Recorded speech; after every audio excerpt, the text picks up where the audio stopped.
Yeah. Whatever.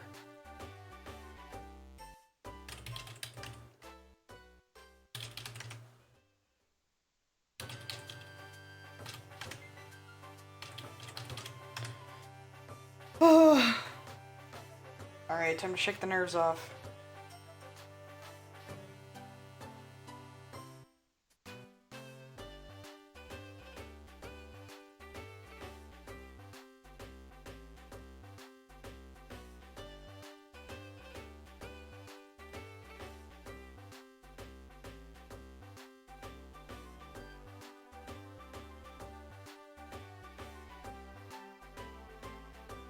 Why is it doing the thing that it likes to do where it won't let me copy the link? Oh well. It's fine. I'm gonna steal my link for myself, I guess. Oh no, it's only copying message link. It's not... Oh my god. Alright, do I have to restart my fucking...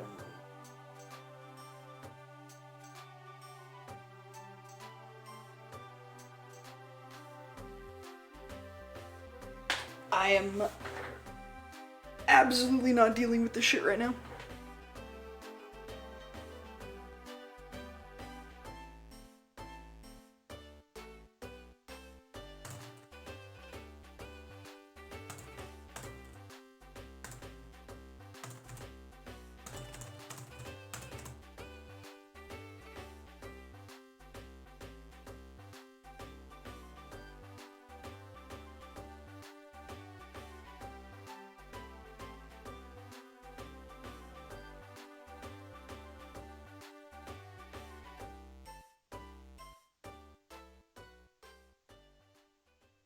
Kidding me?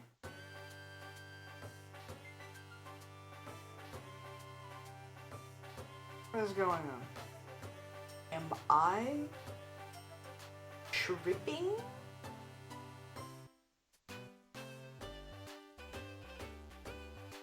Alright, well whatever. Fuck it, we ball.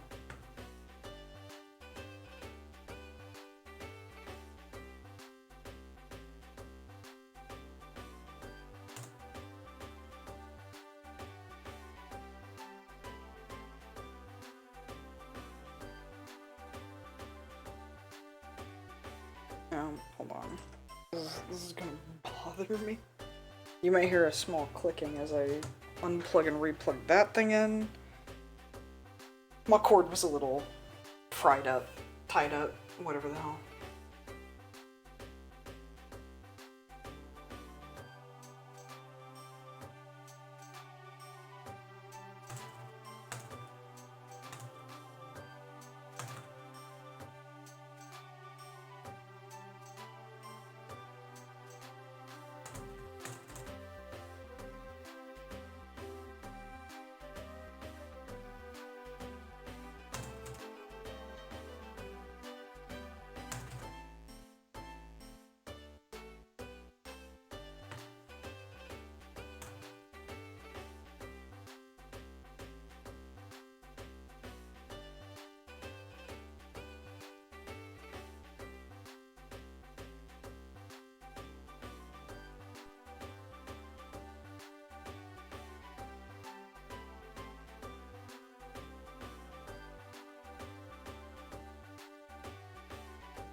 Alright.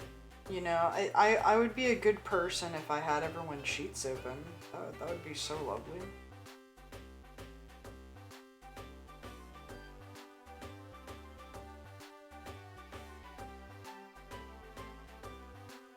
And then also my fucking NPC notes. God, I have nothing ready. I always think, like, oh yeah, I've got everything. Like, I was setting up for this stream, and I was like, oh, I have everything, and then I spent like 30 minutes grabbing resources that I completely was like, oh, I should have this, oh, I should have this, oh, I should have this, and ugh! Most of the stuff is shit that I just needed to grab in general. It's not even like anything special. It's like the town background. I was like, oh, I'll rip the town, like I'll rip Treasure Town, but then I was like, I found this. I found a gif of, I cast Fireball as a 25th level spell. And the town is destroyed. Happy Outlook is no more. Goodbye, everybody. Ending stream. Bye-bye. Hi, Tier. What's up? But yeah, no, I found it's the only reason it's a gif is because the flowers move, because it's the only thing in town that moves, but I was like, oh, this is so cute, and also the square is smaller and more compact, and that feels more like Happy Outlook, because Happy Outlook is small and compact, and it doesn't have a giant river. This is more of like a creek, and it's like, yeah, no, this feels good. Ah, yes, everyone get your tickets in. I also don't have my stream manager on the side. Oh, I literally do have just nothing ready.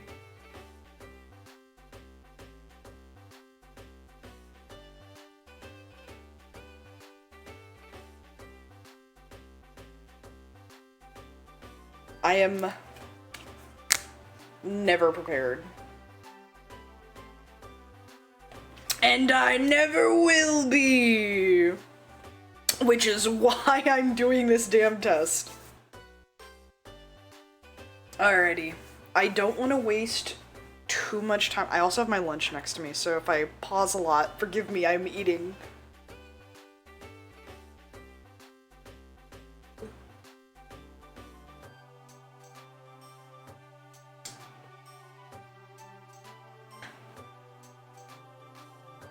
Isn't that normal for D&D? Yeah, but I like being prepared.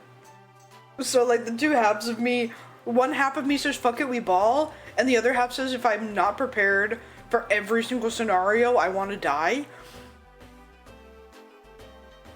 I'm not tested for ADHD or autism, but most of the time their symptoms overlap but also fight, and I also do that, so I feel like it's probably something I do.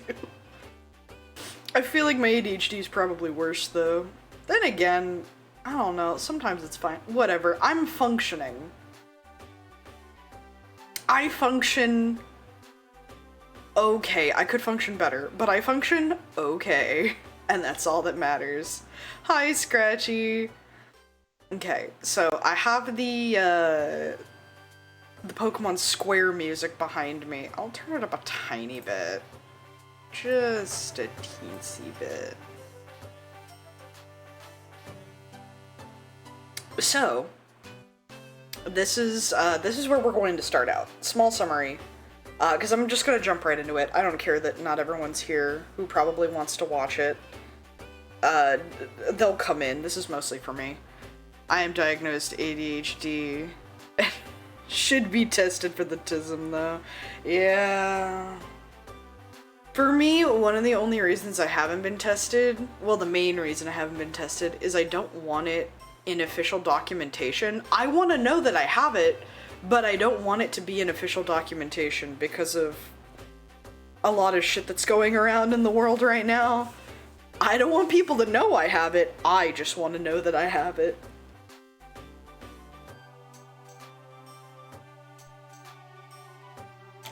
It would explain my behavior quite a bit. I feel like maybe I could get medication, but medication I have heard is very hit or miss depending on the level of ADHD or ADD or autism that you have. Because it might turn you into a completely different person. It might stunt a lot of creativity. But then some people also turn into like wonderfully hardworking people. And they have all of their same passions, they just work 3 times as hard because they don't ping pong between indecision as much. So, I don't know. Workday, we be lurking. Hell yeah. HIPAA protects the diagnosis. ADHD medication is a lot better than it was. Yeah, no, that's the main reason I don't mind it nearly as much nowadays. When I was younger, those meds probably would not have been good for me. Fran! What's up? But nowadays, there's all kinds of ADHD meds. I wish I could add to the world! Fran, let this be your creative inspiration. Also, once I am done with all of this, which is another reason why I want to get through it fast, I am going to be adding Kurt and having him join me, and we are going to fill out his character's character sheet together. And that way you know exactly what I'm looking for. Even though I have it written down in the Discord, he was like, yeah, no, this is beyond me. I need someone to hold my hand. And I went, don't worry, I like doing this stuff. I've already made a few sheets and I held my own hand and it's fine. I wrote the damn instructions and I needed to hold my own hand, so it good. So once I test this battle system and see if it's actually worth a damn, because Pokemon is so complicated when it comes to battling, I feel like role-playing and giving rewards and making up shit is gonna be completely fine. It's the battling that I'm worried about. And the battling is what people want, especially Kurt's character, because his character is a bounty hunter. He needs the battle system. So are you saving the VOD? Absolutely. This VOD will be saved so that not only you guys can refer to it at any time, but me as well. Me need this. I asked Kurt, like, hey, do you mind being live when we do the character sheet? Because I want it recorded. And he goes, yeah, sure, I don't care. And Lucky might also join us because his character sheet was filled out, but I did tell him he had some edits he needed to do. So he might join us later as well. I told my benefits rep I need an adult to sign up for benefits. Oh god. Oh, but yeah, no, also, you see these cool little sprites? Fran, I don't know if you want this in your server or if you saw this in the PMD server, but there is a sprite repository that is recreating emotion sprites for every single Pokemon. This shit rocks. This shit is so cool. I'm going to be using it the entire time. It's so rad. And then I'm mostly going to be using a lot of official anime screenshots for like that and like free photos online and other things, and possibly a free map creator for a lot of this stuff. I will compile all my resources as I use them. It depends on how useful they become. But trust me, I will be sharing the resources. There's no bookkeeping or gatekeeping here. I will share everything. I do have a broad idea of a character. Super duper totally not depressed Widow Zangoose. Oh my god. Oh my god, Fran, please. Please, he's not a widow, but I do have a Zangoose character who might appear later who is an alcoholic.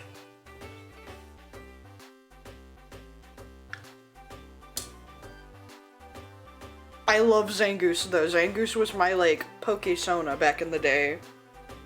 So please, more Zangoose, please. Plus, so his name is Austin Whiskey. Because I have no chill. I might change his name at some point. I might even just straight up name him Whiskey. But if he appears, he's probably not gonna appear. He might appear in the fucking Dragon Bar or whatever the fuck. Because he might be a bounty hunter. But you can do rescuers, you can do bounty hunters, you can do anything. I might, I could make him a person who used to do escort missions, but he got his escort killed once, and it was tragic, and now he's a bounty hunter. I could do something like that. That'd be cool. Anyway, I'm giving y'all ideas for backstories. I'm also making up locations as I go. So I've already made up locations for Arca.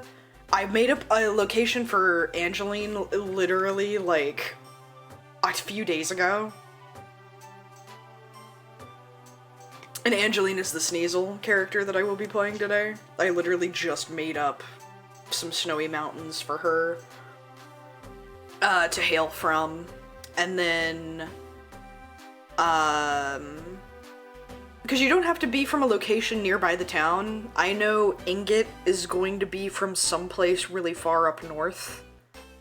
And, like, his family just traveled, like they were, nomadic. And then Biscuits from Firewheel, I know that. I've told Pocket that they could possibly be from Firewheel, or I could make them another western town out there, because I will make as many western towns as I want. You cannot stop me, there will be cowboys! I have bias and I will use it. And then I don't know where Alistair's going to come from. Obviously, when we talk about his backstory and everything, it will be up to Kurt's discretion what he wants to put on the sheet and what he wants people to see, because technically people can see each other's sheets because I need you guys to upload them so I have them. But it's a whole thing. We'll get to that one as we come to it. I have, let's see. Let's start out with the adventure before us. I say as I reach for more noodles. Noodles don't noodles.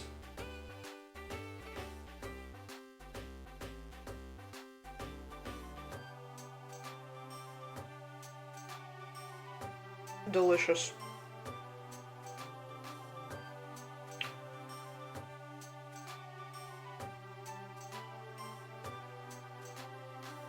So the little blurb I have for the intro to this session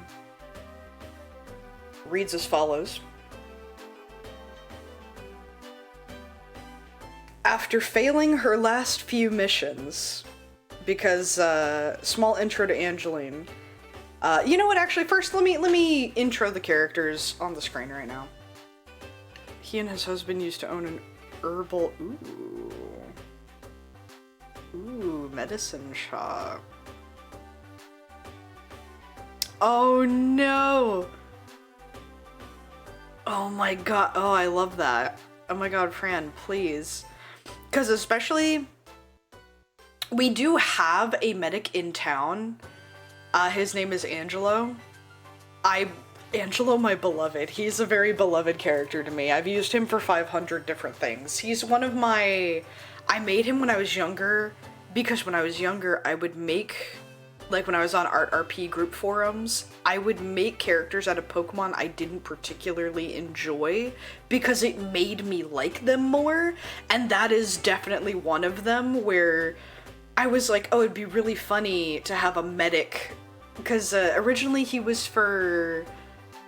I believe it was a Young Justice group, so they were superheroes, and I made my guy like a healer. Like, he's almost like Medic from Team Fortress, kind of.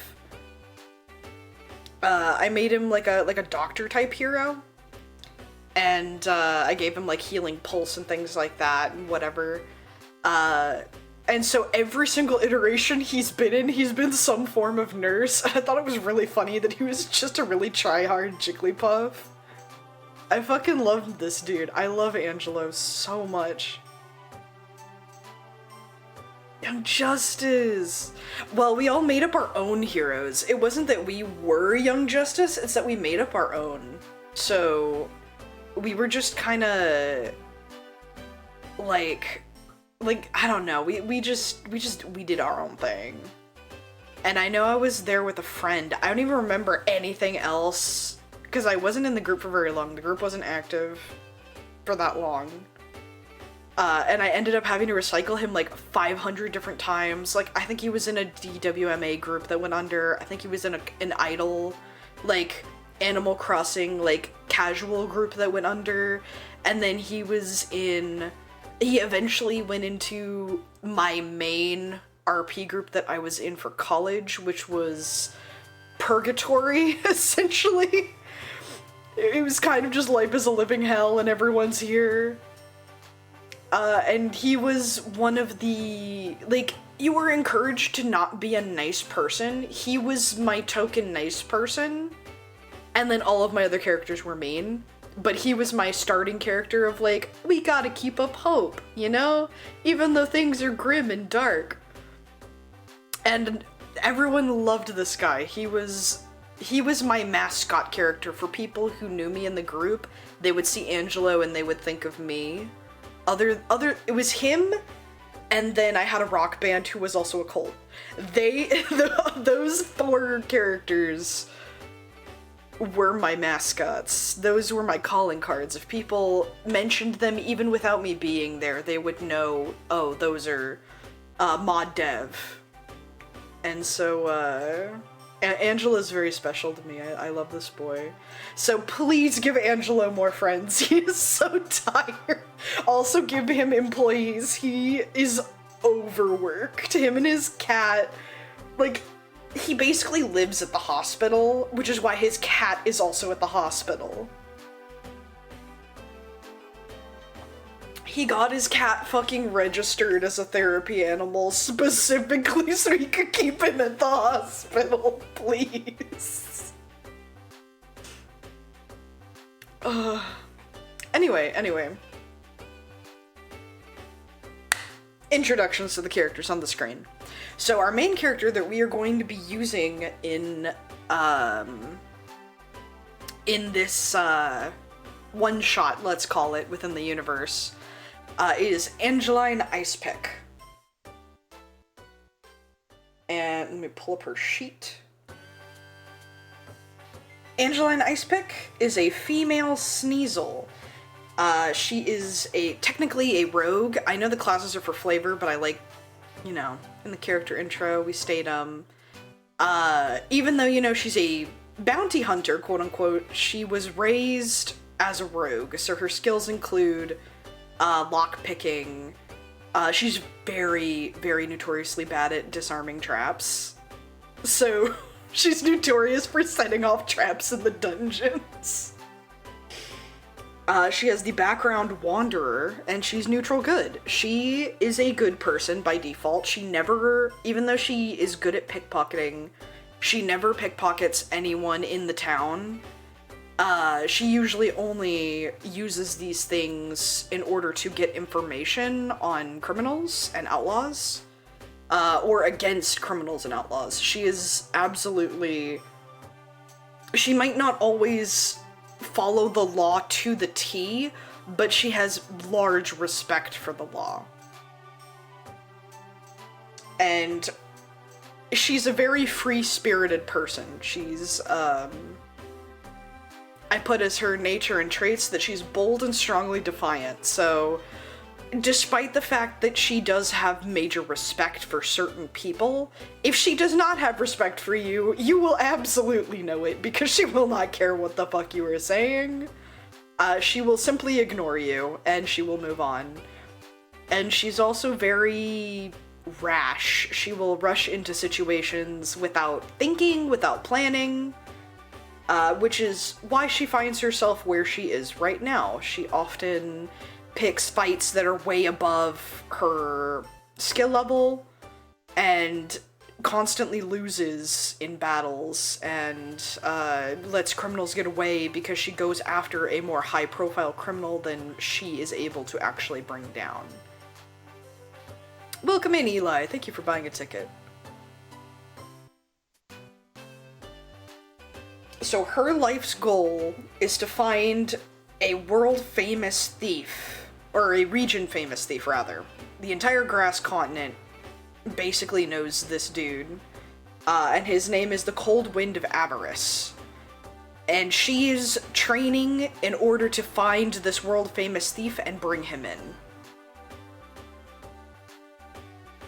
Now, obviously, he hasn't been operating in recent times, and he's probably a lot older and more experienced, so people don't take her dreams super seriously.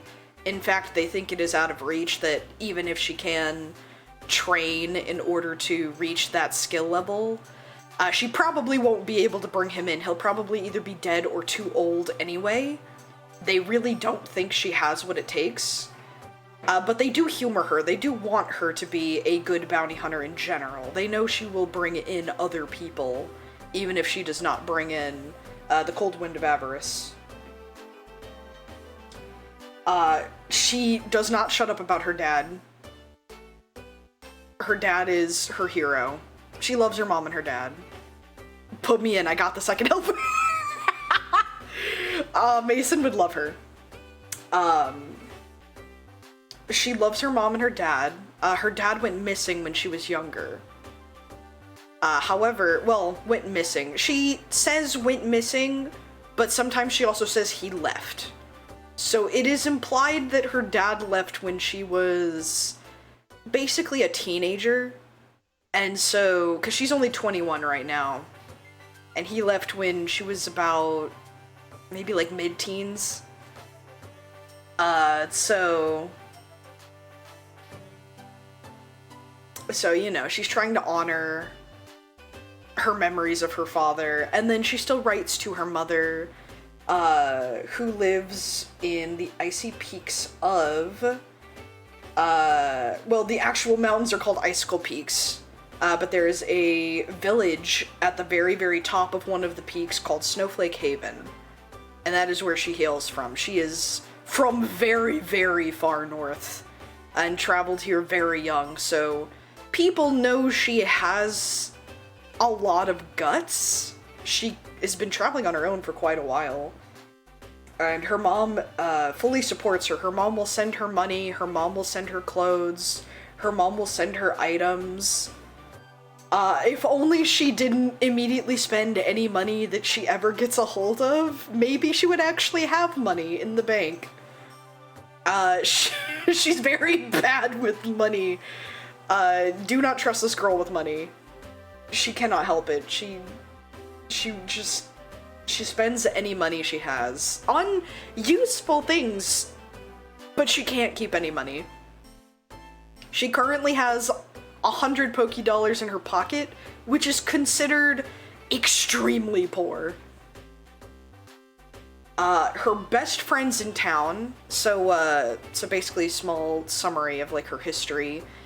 She came down from the Icicle Peaks and Snowflake Haven when she was in her, basically a year or two after her father left. She felt that Snowflake Haven was no longer a place she wanted to be in. And so she told her mom she was going to go out exploring, and her mom was thankfully very supportive. And even encouraged her to go.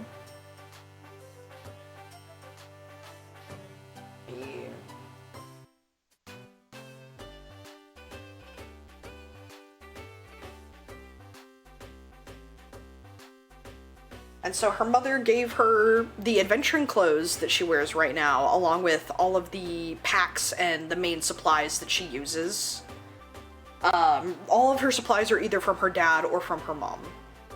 There's like a handful of newer things that she may have bought in town, but more or less anything that she would have needed, she would have gotten from her hometown. So thank you, friend. Full stretch.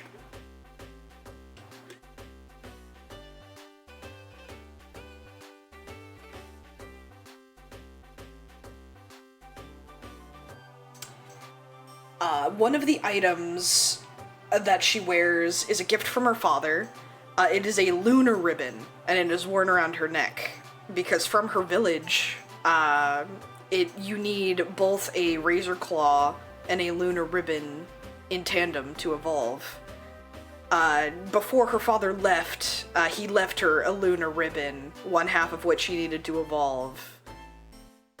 Because he felt that she had at least earned that much. And so she wants to prove that she can earn the other half of her evolution as well. She would like to be a Weavile one day.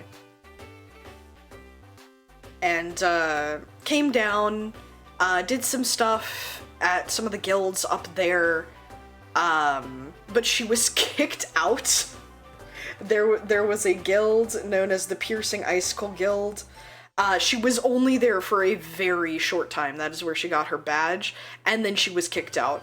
She was essentially banished from that guild for being such a bad rookie. That she got kicked out of the guild and decided to move even further southward. And so as she moved even further southward, she happened upon, let's see, what was the town name? Got so many little towns. Towering Springs.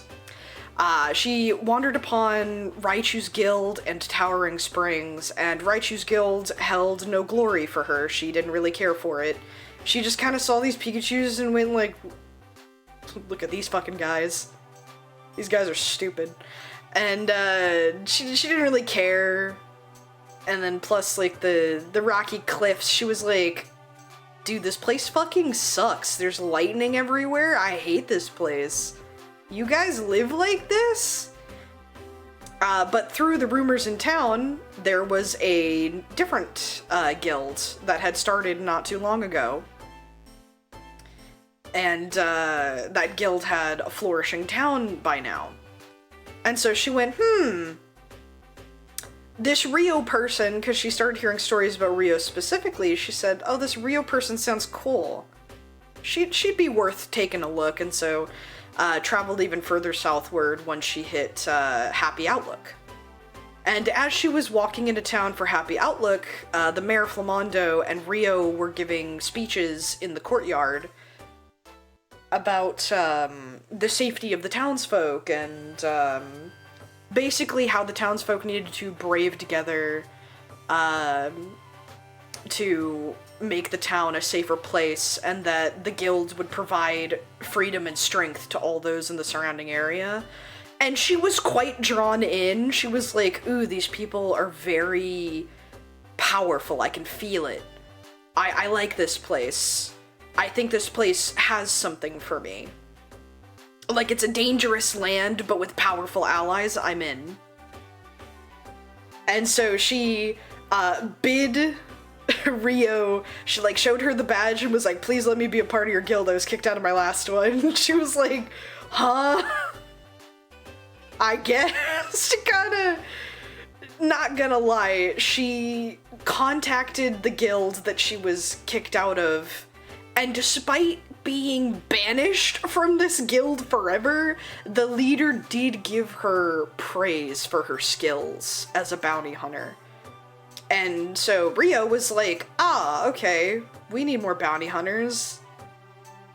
So you know what? I'm gonna take a chance on this young lady. She seems pretty neat. And then also, Rio generally can feel aura pretty well and liked the aura around Angeline.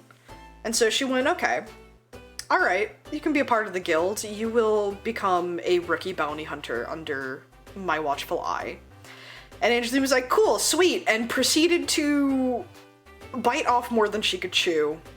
And if she was not physically given a mission, would go for top tier bounties that she absolutely would get killed on if other people didn't help her out. Oh yeah, no, everyone's getting vibe checked by Rhea. Generally with Angeline, her aura burns very red. Rio can tell that Angeline is a very bright soul. She just needs some cultivating because she is a little too excitable, and this excitement might kill her. Oh yeah, dev time! Hell yeah. Hi, Cyberward.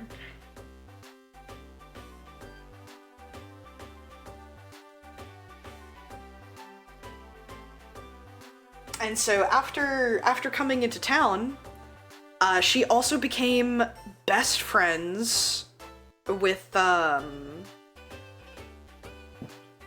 excuse me, Jesus. Excuse me, Jesus. What the hell? My noodles. They're so herbaceous. Basically, the second she came into town, she, you know, got her guild stuff straightened out, and then was like, well, now what? I need a place to live. And then she just kinda found Lavender and was like, hey, you, I like your vibe. And Lavender was like, get the fuck away from me. Who are you? And Angeline went, no, I like you, you're tough. Be my friend, let me live with you. And Lavender went, no. And so Angeline kind of just pitched a tent and lived outside of town for a little while. What kind of nudes you got that are herbaceous? They got Italian herbs in them, they got turmeric, they got garlic, they got onion. It was a soup, but there wasn't that much water in it, so now it's mostly noodles.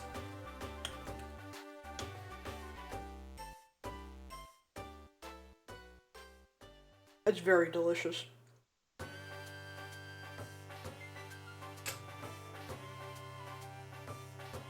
And they're conchitas, so it's like basically like mac and cheese noodles, the shells.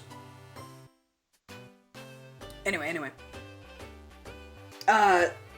So she once again the next day bothered Lavender. Not about living, but just about being friends and talking.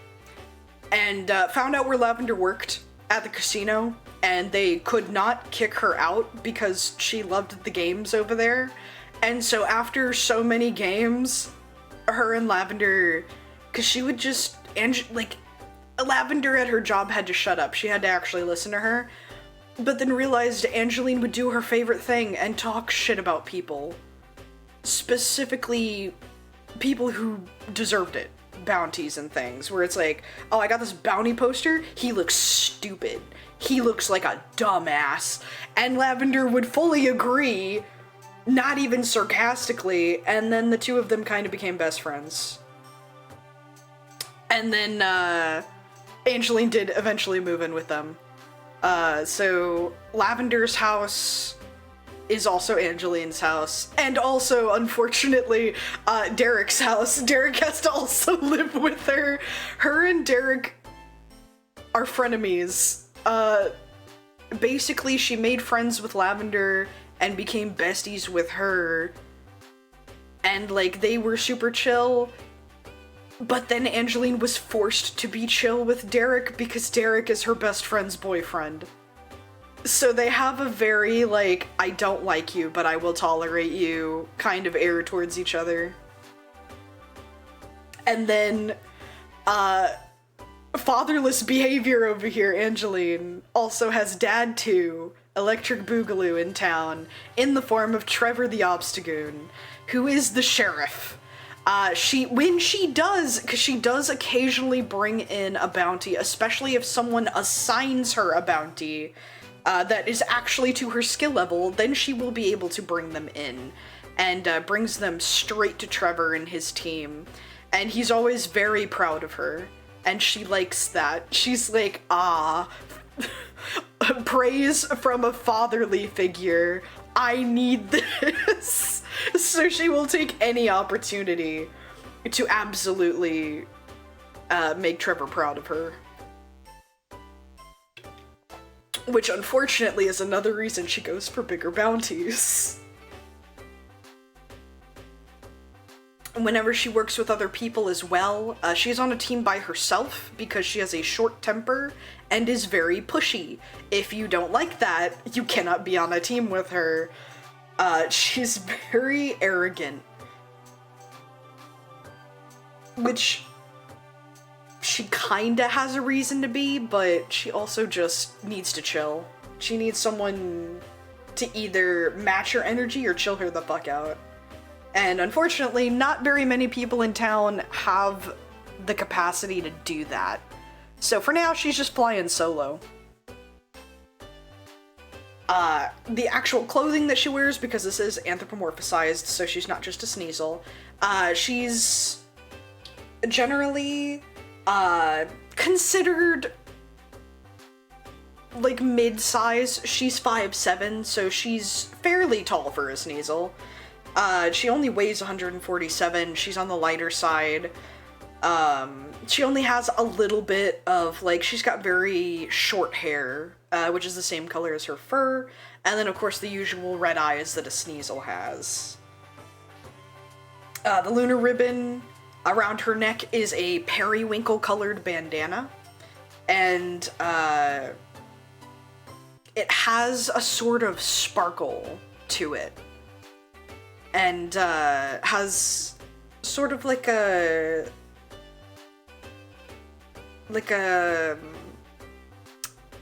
it's just got a sheen to it where it looks like if moonlight was a color, essentially. And then she wears it around her neck, but can also move it over her face like a face mask, if need be. Like when she's actually on the hunt, or if she's in a desert area. And then her mother, one of the things that her mother made, because her mother was, like in her old village, most of the people there made clothing out of furs and were like hunters and whatnot. And so her mother was very skilled at making clothing. And so her mother made her a sort of tunic situation. I actually do have an image that is sort of close to what she has. She's got a...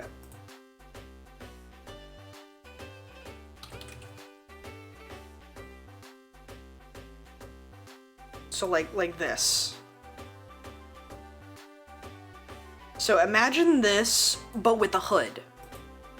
And the colors of it are very, it's about this brown.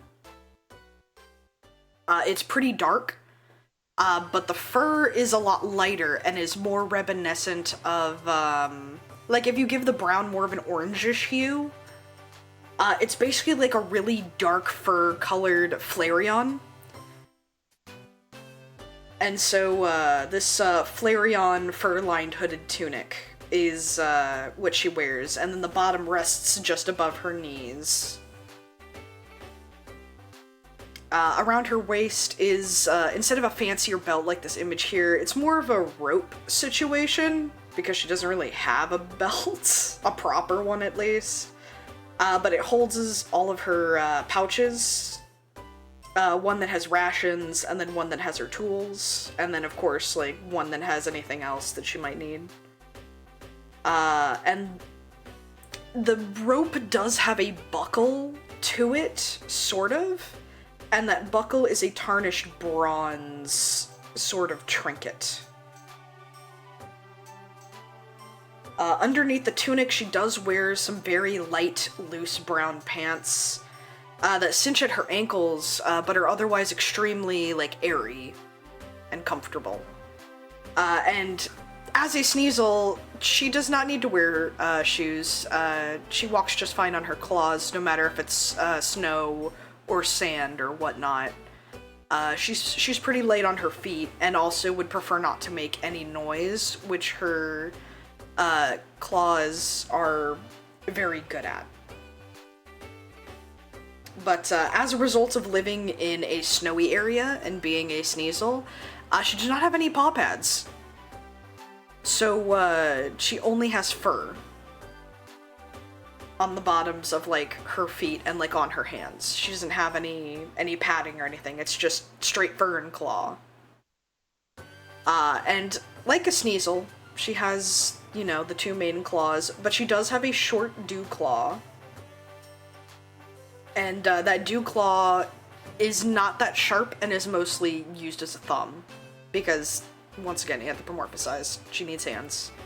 That is how she has a hand, is she has an extra little claw as a thumb, and that's her hand. She works just fine with it, more or less. Like any female Sneasel, her red notched ear is a little shorter than what a male's would be. However, it is noticeably more long than most females, despite being short enough to be considered a female ear. And then it's gotten more of, like, this is like very red on the image. It's actually more pinkish for her. And her fur is a little bit lighter than this dark teal. It's more of a normal teal, like a lighter teal even. So she's quite light colored, which is mostly to blend in with snow and other things in her surroundings, which now she doesn't super need, but with the hood she more or less can still blend in, even though she's in a completely different environment.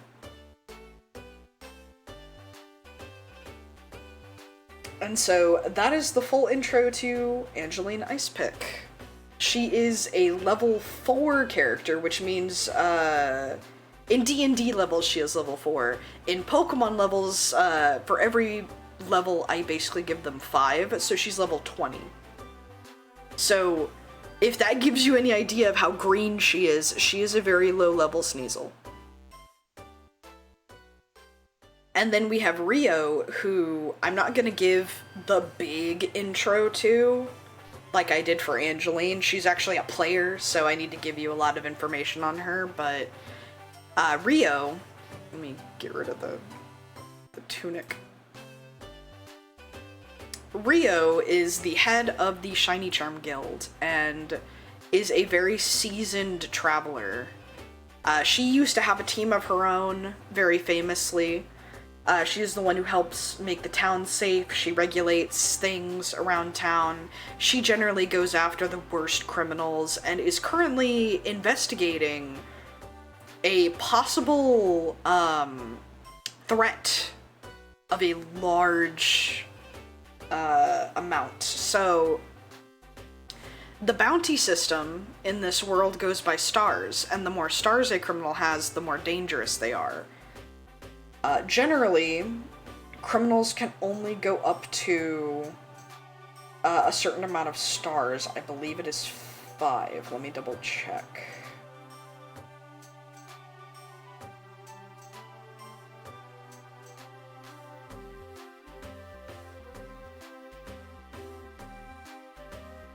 So, it is up to 6 stars, actually. GTA bounty system.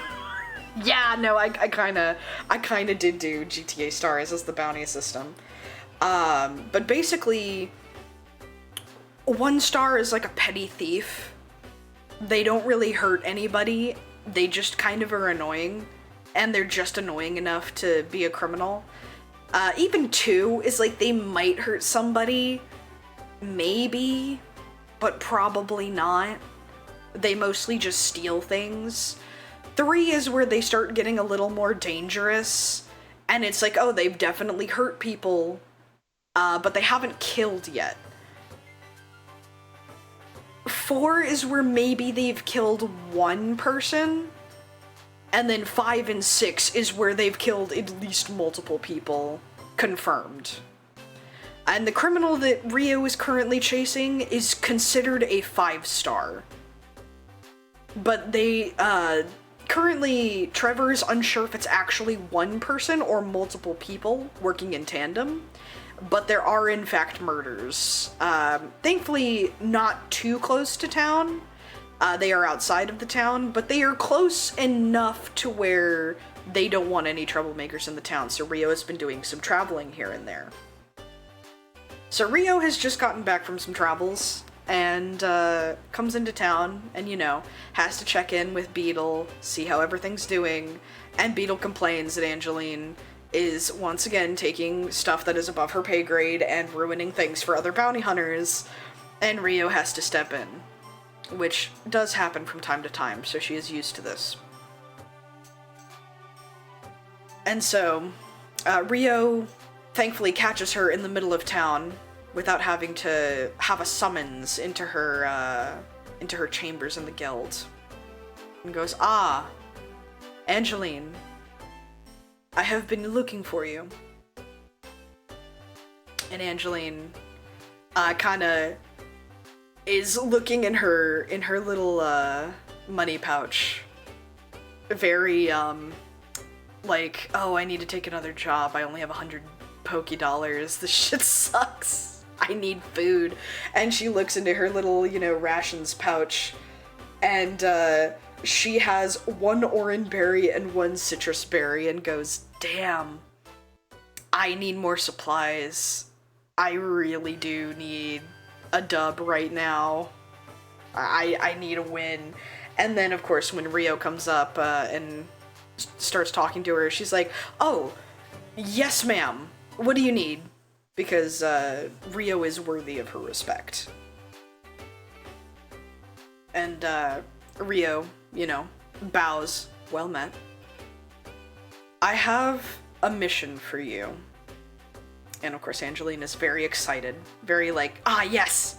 I've been waiting for this. I knew you would have something for me when you came back. I'm a very important bounty hunter. I know how indispensable I am on your team. And Rio politely nods.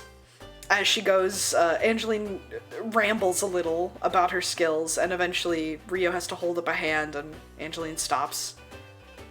And Rio goes, for the sake of the town, we have had a thief running amok, and I would like you to take care of it. Can I trust you with this? And Angeline immediately goes like, absolutely! What threat level are they? 3? 4? 5? I can take on anybody. And Rio hands her a piece of parchment. The bounty is for a very well-known thief who is just known as M.A. M.A. is an Eevee who generally causes trouble around town doing extremely petty thievery, and by extremely petty, I mean they pretty much just steal some supplies from Picasso, in the same vein of teenagers stealing from a gas station. So really not that dangerous at all. And of course Angeline kind of is happy at first and then reads the bounty and kind of goes, this is an emergency? Rio nods and goes, you know how precious Picasso's store is to our town. He is our only general goods, and if he runs out, then the townsfolk will have nothing. Plus, this will give you something to line your pockets. And then, you know, Angeline reads the actual bounty of what, you know, what the poster reward says. It will technically double what she has, because while it is 1,000, the guild takes a very steep cut, so she will only get 100. But the other thing listed on there is a free pizza voucher, where you get a free medium pizza with up to 2 toppings from John Doe's Pizzeria. And normally she would scoff at the money amount, but she does quite like pizza. And it would be nice to bring a pizza home to Lavender and Derek so that she's not a bum. And she actually contributes to the household.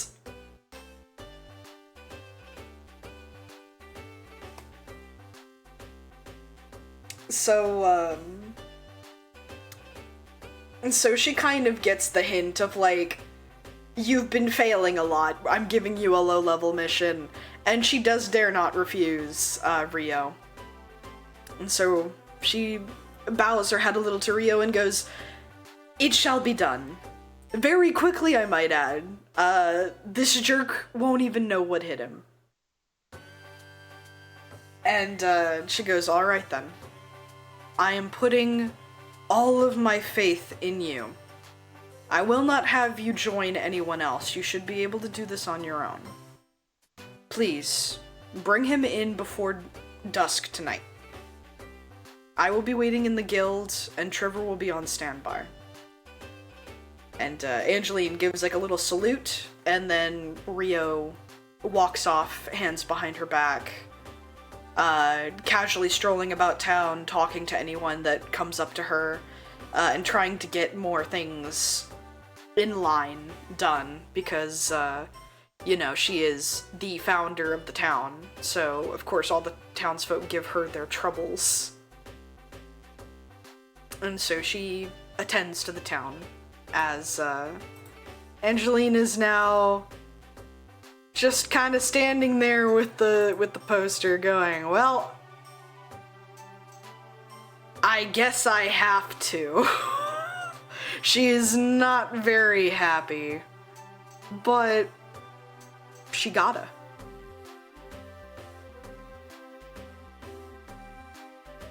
And so,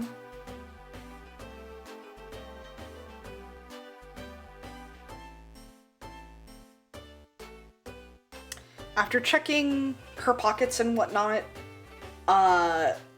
she knows for a fact that she does not have enough money to buy more supplies. She just has to make do with what she has. She is smart enough to do like a little check and make sure she has all her supplies before rushing out of town. But she would rather get this thing done and over with. And so she rushes out of town. And, let me grab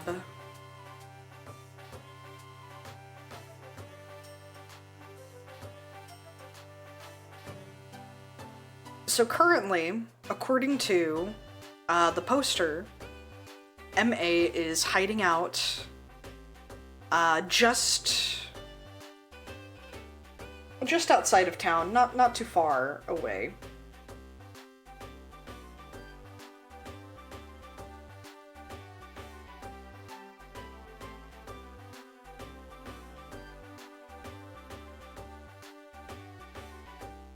Didn't save this image.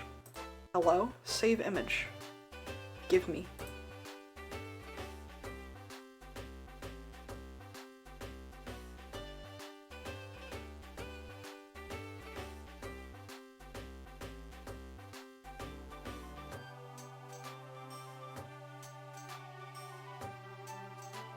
There.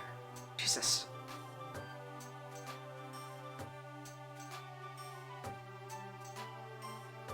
And so this is just south of town.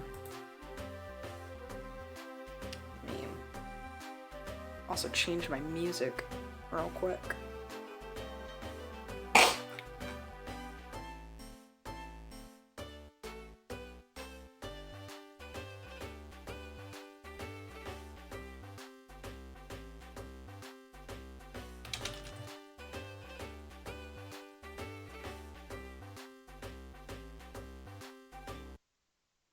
Let me see.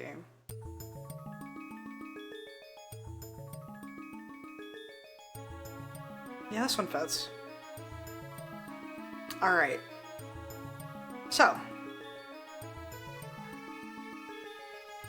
She is now, like I said, just south of town.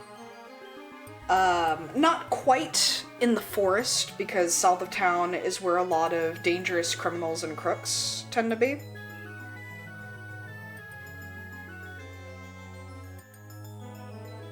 I refer to my notes. Just south of town is called the Dense Woods. So she's not far enough into the actual woods where Dragon's Lair, the bar of criminals, tends to be, which she does attempt to visit. They do not like her there. She's banned from that place.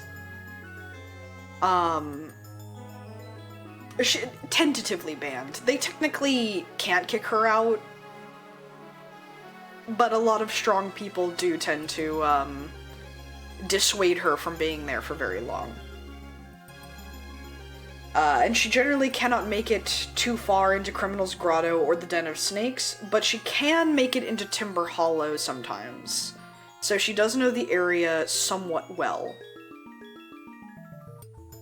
Right before the area of Timber Hollow, there is a big field, because it doesn't start going into dense trees right away. And MA is not powerful enough to pervade the forest. He is basically on the edge of the forest, is what the bounty describes. So Angeline starts looking basically at the edge of the forest for him. Not really going into the tree lines yet, despite the fact that she really wants to. And I'm going to roll. I am going to roll a quick perception check for her.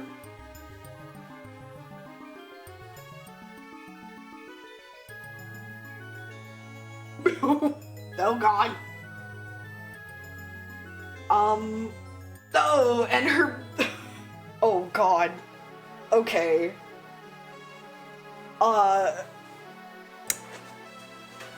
So she did not roll very well in perception, if you couldn't tell.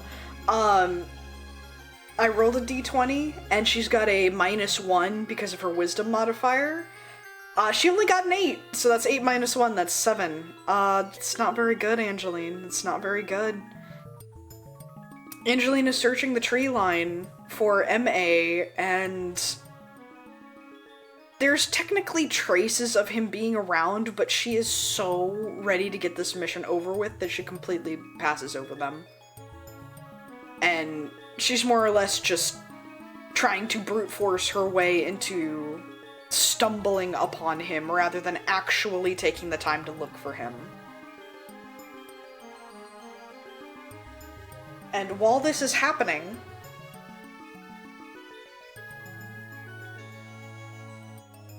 let's see.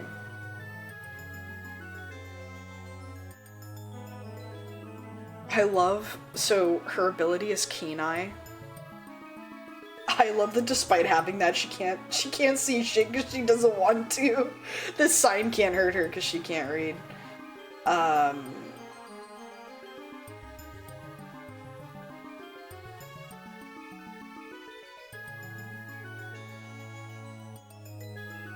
Let's see. Let me look at the moves that she has prepared. Otherwise, she's not gonna be able to see shit.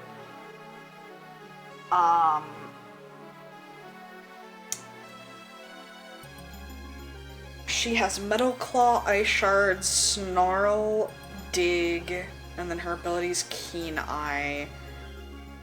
Let me see.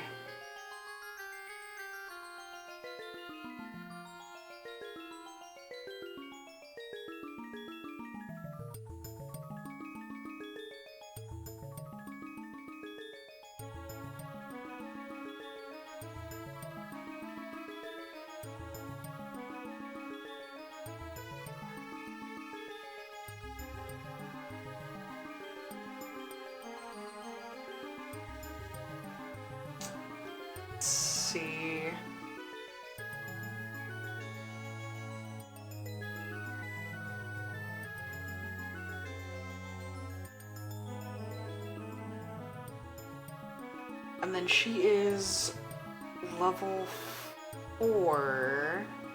Interesting. Not gonna have any of this, not gonna have that.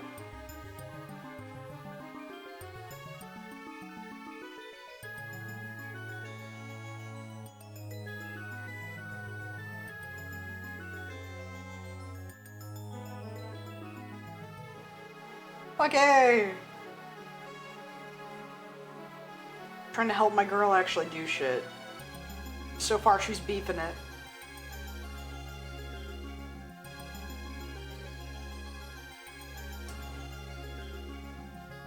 Let's see, so Keen Eye, and according to this system, ignores disadvantage when it relates to sight. That's a decent way to do it.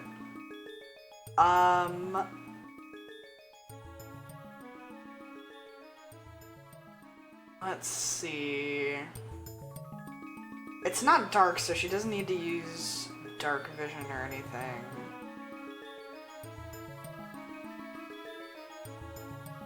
Rip. Yeah, she made a very bad perception roll.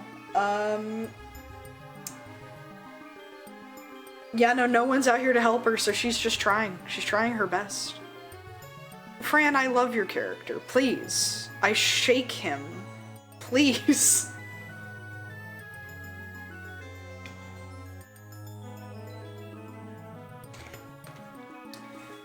So, Angeline is just still stumbling around.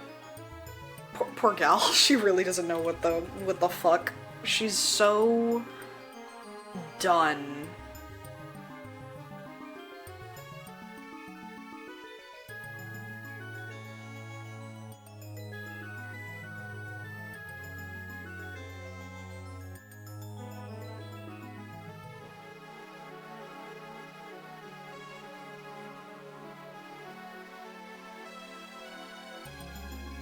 Oh, hold on.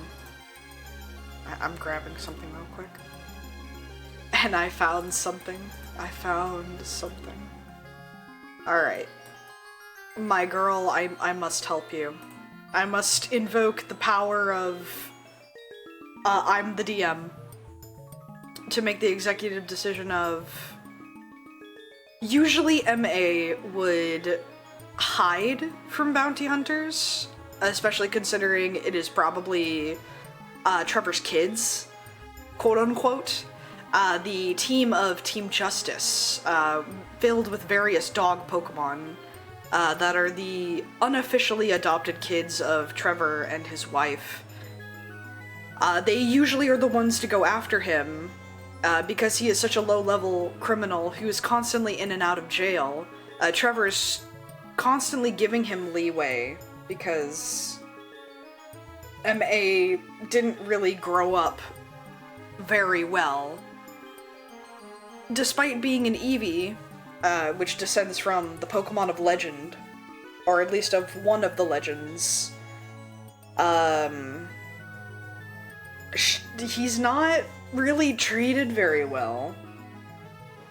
He's not really ever had anything, at least as far as he is concerned. He's never been treated well. The townsfolk actually do respect him enough. They are somewhat aware that he is, or was, an orphan from up north who also traveled down here, just to pickpocket people, because Happy Outlook to him seemed like such a nice place with no other criminals. You know, before he went southward and realized, oh shit, there are actually quite a bit of criminals here. However, I do like this place. People let me pickpocket them. Because they do, in fact, just kind of let him get away with it sometimes. Picasso has even left him entire bags of rations before to quote-unquote steal. But this time, he stole stuff that was not meant for him. And unfortunately, they have to put the call out. Almost no one holds any malice towards them, but that is not how they perceive it. Basically, if you remember, Meet the Robinsons, where it's like, hi Goop, how's it going? Hey Goop, you wanna come to my house? And then it cuts to you, they all hated me. That's kind of MA. He thinks everyone hates him. They don't. He's just like, everyone is so mean to me. And he even, sometimes on his poster, he'll look at his own poster and go, only 1,000 for the bounty? And a pizza? I should have a higher bounty. I should be more feared. People should respect me more. Blah, blah, blah. And also they spelt my name wrong! Again! Essentially, they can't get my nose right, except they can never get his name right. Because all you see is a big M and a big A on the poster. However, when asked to elaborate, they never tell you how their name is spelled, so no one knows how to spell their name. Despite knowing that that is not the correct spelling, no one knows, so they just have to keep putting the same spelling on there. MA is able to get the drop on Angeline. Let me make a roll.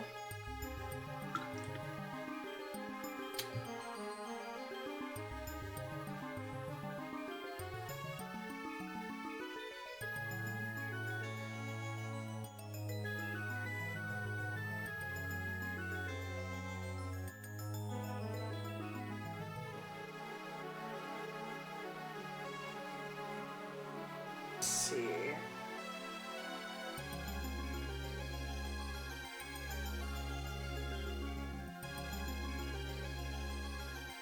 Let's see, so he is going to use...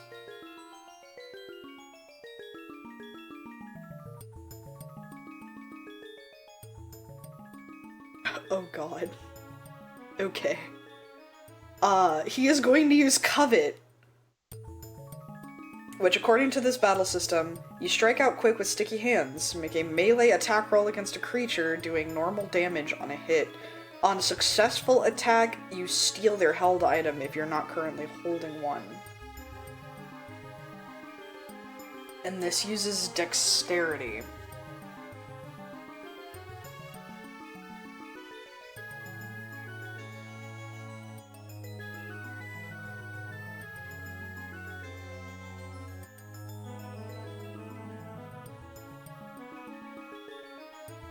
Let me...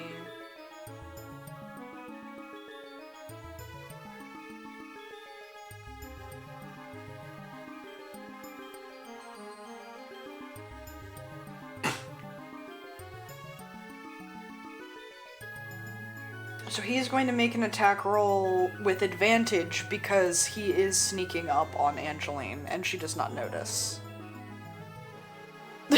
Fran, I pat you.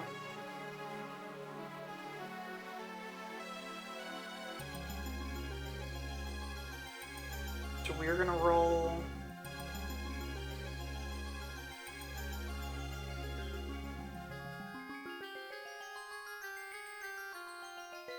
Oh my god, okay.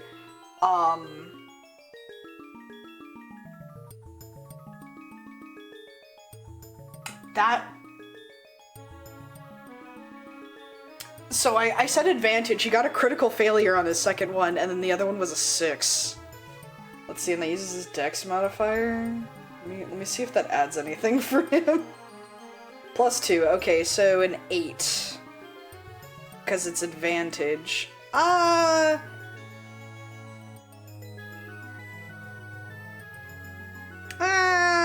I'd say only because he's sneaking up on her, he'd probably get away with it. But I am not going to allow him to actually steal anything.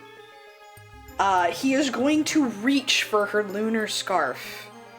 But the second she feels something on that scarf, she's going to turn around. And MA is going to be a little frightened and simply do the attack. So that will be 1d10 worth of damage. 6. She takes 6 points of damage for that. And now appears our little guy.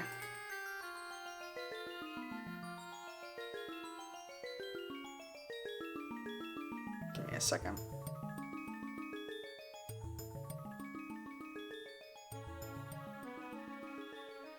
Our little guy. Look at him. I love him. I'm gonna have him face her.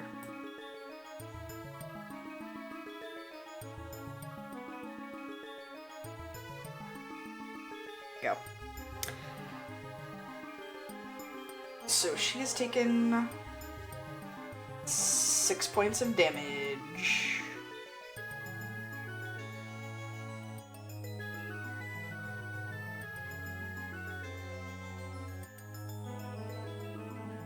So currently,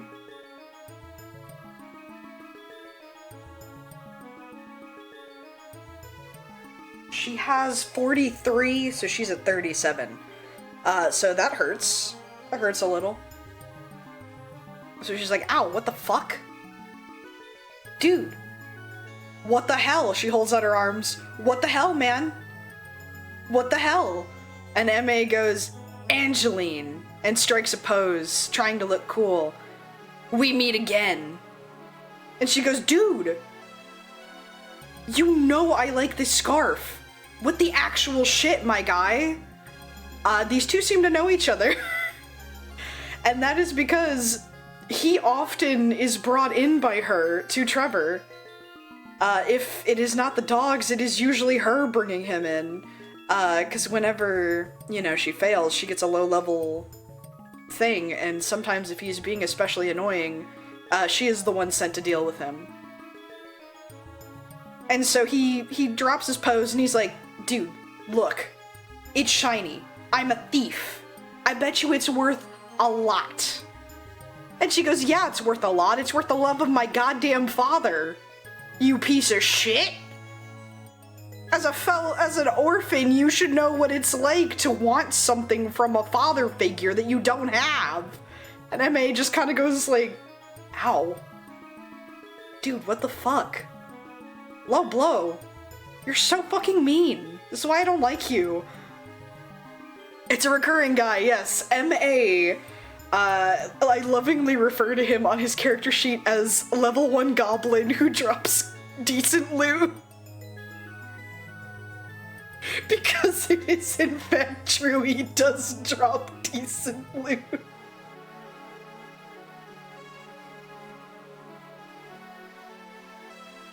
So,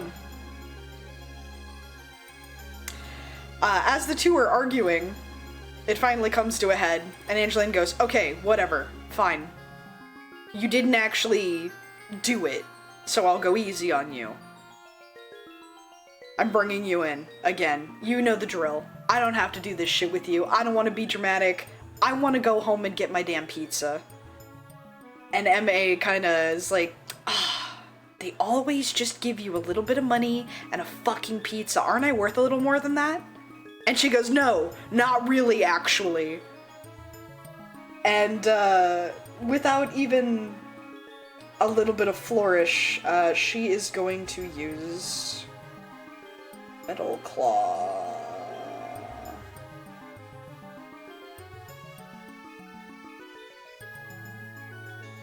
You strike out with Sharp Claws, make a melee attack roll doing steel damage upon hit. If natural attack roll is a 19 or 20, it gets a +1. So let's see. So, she's going to do an attack roll.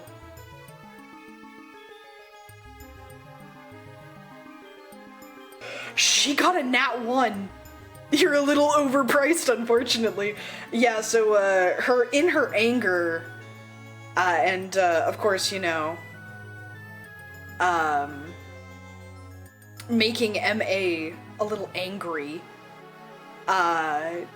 he easily dodges the move, and is like, alright, someone needs to put you in your fucking place, it looks like, and I would be happy to do so.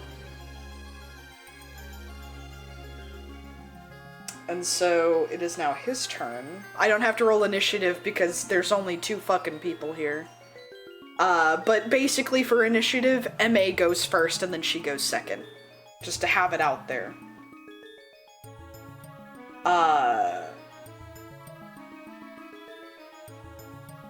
MA...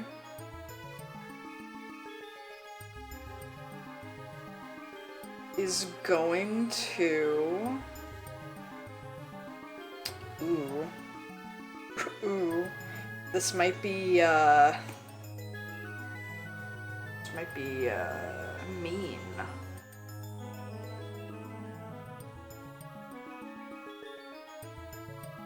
He is going to use Sand Attack. He kicks up a cloud of sand in an attempt to blind a target within range. It must make a con save against move DC. On a fail, for the remainder of the encounter, add -1 to attack rolls. Move can be stacked for up to -5. Yeah, this is gonna suck. So now, Angeline needs to make a constitution... Ooh, her constitution is +5! I don't think so, buddy. Oh, and then she has keen eye. She literally can't be blinded. And I don't think MA remembers that information. So MA attempts to use Sand Attack. And, I'm gonna do a quick little roll to see if she can do something cool. A 6. Nah, she doesn't get to do anything cool. Sorry, Angeline, you're rolling really bad. Okay, so Fran, the stats are extremely stacked in this game. Low-level Pokemon, like, generally, like, her charisma's a -3. She has really shit charisma. But she has, like, +3 in dexterity, +2 in strength. I give y'all a lot of points. You only go in the negatives if you really want to go high in the positives for other moves. Otherwise, you can be completely neutral and just stay 0s and +1s. I don't care. I kind of want y'all to hit things. I kind of want y'all to succeed, because the dice are gonna fuck you over enough. But she has very good constitution. She is very good at taking hits. So, but she does not get to do the cool thing that she wanted to do.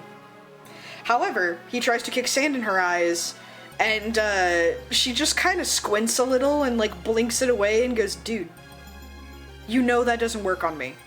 How many times have we done this?" And he goes, "Oh shit." And they just kind of stand there. And then she's just like, yeah. So, and then is going to use Ice Shard.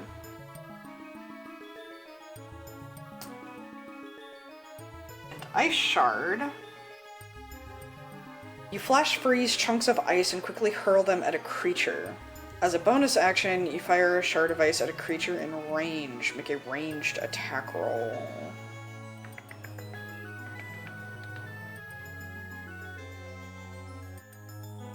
Okay, so as a normal thing, but it can also be a bonus.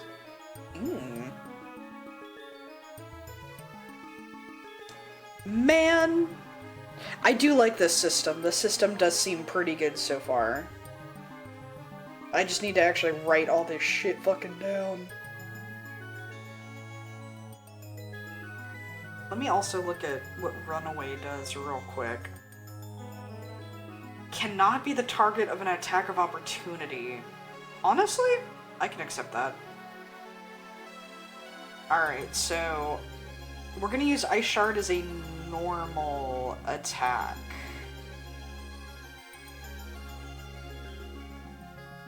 So I'm making a normal attack roll.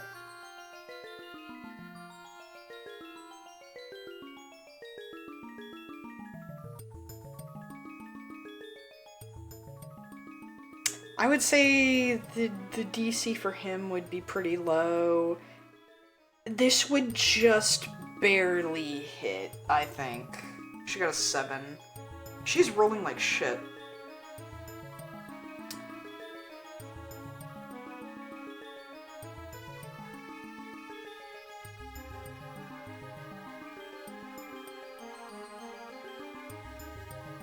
Let's see. I would say she also uses this as a bonus action because she is very angry.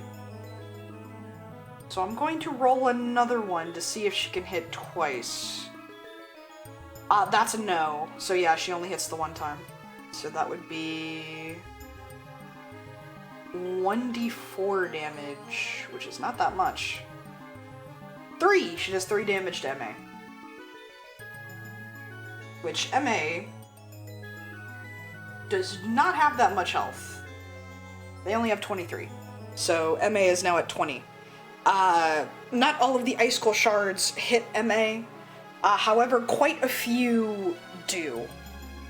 And they take 3 points of damage. And in getting hit, there's no more banter. There's no more funny dialogue. He is trying to take things very seriously. His pride is on the line, of course. And he is going to use...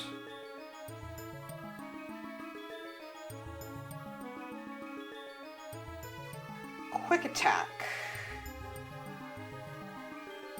Well, actually, okay, no. He's going to use Covet again. Trying to go for... Let's see, what does she have on her? He notices her rations pouch and decides he wants to steal a berry. So let's see if he successfully can steal a berry. He is going to do Covet.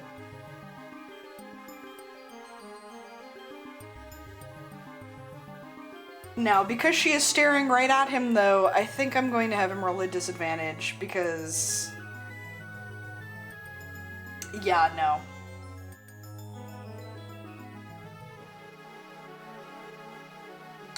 Oh, those are some good rolls, Angeline. You unfortunately do get one of your berries stolen. Let me...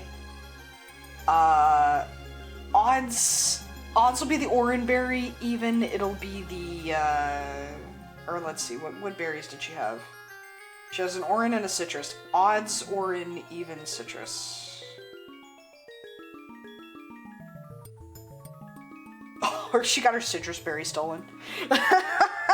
You stupid bitch, you got your citrus berries stolen. What's wrong with you? Get your head in the game. This is very in character for her. So...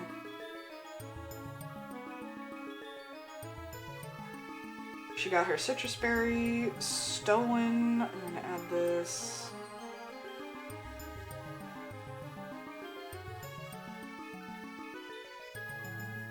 Stole one citrus berry.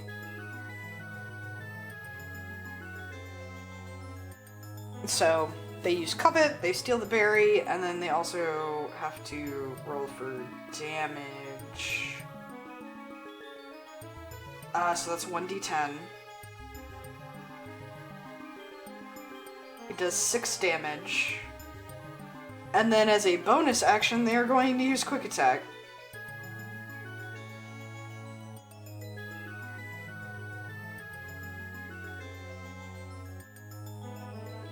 So let's see. First, let's see. Minus 6. 1.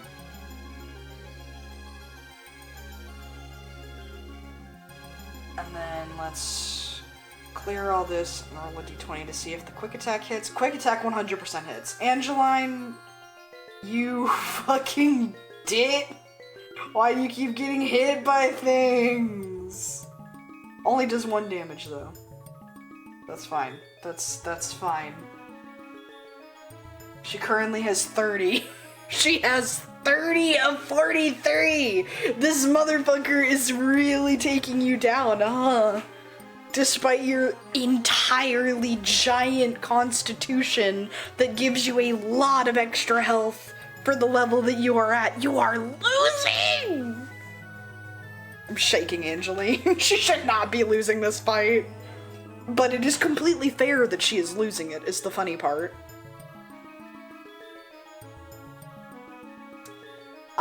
So that is MA's turn. So MA, she took the tough feat too. Yeah, no, I'm pretty sure... Let's see... Or actually, no, she doesn't have tough.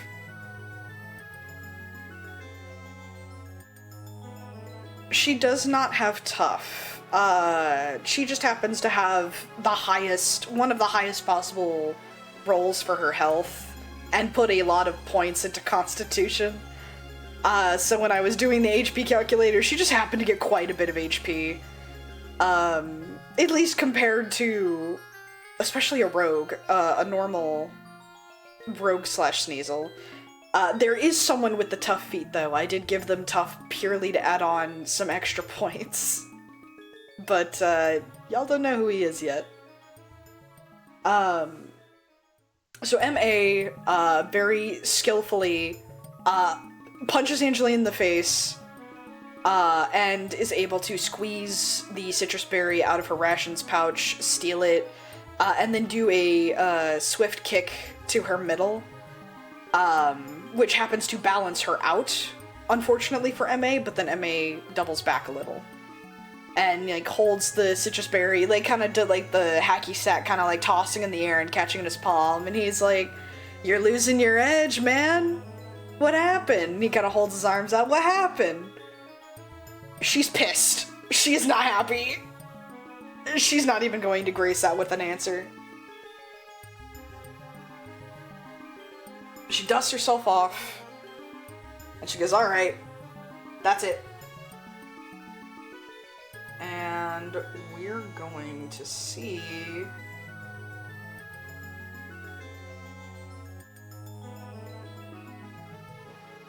Aha, Snarl.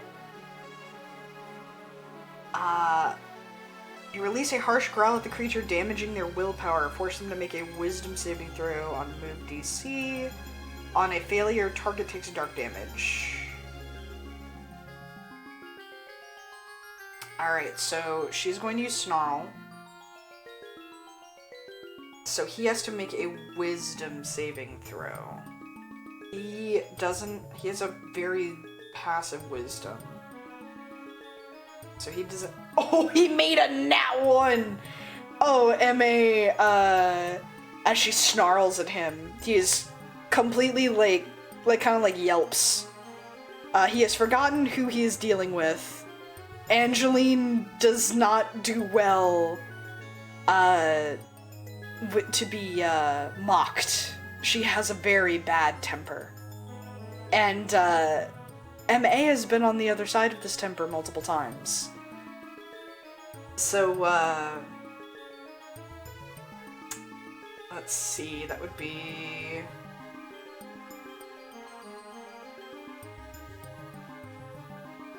be 1d8 of damage. It only does 2 damage, mostly to their ego.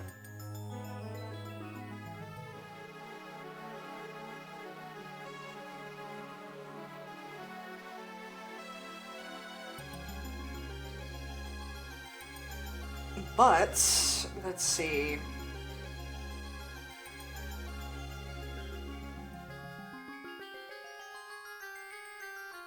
If you were the target of its next attack, which she will be, attack is rolled. So his next attack is rolled at disadvantage. I need to remember that.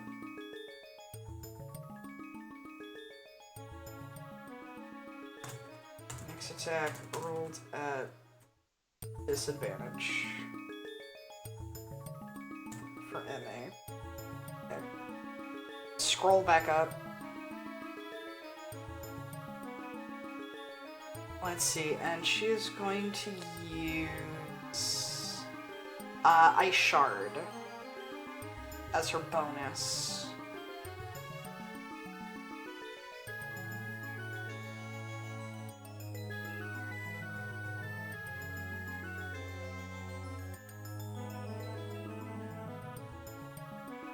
Let's see, and then we're going to... That definitely hits, and that will do 1d4 damage. It doesn't do that much. 4! Okay, finally, a dub for our girl.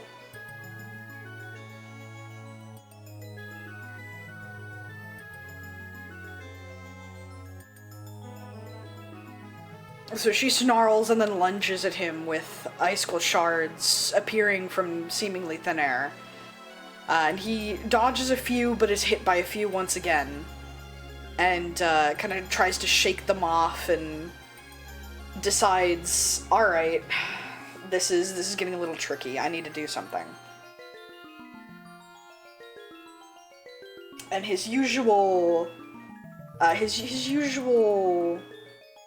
stuff won't work. Because usually he can just do the pocket sand and then run away. However, That does not seem to be the case here, as he knows Angeline will simply see through the sand and go after him. This has happened to him before.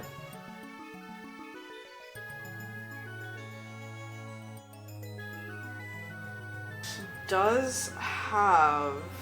if I can find it...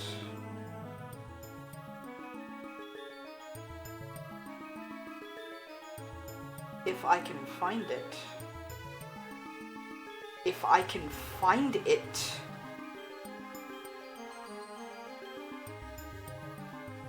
It's gotta be here. It's there you are.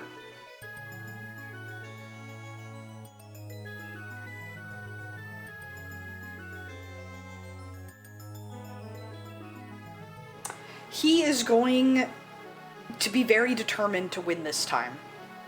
And he has a new ace up his sleeve. He is going to use Wish. And right now, that wish won't do anything. But, as an orphan himself, he calls upon Jirachi and goes, "Lend me your power. I know the sun is not out yet. However, or the sun is out, so the moon is not out yet. However, I still call upon you in my time of need." Puts his hands together a little, and a small yellow glow covers his paws for just a second. And Angeline, unfortunately, does not know what this means, but he does. At the end of his next turn, he will be able to heal as an action. And it is 3d8. Oh my god, she doesn't even know.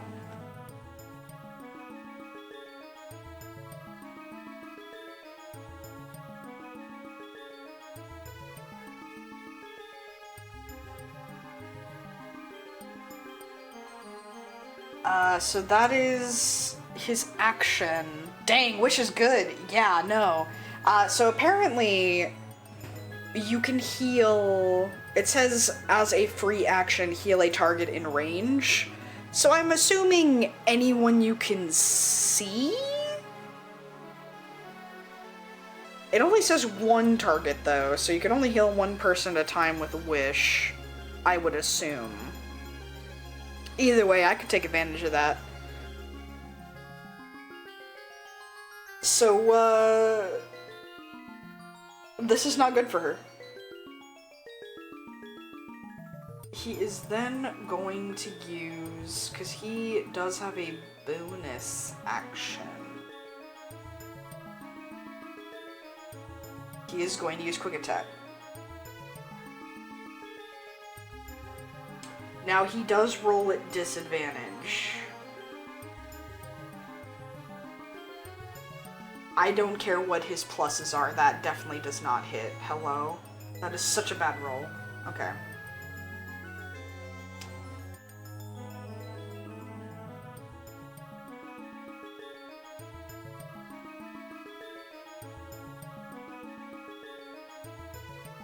So, he does his little prayer, and then goes up to try to kick her again. Imagine having a cleric with Wish, Jesus. Just wish, wish, wish, wish, wish. Casting wishes.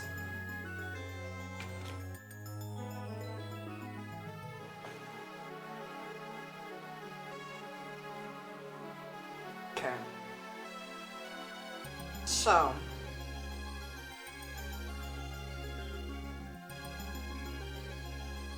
let's see, so we did the disadvantage from Snarl.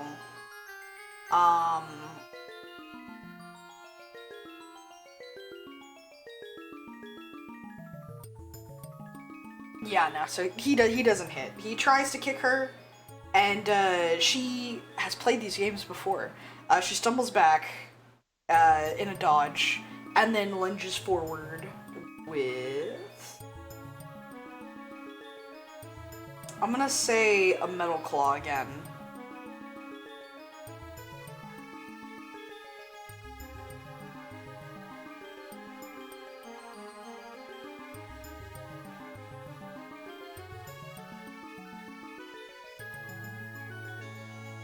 And it hits.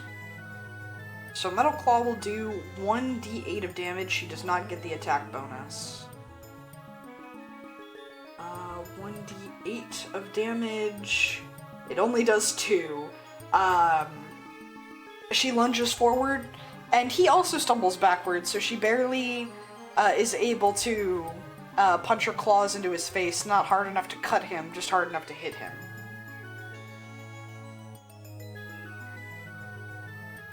That could have been huge. That could have been huge.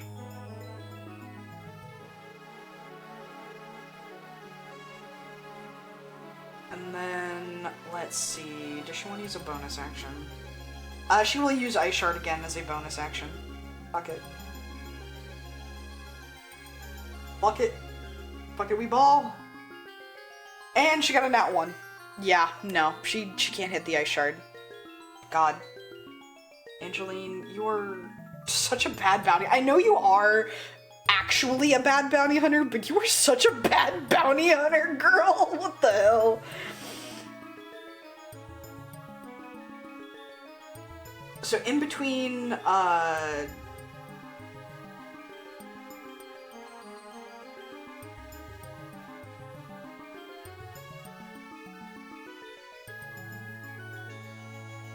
let's see, so it says free action, so I'm gonna say he heals and he can attack, because it doesn't say it takes an action. So MA's wish comes true. And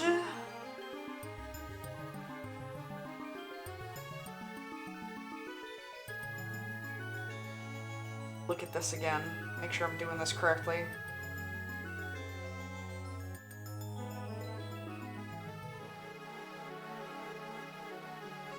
Okay, so this says at the end of his next turn, so he can't actually heal yet. The turn hasn't ended. So he needs to take his action first.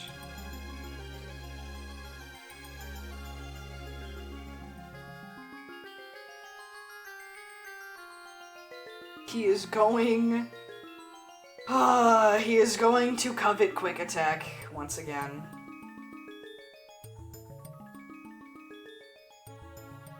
And that unfortunately hits.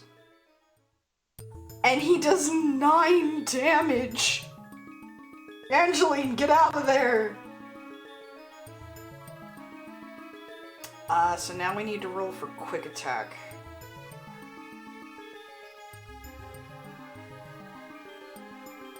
So we need to roll, and then it's a d4. Oh god, Angeline, no. Okay, only 1 damage. Okay. It did hit, though. It absolutely hit. Oh, Angeline, my sweet girl. My sweet girl. My sweet girl. Why the fuck are you fumbling? You're fumbling, girl! You're fumbling!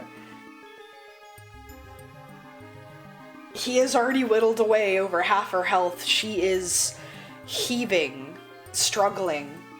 And as she looks up at him,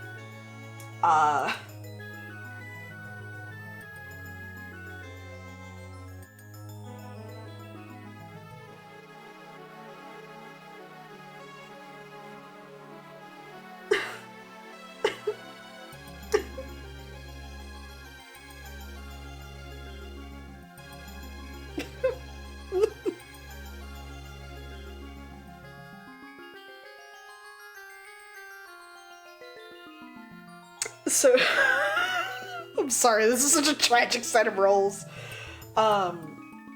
She is heaving, struggling to breathe. Things are getting a little rough. She looks up at him, and a small glow overtakes him as he now looks completely fine. He is fully healed.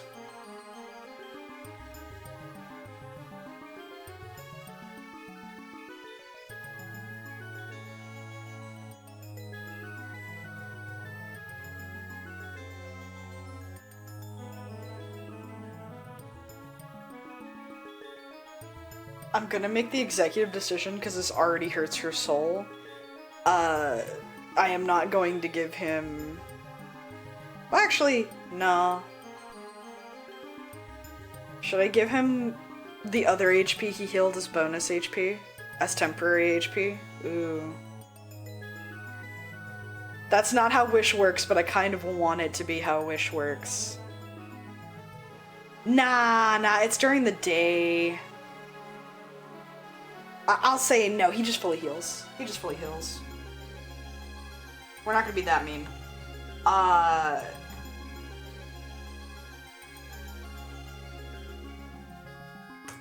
He is now fully healed, back up to 23. All that hard work. Everything. For nothing. All because he learned a stupid new move. And she stomps her feet in frustration, growling. However, before she can do anything,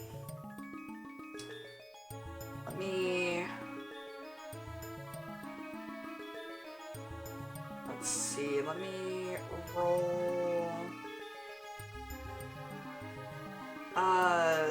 Rolling initiative.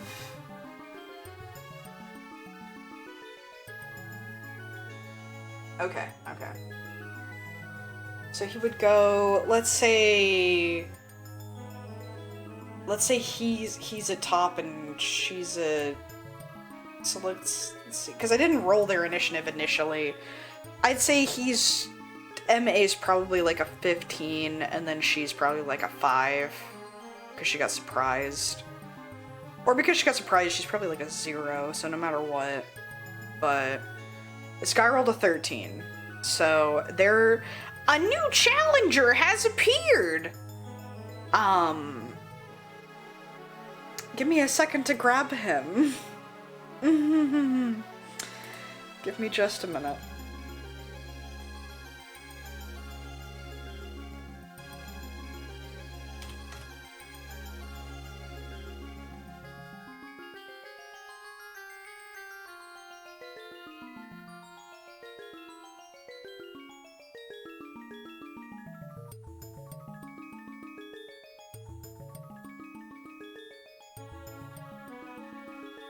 Give me just a second to adjust him, if you will.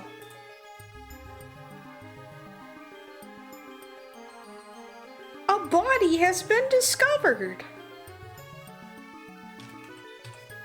Except this one's alive.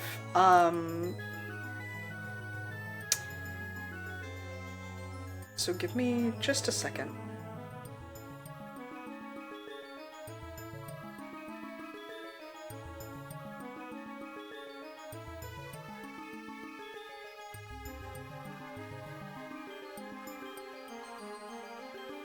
Let's see. You...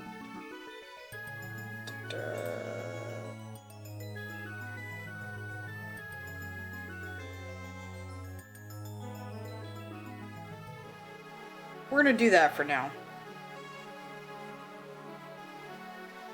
Because a very strange person appears. Well, before that, she growls and suddenly the air seems a little different.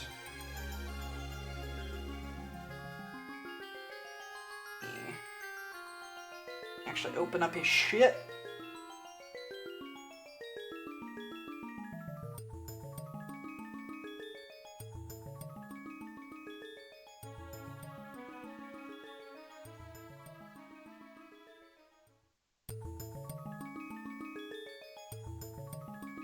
Okay, so this one auto happens. I don't have to roll for it. Cool. That's what I wanted anyway, and probably what I would have done anyway.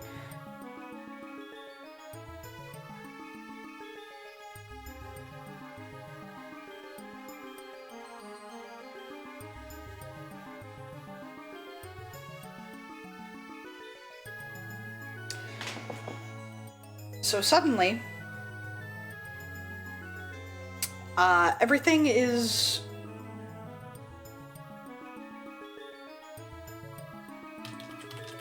very bright.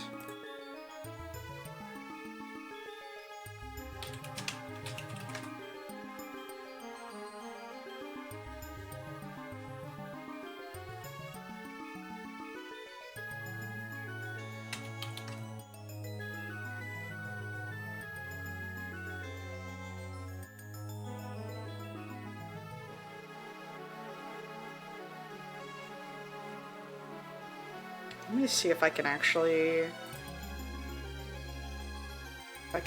grab something.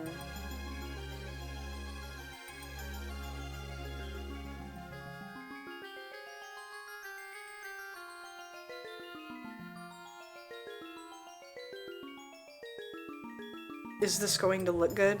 We don't know.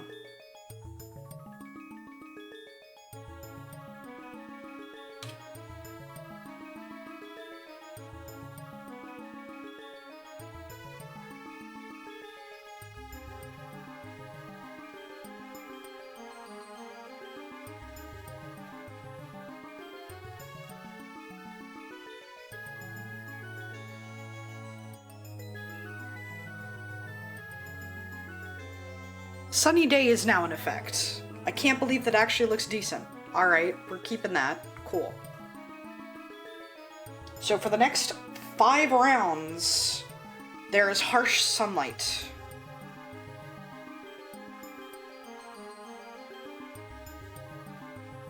Write this down.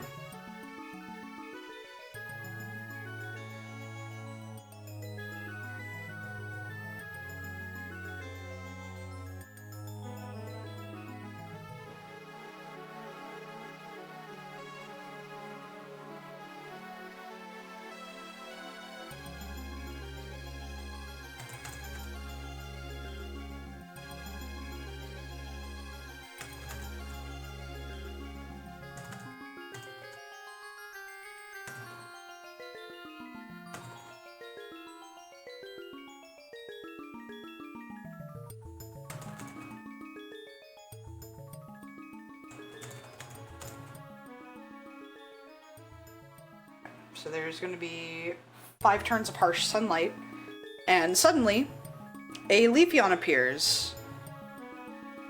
This Leafeon, the first thing that both of them notice about him is that instead of being brightly, having bright green leaves decorating his body, all of his leaves are gray. They don't look dead, they just look gray. Void of all color. Though he does still have cream-colored fur, so he's not albino.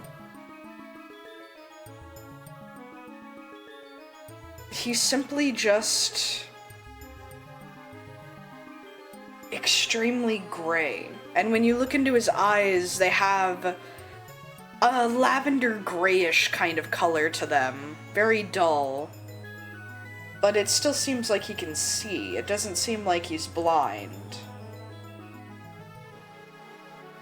And he appears from the tree line nearby, in defense of Angeline, seemingly, and goes, "That is quite enough. Why are you two fighting?" These two are very confused. They don't know who this man is. This is a stranger. But he does appear to be much older than them. I'm gonna have Angeline and MA both roll perception against him, because they want to know what the fuck is going on. MA rolled very bad. MA does not know who this man is, and cannot really glean much other than he is a very strong opponent, one that he absolutely would have no chance of beating. Angeline, however, with her keen eyes, is able to notice a lot of distinct differences with this man. He's a little weird. She doesn't like this air that he has about him, but he doesn't seem evil. She usually has a keen instinct for who is a bounty and who is not, so she would assume that he is not a bounty and is just a very strange man. And peering quickly at what he is carrying, he does seem to be a traveler. She does see that he has a canvas backpack that has a water jug on the side, as well as some farming tools, including a sickle, which is safely in its pouch, and he also has a hunting knife. Or what she would assume is a hunting knife. She doesn't understand. She knows it is a knife of some sort that is strapped to his right thigh above his pants. This man is probably a farmer slash hunter-gatherer that travels and is in search of a new home. And that is what she gleans from his belongings and his appearance. Though she still can't shake that something's very strange about him.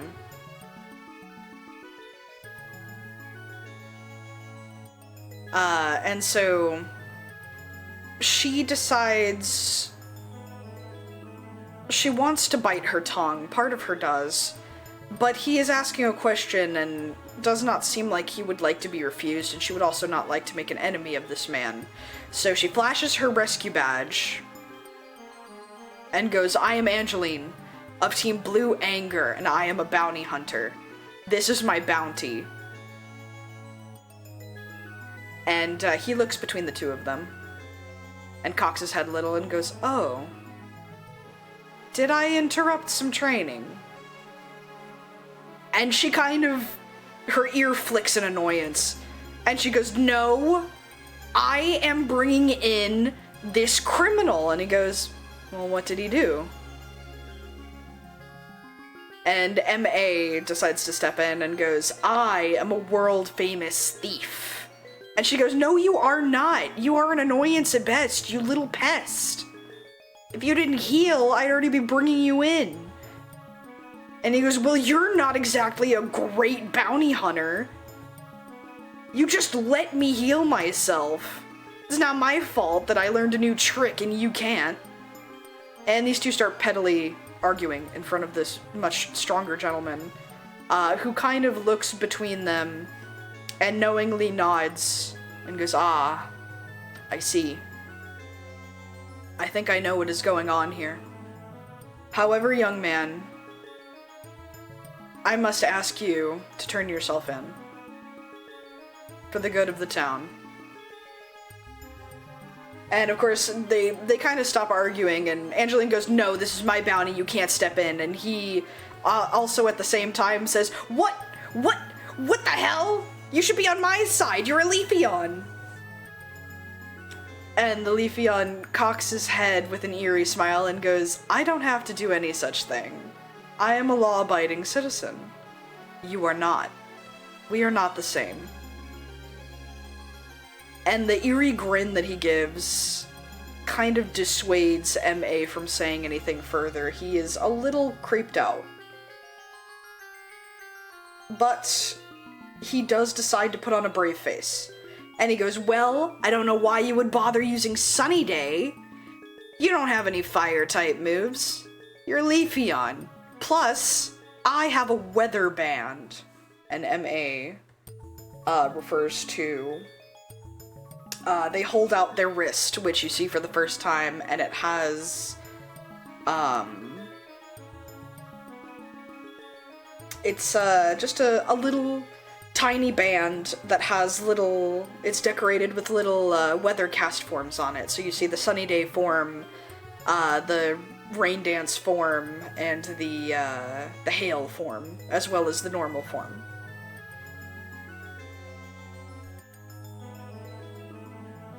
And this Leafeon goes, "Ah, a very interesting thing for you to have. Very useful, very useful. I'm very well traveled, and not being hurt by weather is very useful, but that sunny day was not to hurt you. It was to help me. If you do not leave with that Sneasel and me to go into town, then I will be forced to help her fight you. And trust me when I say you do not want this." M.A. decides to play with fire a little bit, and he goes, You wouldn't dare. You're probably just a farmer. Plus, with that heavy pack on your back, you wouldn't be able to catch me. Besides, this is between me and her."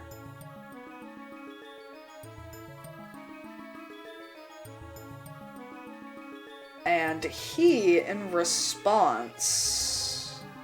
Oh boy. Where is it? Hi, Mono! I think I found my system!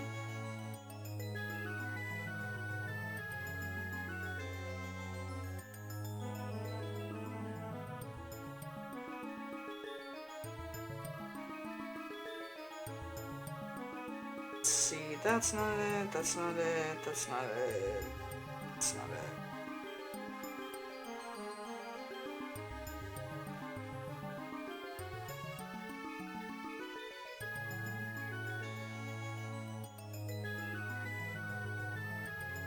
So this...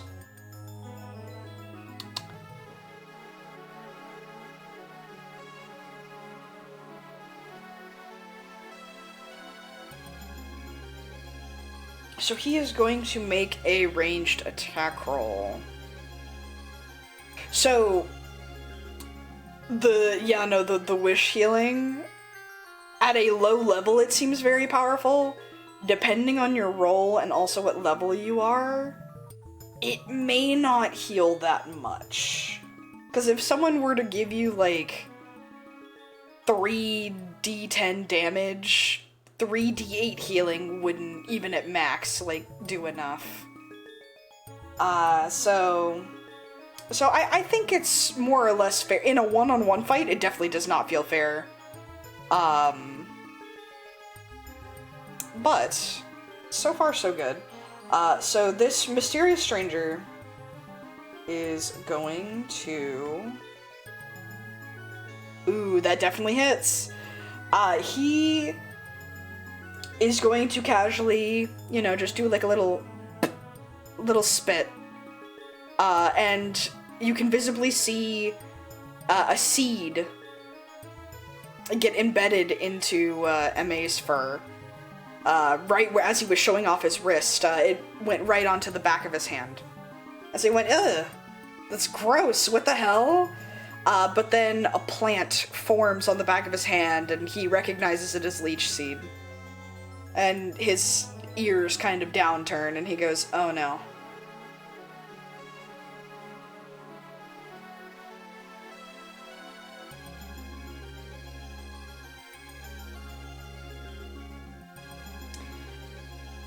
So he is now leech seeded. At the end of every turn, he takes 1d4 damage, and that damage is now given to Gray.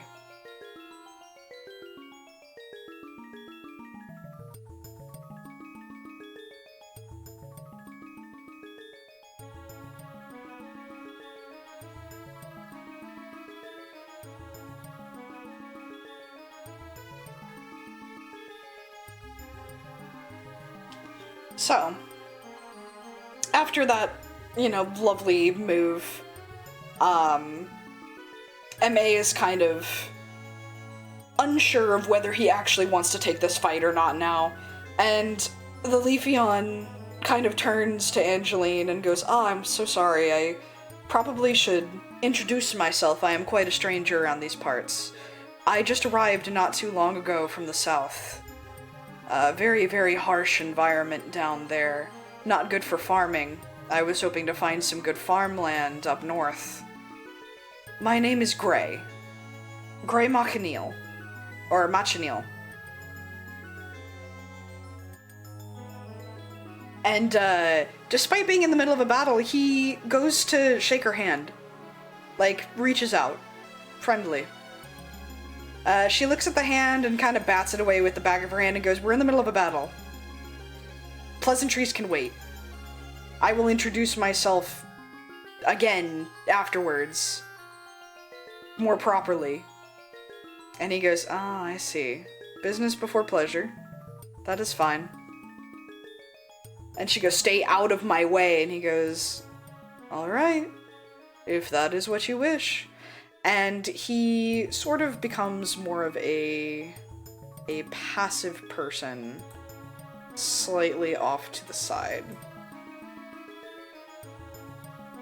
And so she steps forward and goes, "I don't give a shit about that guy. I am fighting you. You are fighting me. We are fighting each other.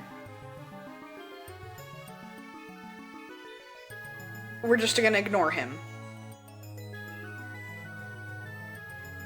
And let me see if this is a possible thing I could do.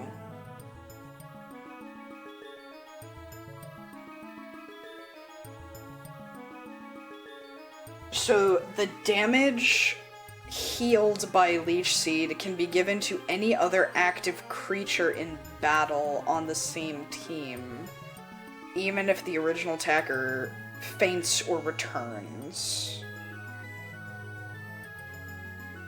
Ooh. Okay, so Gray is actively taking himself out of the turn order in order to give the healing to Angeline.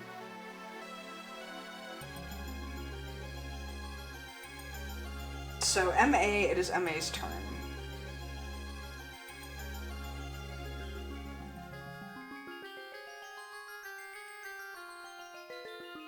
And MA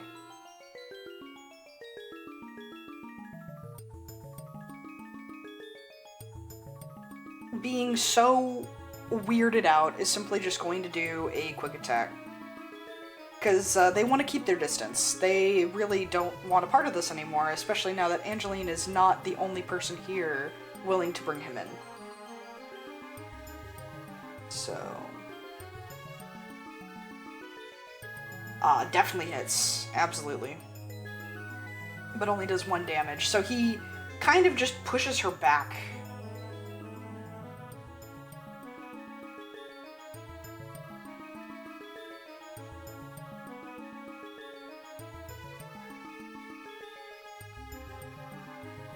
And as she stumbles back, you see the back of his hand glow where the plant is.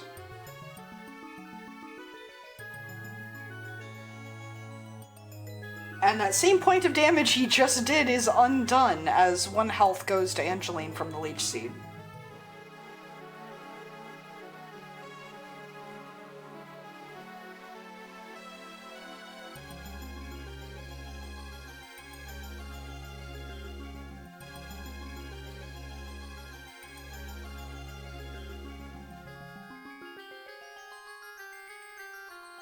So she's now at 20 health again.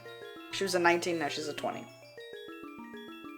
And she kind of spits off to the side and mutters under her breath. And then points at MA and goes, I think you and I both know this shit got ruined and this fight is pointless. This asshole behind me is probably going to keep healing me. That thing on your hand is gross. It kind of creeps me out. It's really fucking sunny. I don't like that. Why don't you just turn yourself in? And she gives him the chance to give up. Despite MA having fully healed, like, he's not super excited.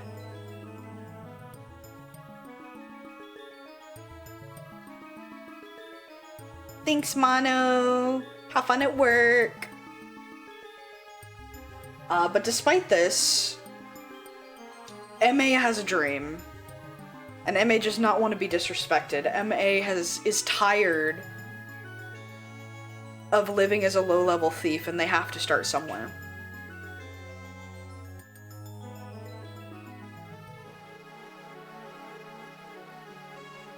So he shakes his head, and he goes, no, we're gonna finish this. She goes, okay, alright. Whatever you say. But before she can do anything,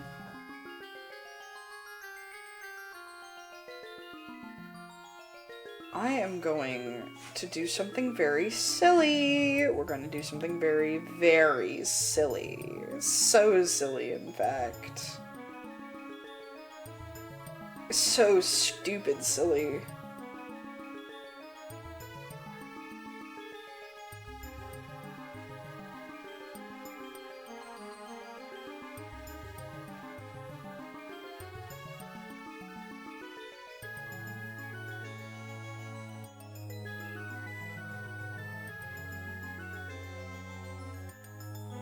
Who uses this? Okay, so this is...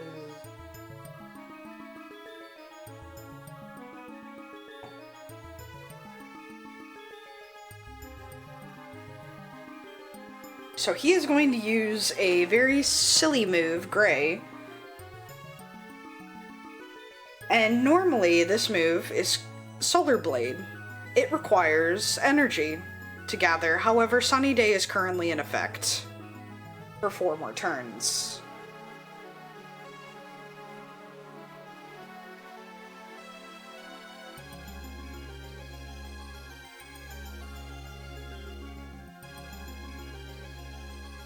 Oh my god. Hold on.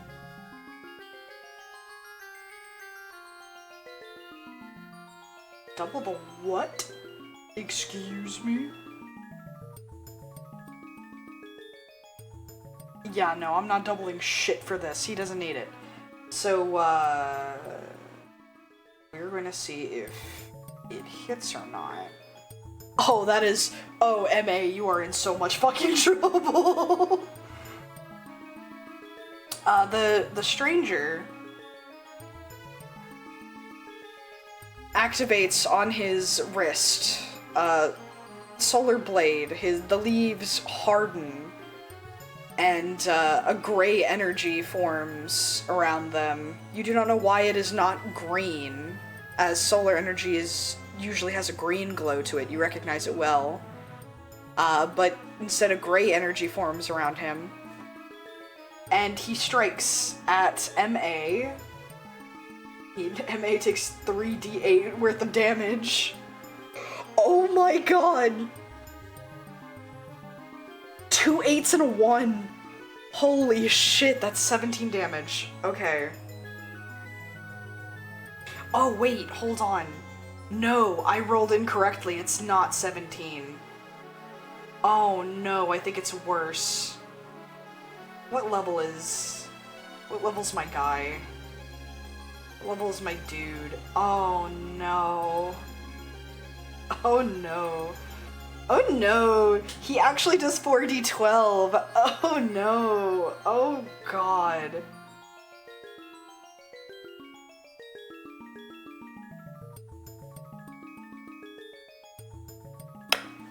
Oh. Oh, MA, you were not meant to survive this. So Angeline sidesteps out of the way as Solar Blade takes effect, and the strange Leafeon lunges towards MA, doing what is supposed to be 27 points of damage. You don't know what level this man is, by the way. That information is top secret.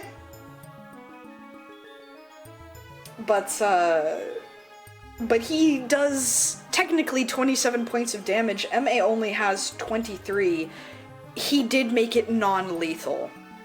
So instead of going for the throat, like one who is trying to kill would do, he does recognize this is a young Eevee that didn't do it much wrong, and he, at the last minute, turns the Solar Blade to the side and knocks him in the side of the head with the side of the blade on his arm. And completely knocks him out. So he has 1 HP, but he is completely KO'd.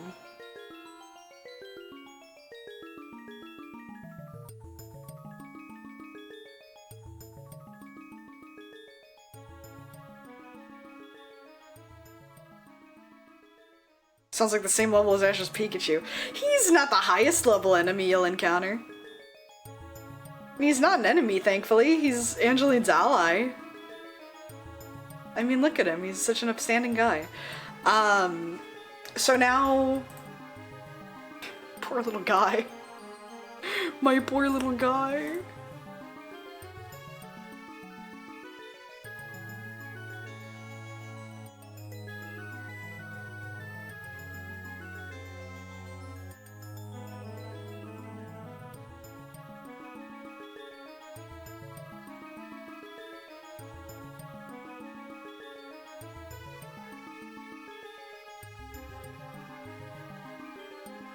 Hello? Save my image, Firefox. So now... MA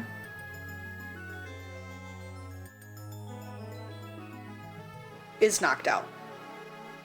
The battle has been won at a cost.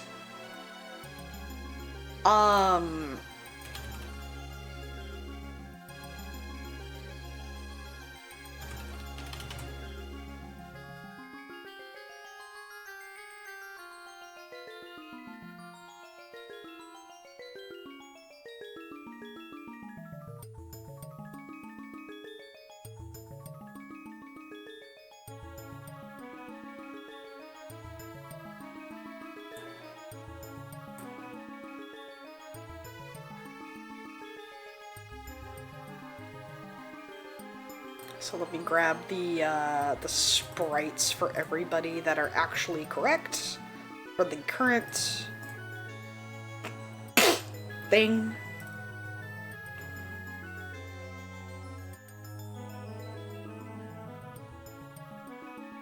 And MA is knocked out. We're gonna put them over in the corner.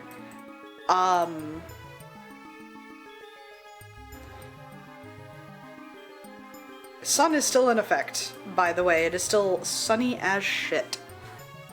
The detective guy in the games, until you find out he's a detective, a little less sketchy. Also, I need to go to the bathroom. I'm sorry to leave y'all at a tiny bit of a cliffhanger. Give me like 2 seconds. And then let me also...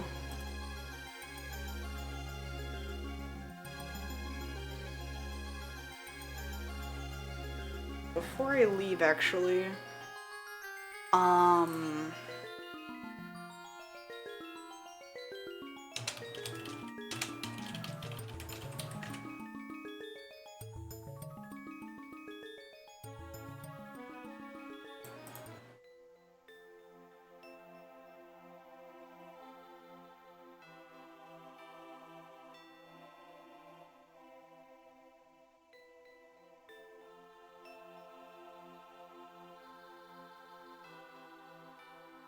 let's see. Let me...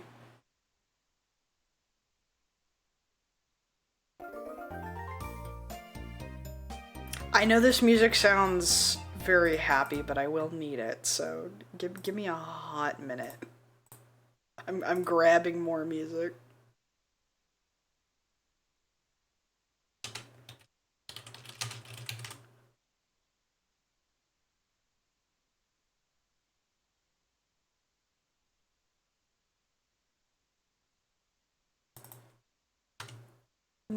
Let's see. I need a specific theme, and I don't remember what the name is. And it is not Dialga's fight to the finish. I can tell you that much right now.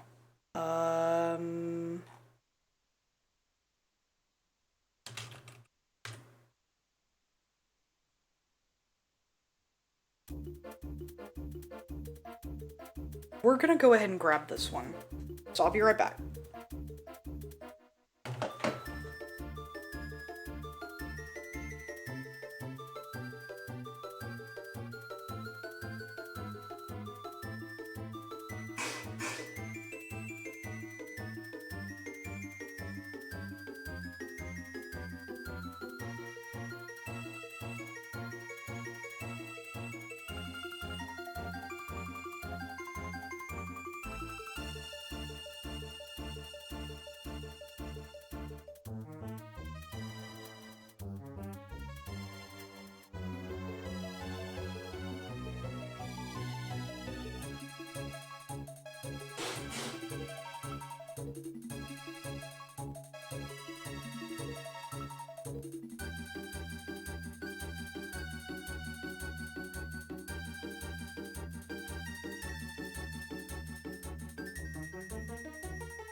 Coming.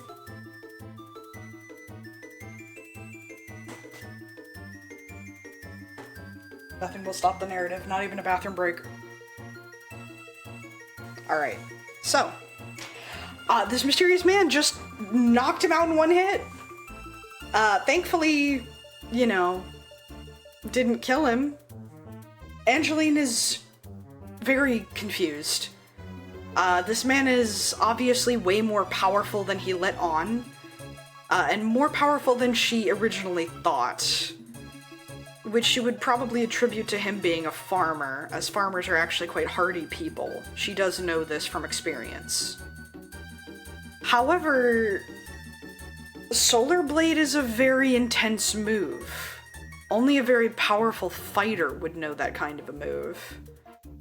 But before she really has much time to process things, the Leafeon, you know, kind of pats her on the back and goes, "Well done, young lady. I'm sure you would have brought him in on your own, but I just wanted to expedite the process a little. I apologize if I interrupted official guild work. My apologies. I didn't mean any disrespect." And so, she doesn't really have too much time to really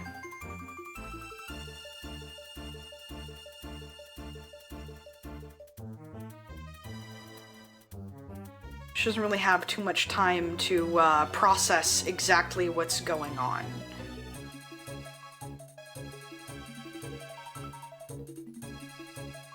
And so she instead turns to him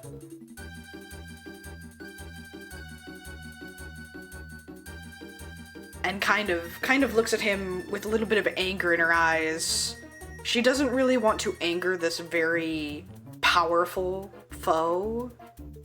Well, ally now, but her pride has been shaken, and she does not like that. But she also knows when not to fuck around. And she sighs, though she is definitely not happy the entire time that she is talking with this man. And she goes, "Thank you, citizen, for helping defend the area, the city of Happy Outlook, blah blah blah, I don't really care, whatever." And she kind of kicks some dirt, and he goes, "Oh my, I seem to have knocked the wind out of your sails, I do apologize. Once again, I introduce myself as Grey Machineel. Do you think that a well-seasoned adventurer like yourself could perhaps give me directions or possibly advice? That was my initial reason for interrupting your fight. I apologize. I was not sure what was going on, but I also know when a young Eevee is involved, I simply cannot sit still." And she kind of cocks her head, and she's like, do you have, like, an attachment to young Eevee? Like, what's going on? Good luck at Costco, Lucky.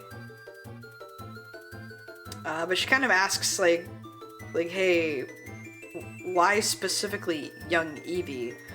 And he goes, "Oh, well, you know, there's quite a lot of orphaned young Eevee, specifically because of the legends of some of the old heroes that started the Scouts of the Grass Continent. One of the founders was an Eevee.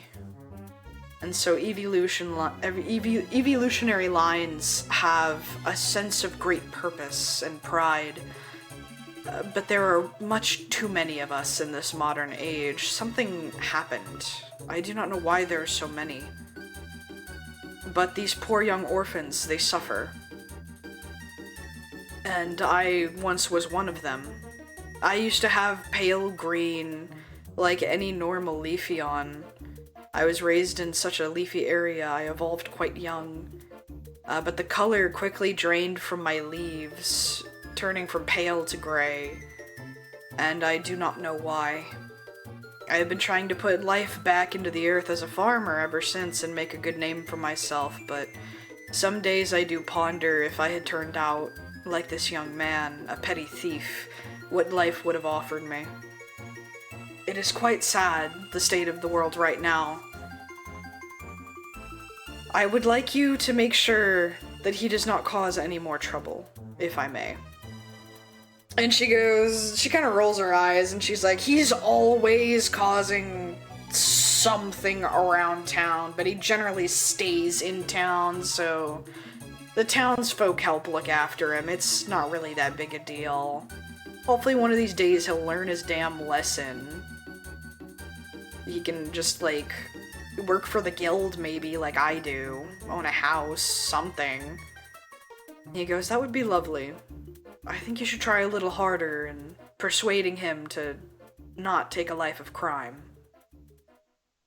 One of these days, he might meet a stranger not as kind as me, especially out in those woods if he hides out near there. I'm sure as a bounty hunter you might be aware, but a lot of people are not nice southward. And she nods her head because she is aware that he is referring to the plentiful criminals that make their home southward, that are upwards of many, many, many levels higher, and are intent on killing people. That is where a lot of the 5-star bounties tend to go, is southward. And she nods. She goes, yes, I am well aware how dangerous it is, especially for a citizen. Or a lowlife. She kind of looks at him, knocked out. He goes, well, I guess I should haul him back into town. I wasn't planning on knocking him out. I was hoping he would just come quietly. I don't want to have to drag him. And Gray goes, oh, I can help you. I can help you at least a little bit. That much is fine. And she kind of doesn't really want to accept his help. But she also does not want to drag his ass back into town by herself. So, she goes, well, if you can help me, I suppose, you wanted help yourself, right? I do owe you that much as an explorer. You know, she looks at her badge. She really should honor Rio and her mission. And so she asks the Leafeon, so what is it you wanted advice on, you said? And he goes, oh, I just wanted to know good, rich, fertile land in order to start a farm that didn't already belong to someone. I would like to cultivate a small farm, if you will. I would like a peaceful life away from the life I used to lead. And so she happily welcomes him and goes, well, in Happy Outlook, there's plenty of places to get supplies at least. I'm sure you could go either slightly north or slightly east of the town and build farmland there, and you could supply the town with some of your food. I'm sure the town would be absolutely thrilled in order to have more food supply. We're always running low. Quite a lot of travelers burst through there because of our guild. And he goes, ah, there's a guild in town, I see. Which one, if I may ask? And she goes, you haven't heard of it? It's the Shiny Charm Guild, run by Rio. World famous explorer? Or continent famous explorer? Shiny Lucario? And he goes, ah, I have heard legend of her. She is very famous. Very famous indeed on this continent. It would be an honor, honestly. And Angeline goes, well, you're lucky she's in town right now. You might be able to catch her. At the very least, if not her, you can catch the mayor of Flamondo, and he might be able to sponsor your farm. That or Cyrus at the bank. He's always investing in various things. I'm not really the best person to ask about that, but that's about as much as I can help you with. And he goes, oh, you've been a tremendous help, young woman. Thank you very much. And he reaches out for a handshake again. And she is going to roll perception. Because she still gets icky vibes from this dude. And got a nat 1. She can't really read him very well. A Sneasel.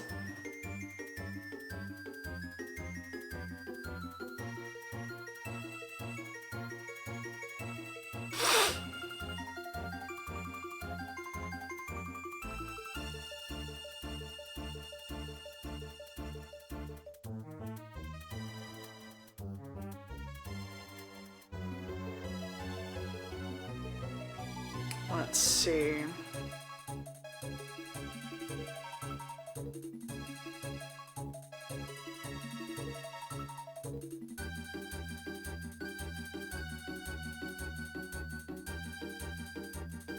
I'm going to add this into the corner.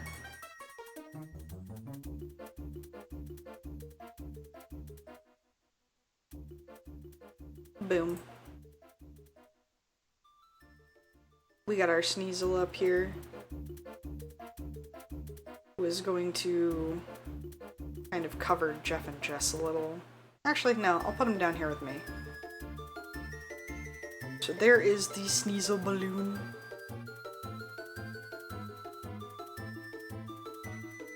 Would you looky there? I already see it on the screen. Hey, there's another one. And it's a female Sneasel, what do you know? Here, let me stretch and hydrate.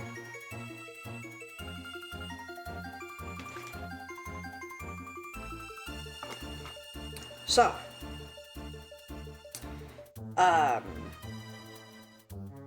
so she cannot read this man.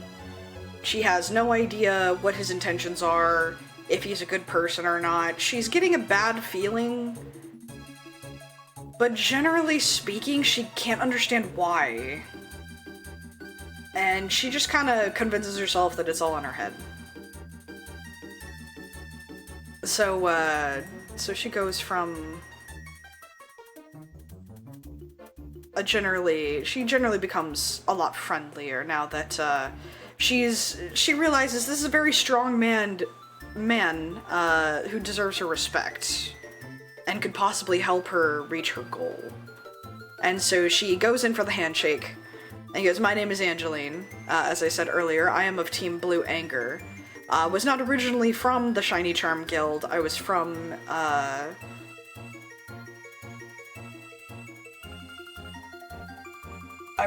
the Piercing Icicle Guild over in Icicle Peaks, like towards the summit, or towards the base of the Icicle Peaks, because I used to live at the summit, at a little place called Snowflake Haven." And he goes, "Oh, you've traveled very far. I have never heard of such a place. Would be much too cold for me, as a grass type." And she goes, "Are you even still a grass type? All the color got drained from you." And he laughs a little, and he's like, "Oh, I am still very much of the earth. It's just my color. I don't know what happened, but there's no green that will touch me." He seems rather saddened and confused by this, but you both quickly move on. And he goes, "I would love to help as well with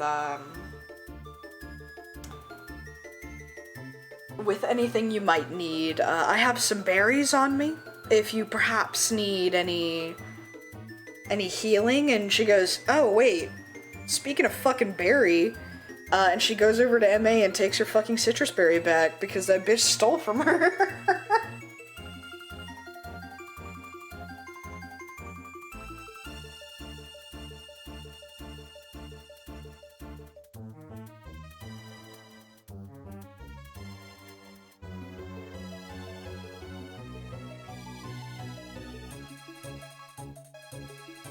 As she takes the berry back, though,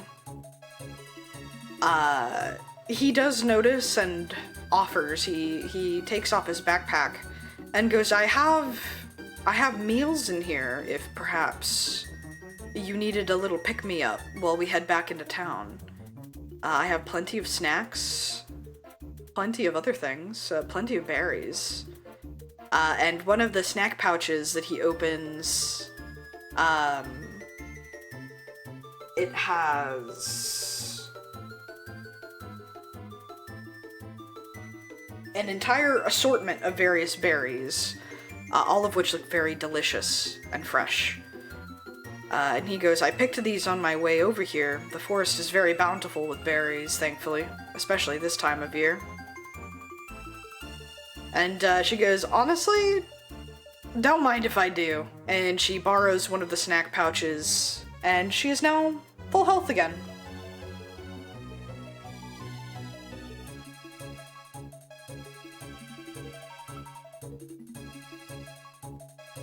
As she munches away, the sun is no longer harsh.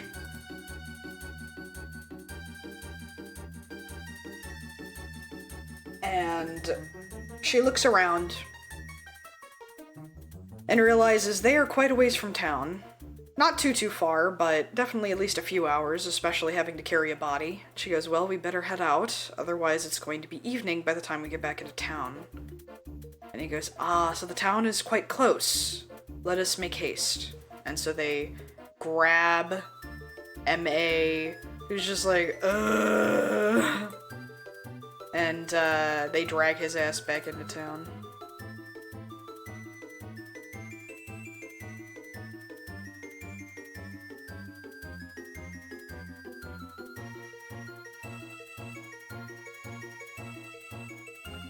And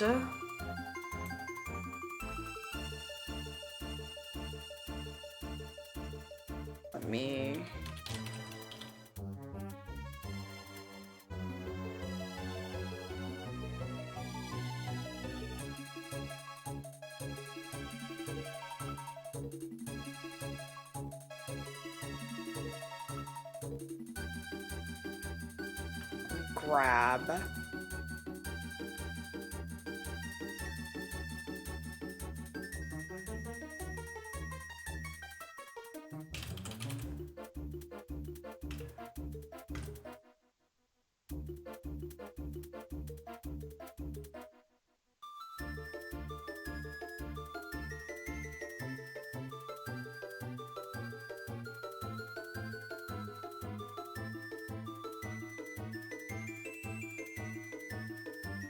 grab these real quick.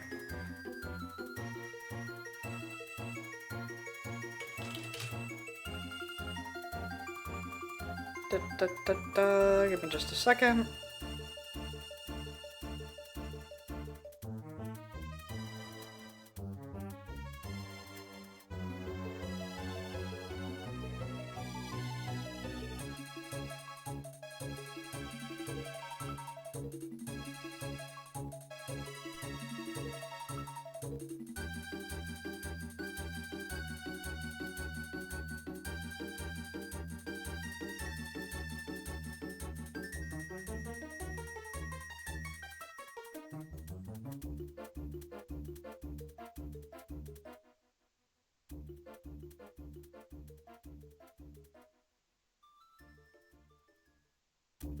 And so,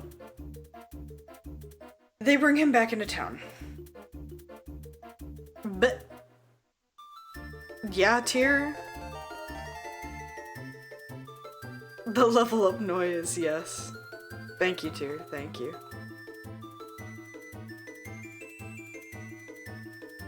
I swear to God, if I see that thing move... If I see that thing move from 27%, I swear to God.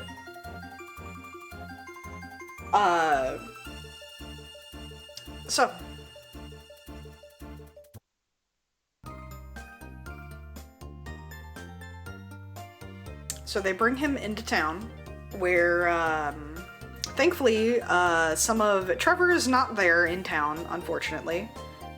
However, there are two Pucciana posted up in the middle of town by the fountain, very dutifully waiting, and they see Angeline approaching with the Leafeon and the knocked out M.A. in tow, and they go, thank you so much. I see that you have brought in the criminal. And she goes, it's criminal. You guys still don't know how to talk, huh? And they're like, it is in fact criminal. I think you will find it is criminal. And they, you know, start jabbing and whatever, and they were like, oh, well, did he give you the business? And she's like, he was nothing. He was nothing at all for me. Not even a challenge. And, you know, they both smile knowingly to each other, and they're like, honestly, he still gives us even a little bit of trouble. Are you sure he didn't give you anything? And she's like, well, I did have a little bit of help from this random dude. He wants to start a farm nearby the town. No big deal. He he's just a farmer. It's whatever. And they laugh and they're like, you got help from a farmer, huh? And she goes, farmers are quite hardy. Shut up. But they all seem to be joking very friendly. And Gray is very happy to just let them talk. And eventually the Poochyena go, well, we'll take him off your hands and throw him in jail. Where Dad will probably just give him a stern talking to and then let him go again. And he will cause more trouble, but hopefully not this time. We'll see. And so they take him in, and they were like, the reward has already been sent to the guilds. Or at least the guild share has already been sent to the guilds. We were told to give you your share directly. And she goes, oh, really? You guys are going to give me the share directly now? And they go, yes, it's quite late in the day, unfortunately. And Rio is very busy. She's a little too busy to see you, but she did want you to be able to go grab that pizza before the store closes. And she kind of is like, oh shit, fuck, my fucking pizza.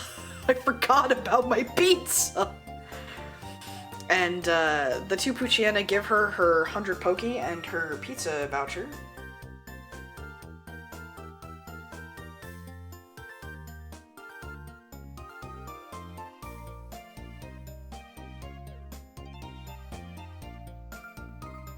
And they leave with MA in tow. So MA is gone, and so are Poochyena.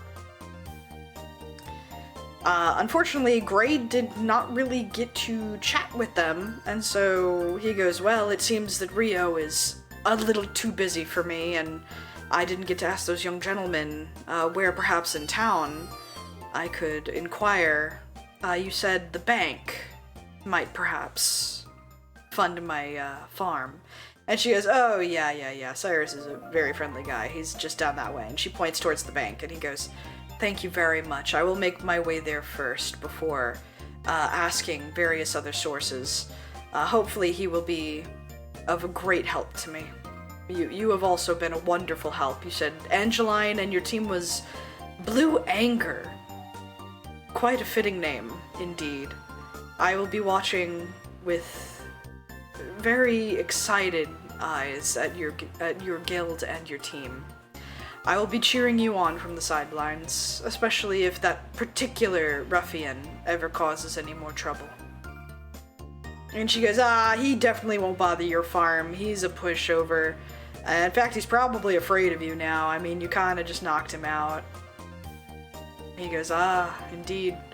We shall see. Hopefully for the betterment of young Evie and whatnot, he will get knocked into some sense, but even if he doesn't, you can always call me. I will set him straight. In fact, maybe he could be set to work at my farm. And she goes, you'd probably have to ask Trevor about that. I'm sure he'd be all over it. Manual labor? Yeah, no. He'd be on it. And she thinks back to some of the civil punishment that some small, low-level criminals have had, where they've had to work at various shops. But usually they are sent to work with John Doe. And then that reminds her once again, she is about to be late for pizza. And she goes, I'm sorry, I can't talk anymore. The pizza shop might close soon. I don't know. I know John Doe will generally stay open as late as anyone is there, but I am still worried that he will close if no one happens to drop by. Like, he will continue to make pizza, that's no question. But I don't know if he'll actually be selling said pizza, or if he's making the pizza for himself before he goes to bed, so that he can wake up early and make more pizza.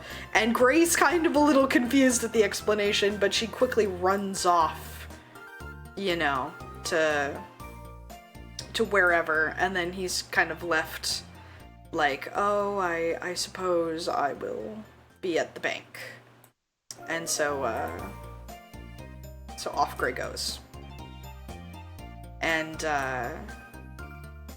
she is able to go get her pizza and bring it home to Lavender and Derek. And she gets her happy ending in this little one-shot. She gets her pizza. The 2 toppings that she orders, because she doesn't like spicy food. She's more of a very mild kind of person. She orders an Alfredo pizza with, let's see,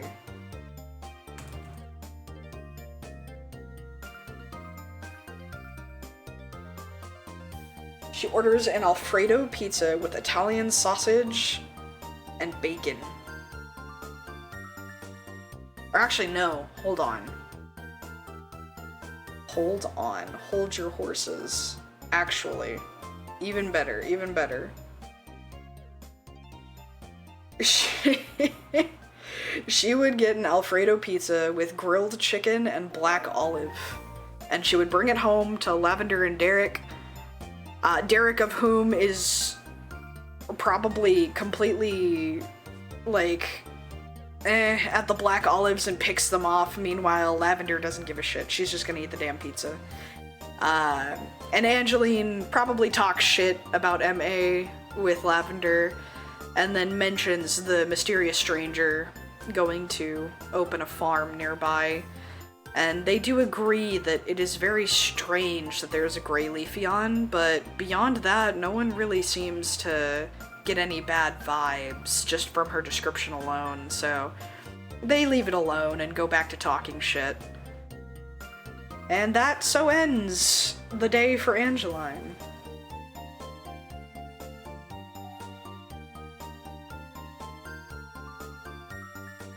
And another peaceful day in Happy Outlook.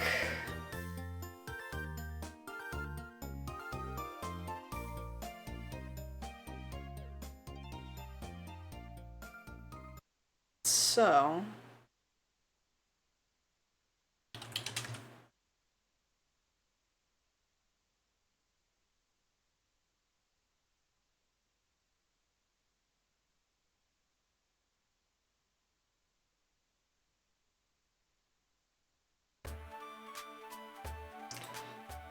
we have reached the end. Oh, thank God the battle system worked! If it didn't work, I was going to actually commit crimes. The battle system fucking works. Oh my God. I'm taking some victory bites of my meal that's very cold. Because I forgot it was here.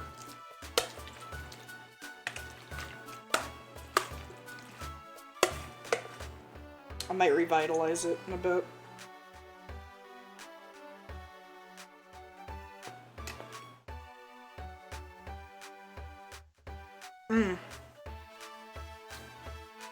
Thank God. Thank God. Thank God. Battle system down. Battle system set. I have good assets. I did okay as a DM for myself. I could have been better, could have been worse. But that's fine. You need any E-redeem so this doesn't happen? Look. Look.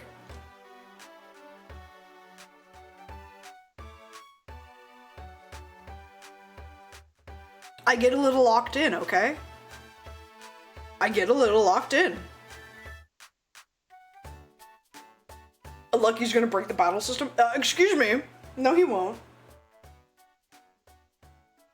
I say as I go to look up his dude.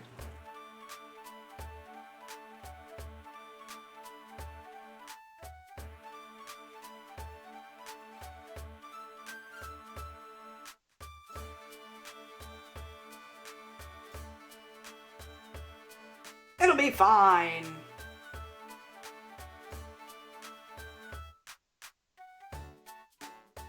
Oh shit.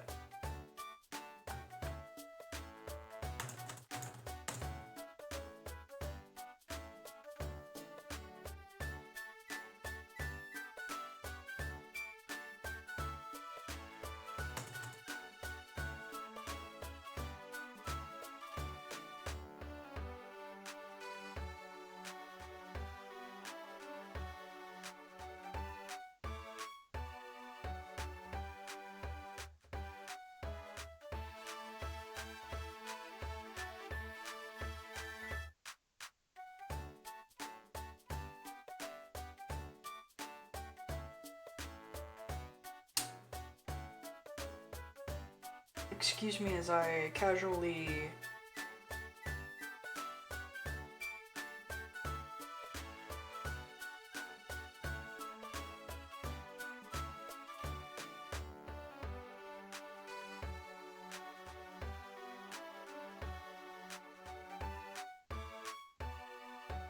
try to remember my girlfriend's Red Lobster order.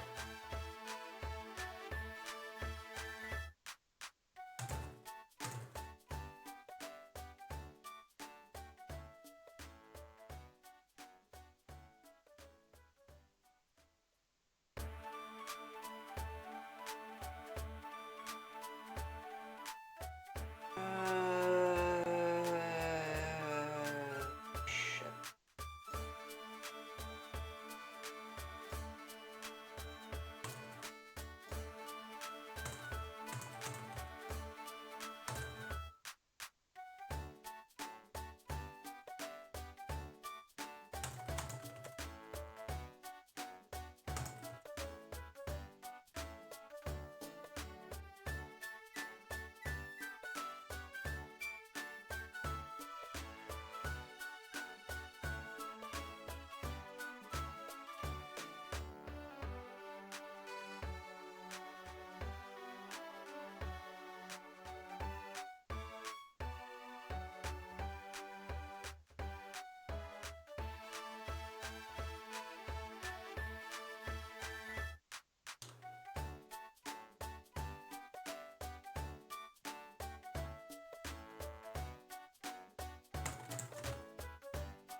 Like he's a slime, he'll find the cracks. Jesus Christ, he probably will.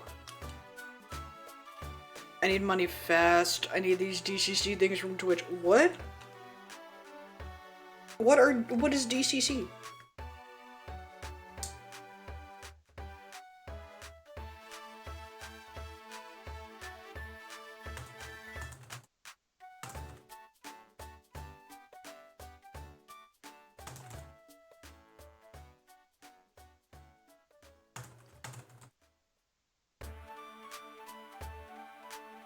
Now, speaking of Lucky, I do need to stall a little until he gets home so that we can work on the sheet together.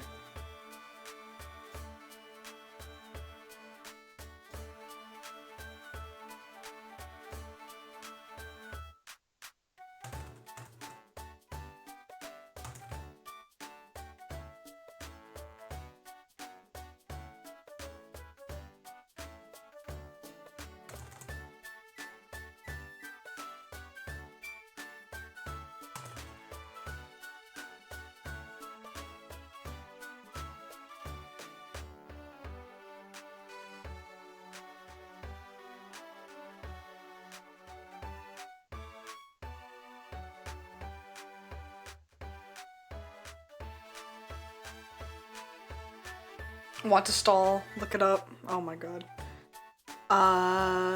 Only the greatest series of books. I got into them before they became mainstream. Dungeon Crawler Carl.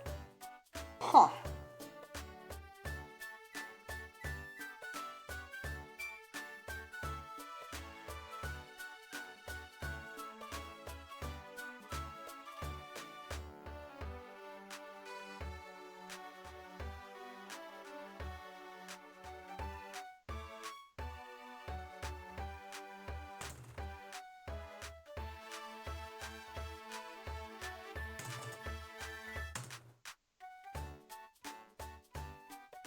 Okay.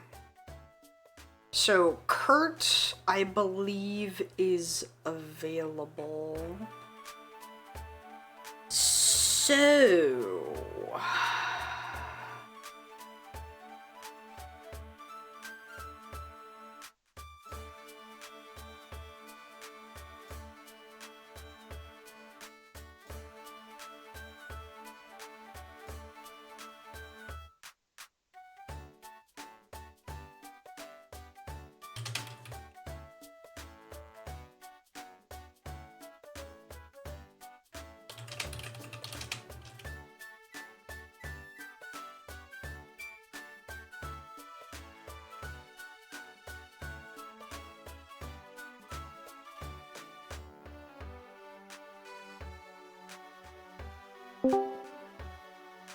I put join without entrance noise. It definitely made the entrance noise.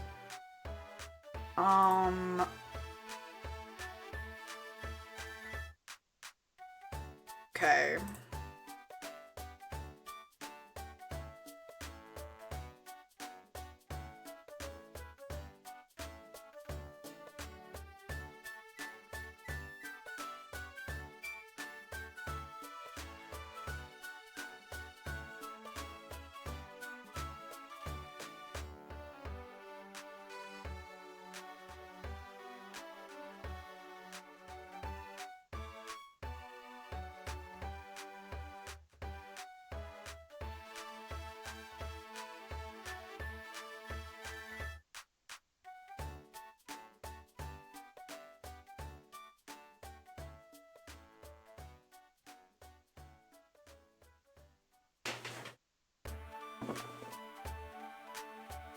Let's see.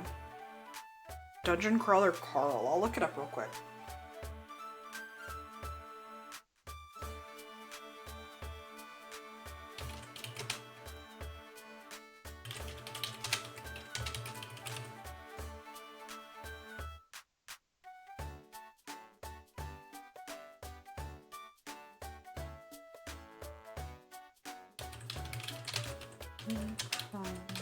Carl. Fantasy, science fantasy, lit RPG, comedy. A man and his ex-girlfriend's talking cat who must survive a brutal alien-run reality TV game show inside an 18-level underground dungeon? Oh, this sounds great! What the hell? The apocalypse will be televised.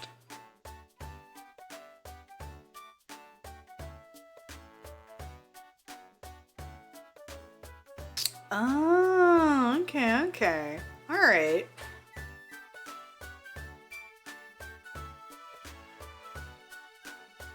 Alright, alright. Princess Donut! Oh my god. It's so good. It does sound good.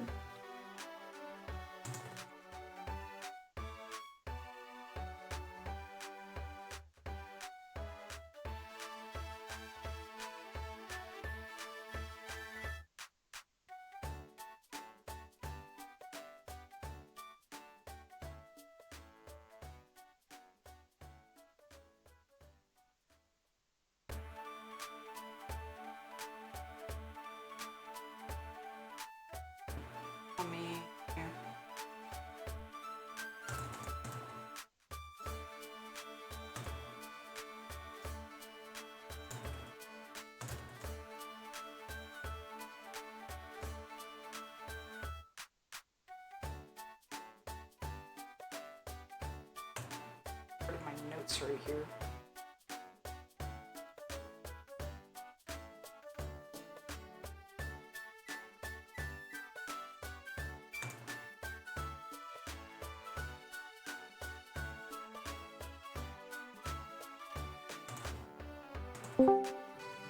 Buh. Hello. Oh.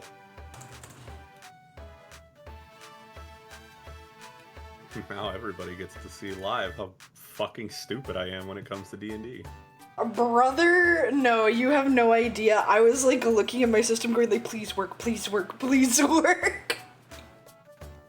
And Bev, I can't write a character sheet. Brother, you can write a character. That's not the same thing. It's pretty close. Trust me, trust me.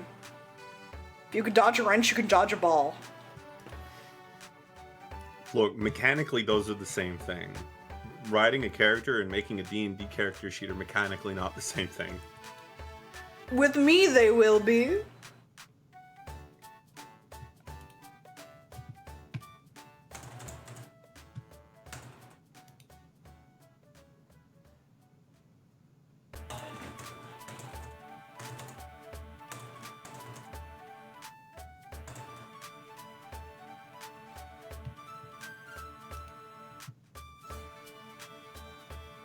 Sorry, I'm answering a few things. Lucky should still be out and about at Costco. Because he's at Costco with River. I think they're grocery shopping or something. Okay. But Lucky only needs a little bit. You don't actually need that much. What do you mean I don't need that much? I'm confused. He doesn't need that much, sorry. I don't know what I said. I meant he doesn't need that much, so we don't need him. Okay, I was like, what? Sorry. I'm looking at Dusk Noir's sprites on the sprite form. God, I love this fucking thing.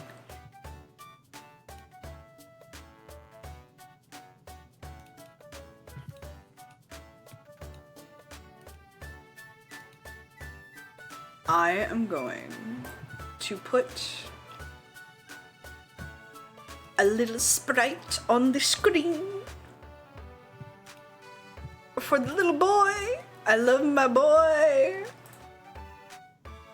I love my boy. Yeah, I know he's your boy, but he's my boy now.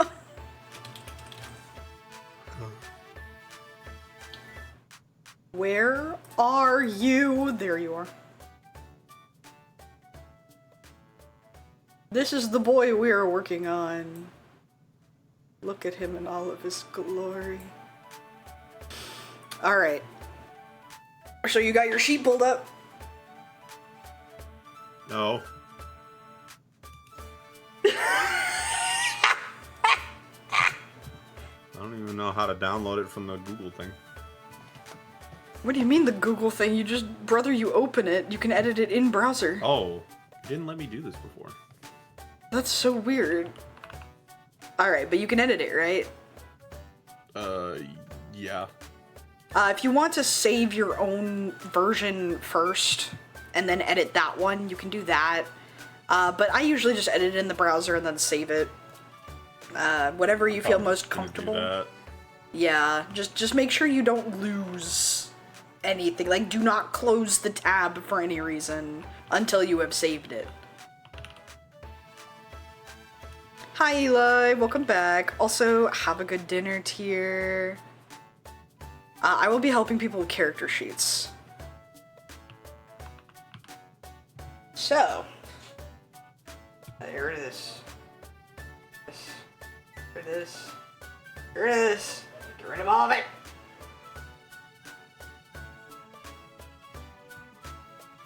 So,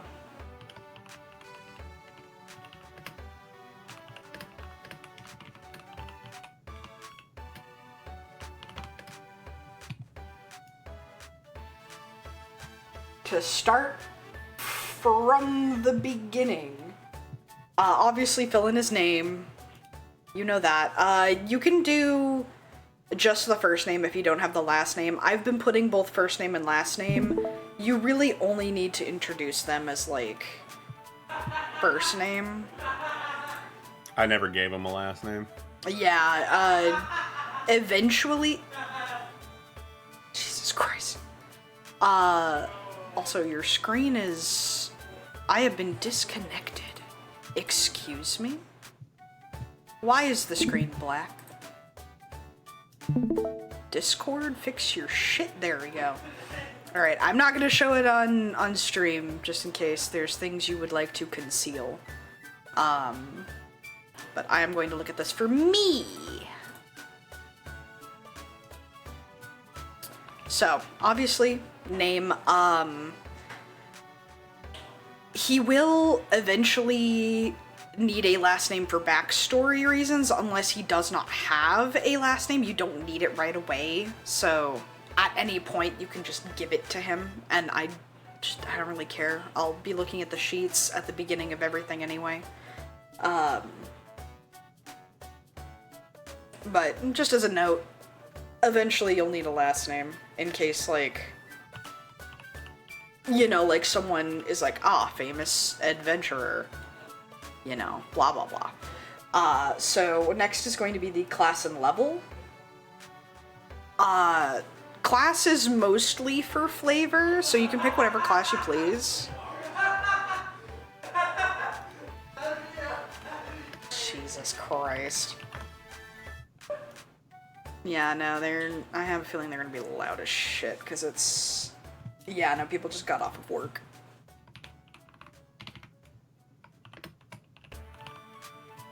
And then for level, right next to Blood Hunter, you're gonna put, like, a space, a slash, and then, what Pokemon level did you want, Alistair to start out as? I put that you can, What is the highest I can start with? the highest you can start with, I believe, is level 50. So you will be level 10. Because every D&D level is 5 levels of Pokemon. So you'll put level 10 and then in parentheses 50. Yeah, because I'm like, technically, that makes sense because he's a vet. Yeah, and that does make sense. I figured you would probably go for that. Background, you can choose any D&D background. This is also a flavor thing. It doesn't really do much. Like, it might help me with, like, oh, roles or whatever. I'm trying to be as simple as possible. You got player name, you got race, and then alignment.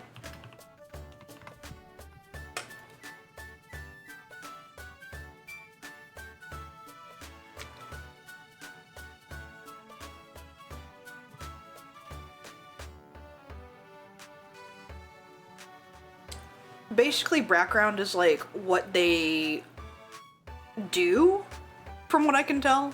Like how there's merchant, there's wanderer, there's people, you know, whatever. Mm-hmm.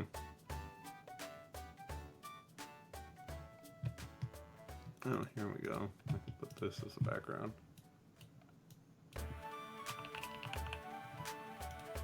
Alright. And then experience points you leave blank. I will look at everybody's experience points.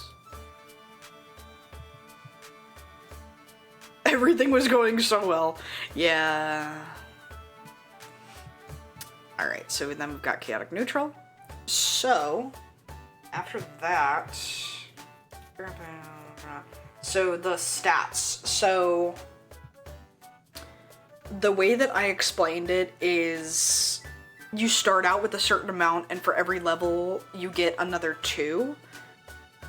So for him specifically, because he starts out at level 10, he is going to have...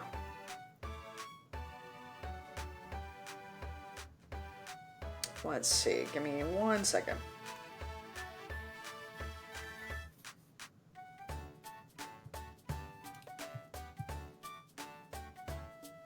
So that's...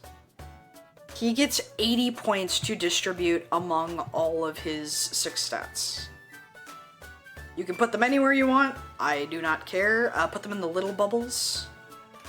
Not the big part. Because there's like the little bubble and then the big part. The little bubble is where the actual stat is going to go. And then I will tell you what to put in the big parts based off of what numbers you put in each one. But you can take as much time as you need. I give a lot of points so that people can min-max if they want or even things out as they want. Plus the dice are going to be very mean.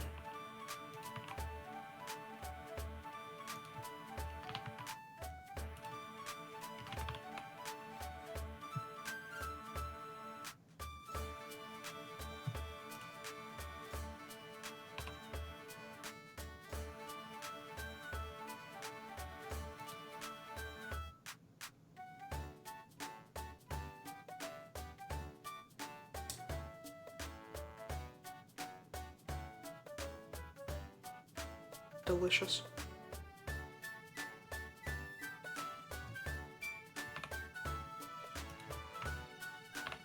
How does this look? So let's see. Alright, so 2, 4... I actually might do this instead.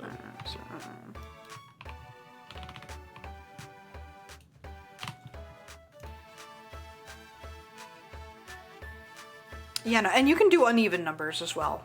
Like, you can do 18 or 17 or whatever. They don't all have to be increments of 5 or 10 or I'm just whatever. trying to figure out what's a good spread for somebody who's supposed to be a killer. More than likely... Because he is also smart. Yeah. Yeah, no, more than likely, I think it would depend on... Let's see...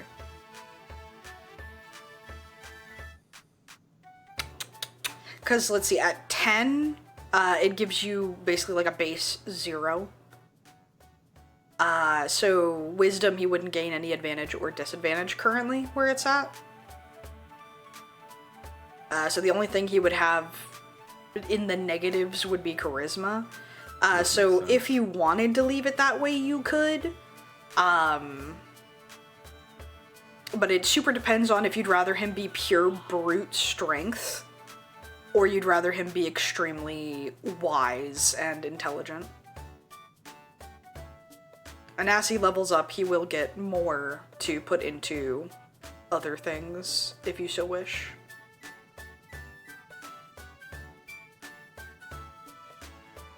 But considering... That's why I think the 15, 15, 15, 20 looks good. Yeah, I do think this is decent for him. So the big box for wisdom, you could put 0. Because he does not get plus or minus anything. Charisma is like -3. Angeline also has -3, but she has intelligence. Let's see. 15 is going to be a +2. So all the 15s would be +2. To be fair, he's not trying to impress anybody by talking to them. Yeah. So that'll be +2, that'll be +2. And then 20 will be +5.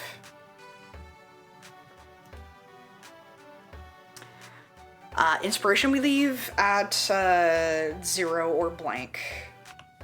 Proficiency bonus is going to be... Let's see... You are at level 10. So yours will be a +4 in proficiency. For the little area where it's like strength, dexterity, whatever, just record your pluses and minuses, and then highlight your 2 best ones. So yours would be strength, and then you can pick out of dexterity, constitution, and intelligence which one your other best one, quote unquote, would be. And then in the little spaces you put like +5, +2, +2, whatever.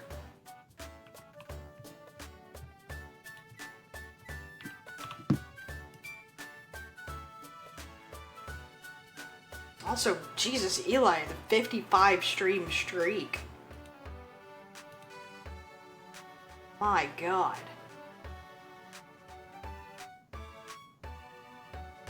Did you record all of yours down? And even for the ones that you didn't click. Just record all of them down. There's a lot of repeating things, a lot of monotonous stuff. That's kind of how a sheet is.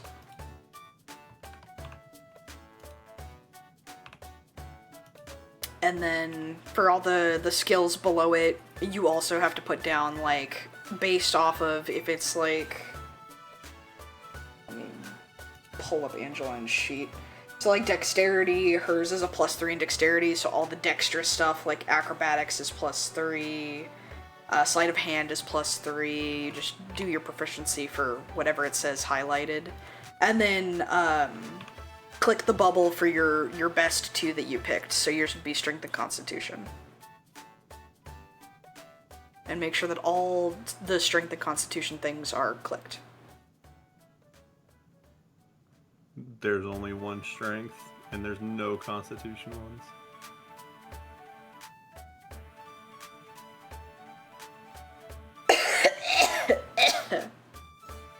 Ow. Alright then. Then those are the only ones that are going to be clicked. Trust me, that doesn't mean you're going to be bad at them. It's just for highlighting. And then write down all of your pluses and minuses for everything.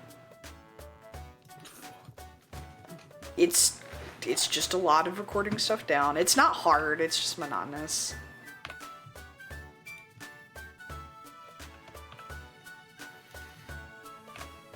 And then uncheck stealth. Because, like I said, that won't be a fact that you're not proficient. This is just slightly...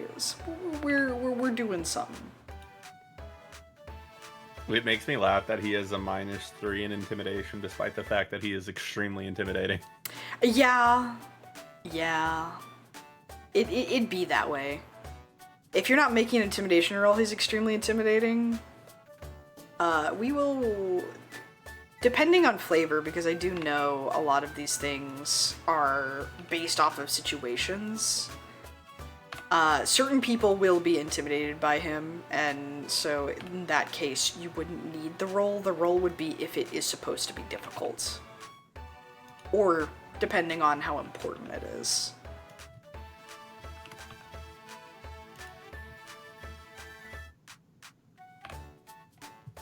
And so your passive wisdom, perception, those are your perception rolls, so you just put whatever, let's see, for your wisdom it'd be 0. So he doesn't get plus or minus on that.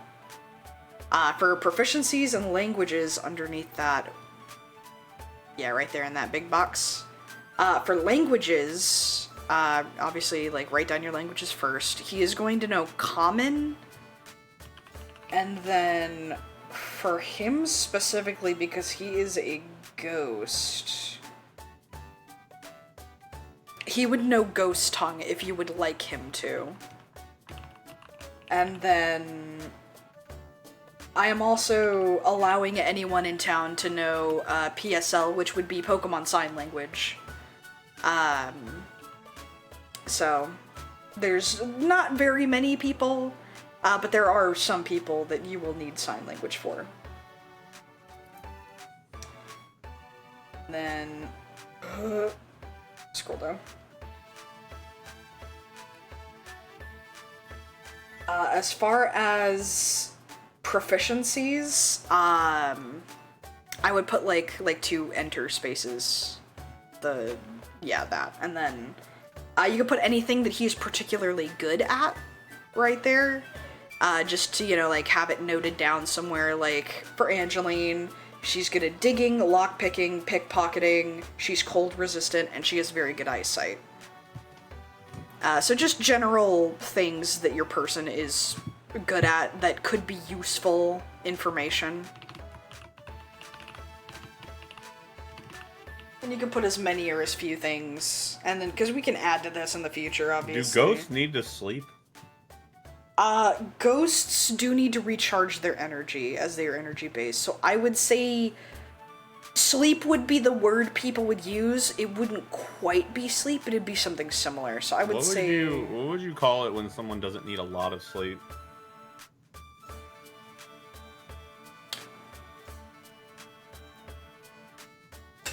Or is that even feasible?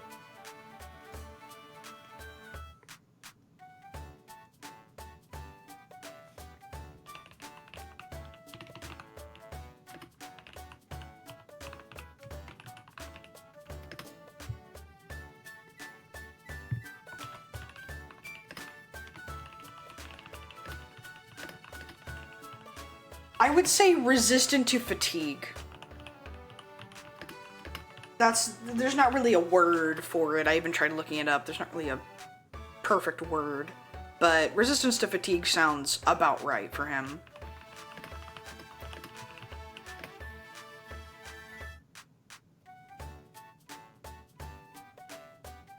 Since he's a ghost, would he have dark sight?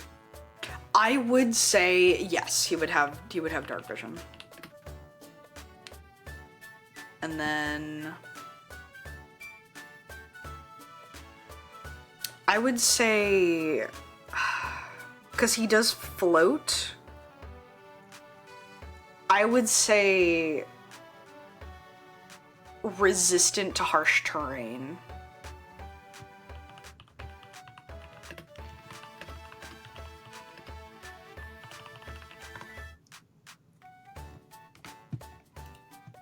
And then, like I said, we can always add to it if there's more stuff later. So scrolling back up to armor class, you're just going to put 100. Everyone's is a base 100 for now. Speed is 30. That one's also just a base for now. That's not really going to change. Unless I want it later. Maybe. Initiative's going to be your dex modifier, so +2. And then... health, if you look... Let's see, let me just give it to you.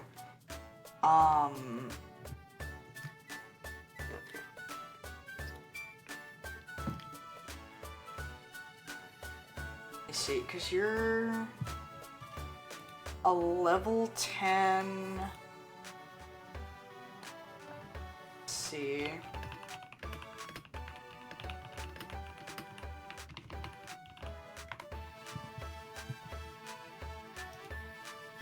Yeah.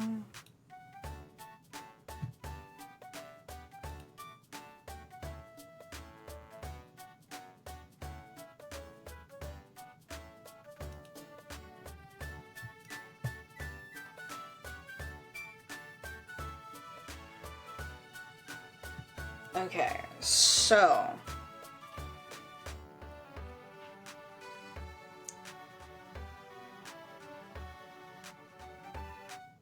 the HP we're gonna fuck with a little. Do you want to manually roll dice, or do you want a median? Like, the average health that this particular level would have. What's the average? So obviously it doesn't do homebrew stuff. So what would you like? Would you like him to be classed as a barbarian, a fighter, a monk? For health, for HP purposes. I know he's a blood hunter. Well, I know, but I'm saying this HP calculator only has basics. Oh, so I'm saying it's the biggest HP. I see. Because I'm specifically speccing for combat.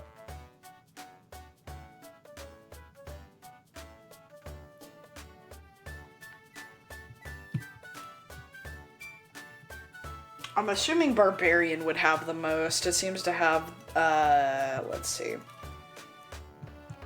So the average for a level 10 Barbarian with a con modifier of 2 would be 95. That's kind of crazy.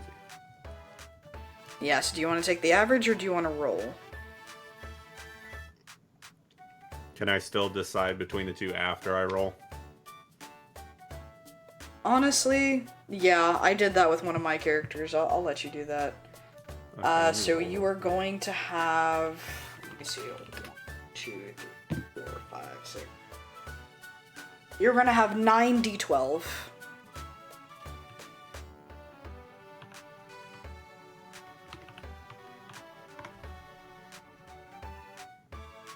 Okay, so that's a 12 right off the bat. Well, if you click the D12, it'll give you a bunch in a row, so you don't have to remember. Oh, really? Yeah. So you get 9 of them, yeah. I was gonna say, yeah, you had that one, okay. Yeah, I'm taking the 95. I was about to say, yeah, even like the rolled version I got was only 81. 95 is still much better. So put his hit point maximum at 95, and then current HP 95. For now. And... temporary is nothing right now, so we don't need that. For your hit dice, go ahead and put 9 d12 what we just rolled. Just to let me know how we got to fucking 95. The death saves is nothing right now, we don't need that. We are going to come back to the thing that's right below it that says attack and spellcasting. We will come back to that one. Equipment. All the stuff to the side, all the little boxes, all of them are blank except for the last one. That is your money. I believe there's a maximum, but I will let you have any amount below the maximum. Excuse me, Jesus. Anything under 10k poke is fine, so you just put the number. You can have 10k, You can make him have less than that, you just can't have more. And 10k is considered quite a lot. And this is just what he has on his person. This does not count what he has in the bank. Oh, really? Yes.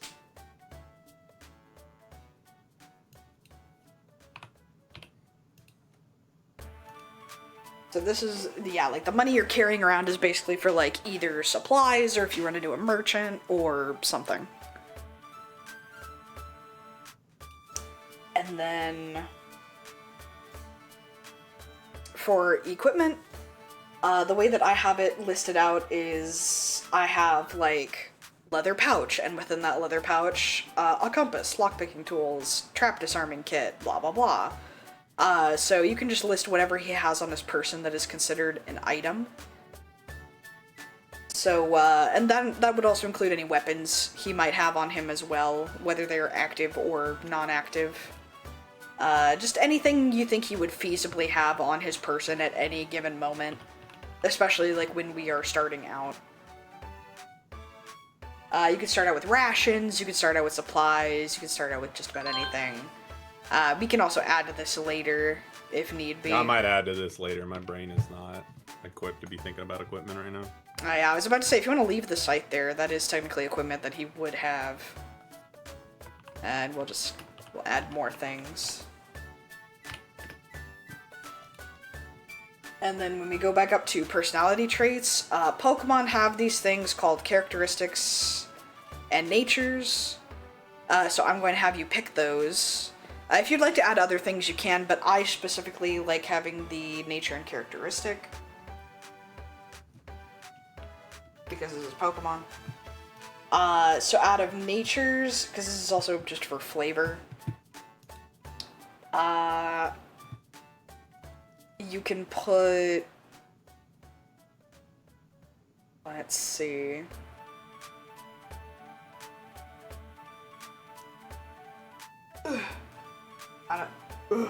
No. Oh god. Oh god. Help. Father, help. I don't know if this site is a little hard to read. I know the natures very well, so this site is easy for me, but I don't know if this site is a little weird. But it has the natures and the characteristics all in one page, otherwise I'd have to give you 2 separate pages.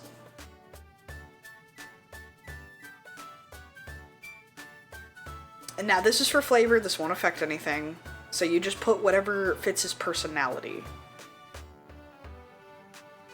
So like for Angeline, I believe I have like...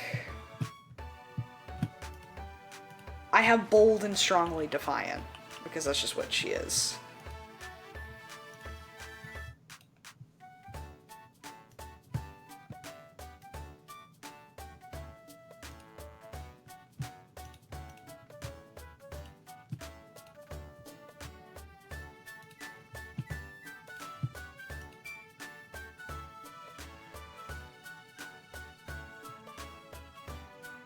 And so the characteristics will be listed underneath that right there.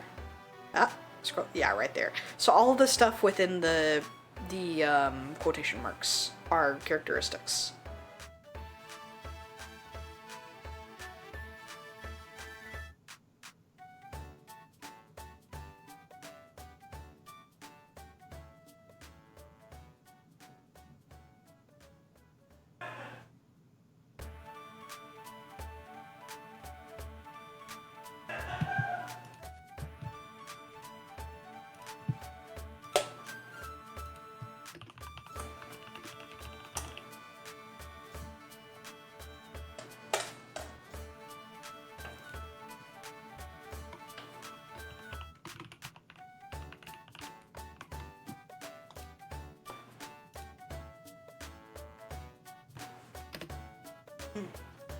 Sorry.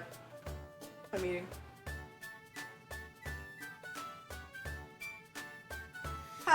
You're okay.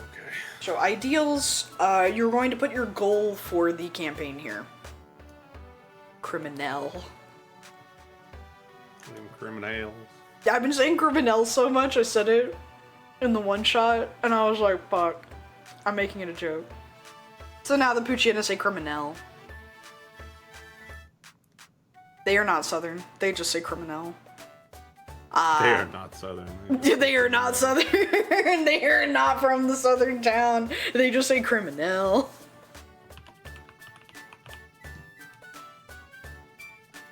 Yeah, and you can always edit that part later, obviously. Some people don't have a goal yet. And then some people do. But bonds, you can just put specific important relationships that you can think of. Like Ingot has his family there. These can be living or deceased.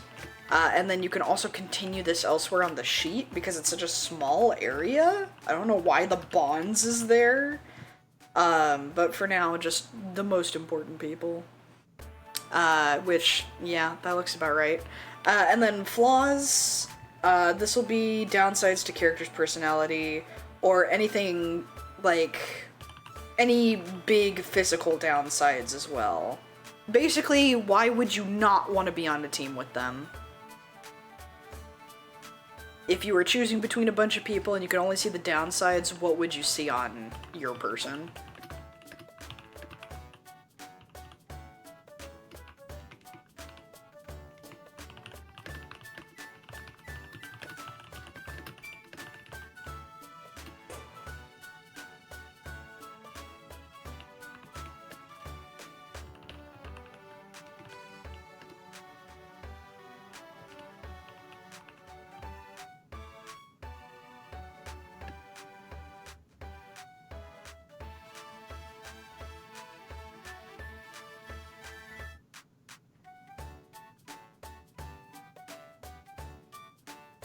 And let me know once you're done.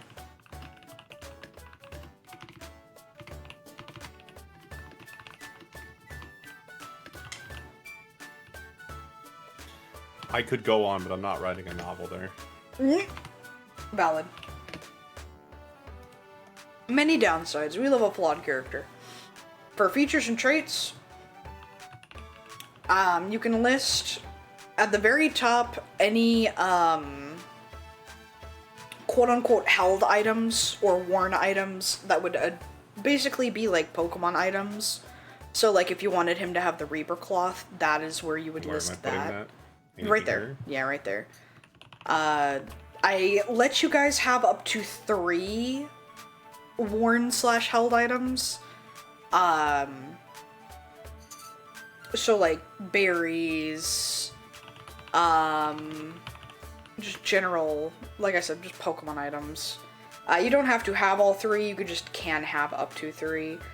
And then, you know, like double space, and then you can describe here the physical description of your character. So like what they're wearing, what they look like in comparison to a normal Dusknoir, etc.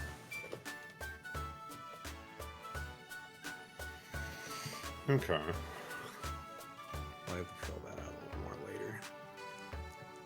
And then, okay, if you want to skip to the second page. Page 2, you will have his age. Most of them have human ages, but of course he's a ghost. He can have a weird age. Let's see. And then height, you can be anywhere between 3 foot and 10 foot.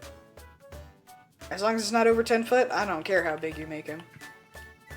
Why undefined? I do need a height. Because he can either have the weird ghost tail or legs. I would say do it with legs. Height with legs. Because even if he's technically shorter without the legs, he would float. So he would be default at the same height. If that makes sense.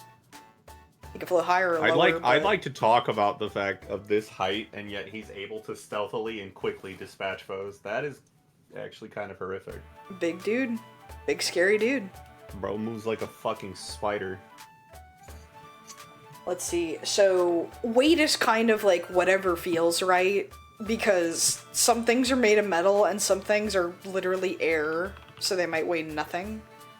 You put whatever number feels right in your heart. Now, would ghost mean 0 or very low? Do souls have weight? I feel like I'm going to leave that up to the player. Because if I were to make it, they probably would. Everything would have some kind of weight. But realistically, ghosts might not have a weight. It would be up to you. I have no idea.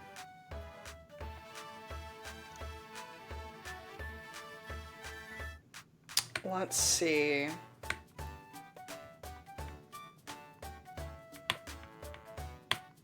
I suppose if you want to leave that as ghost, I will make my own weight as I go. Eyes is just his eye color. And then, leave skin blank. No, we're not putting skin color for anybody down. Let's see, hair color. Well, he just doesn't have skin. Well, yeah, that's why, leave skin blank. We're not doing skin color for anybody. I think writing no is funnier. Well, you could put no for hair. We are writing if they have hair or not. And then like Dusknoir has hair to begin with. Well, in this universe, it's anthropomorphized, so he could have hair if he wanted. You could give him a hairstyle. Leave it blank then. Yeah. Because I mean, he looks quite uncannily similar to a typical Dusknoir on purpose. Sounds good. And then, of course, what character name is, just put his name again.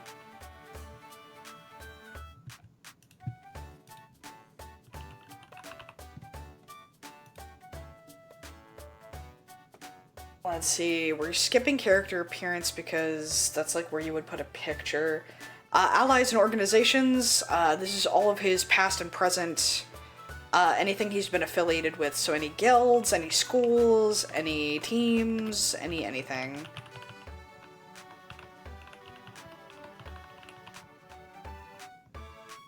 And, if possible, putting specific names would help. That way, because this sheet will also be for me, to remember what stuff is called. Then I'm gonna have to fill this out later. Like I said, you can always put, like the bare bones, just so you remember what is supposed to go there. Well, I'm gonna be so real, I'm gonna tattletale myself. You know all the stuff that you put in the library that we were supposed to read? I haven't read any of it. What did I put in I put a lot of stuff in the library, buddy. You're gonna have to be I haven't read any of it. Yeah, that's probably something you'll have to unpack at some point. It's basically all the information on the world that you could need. Yeah. Then character backstory, obviously, you'll have to fill in later.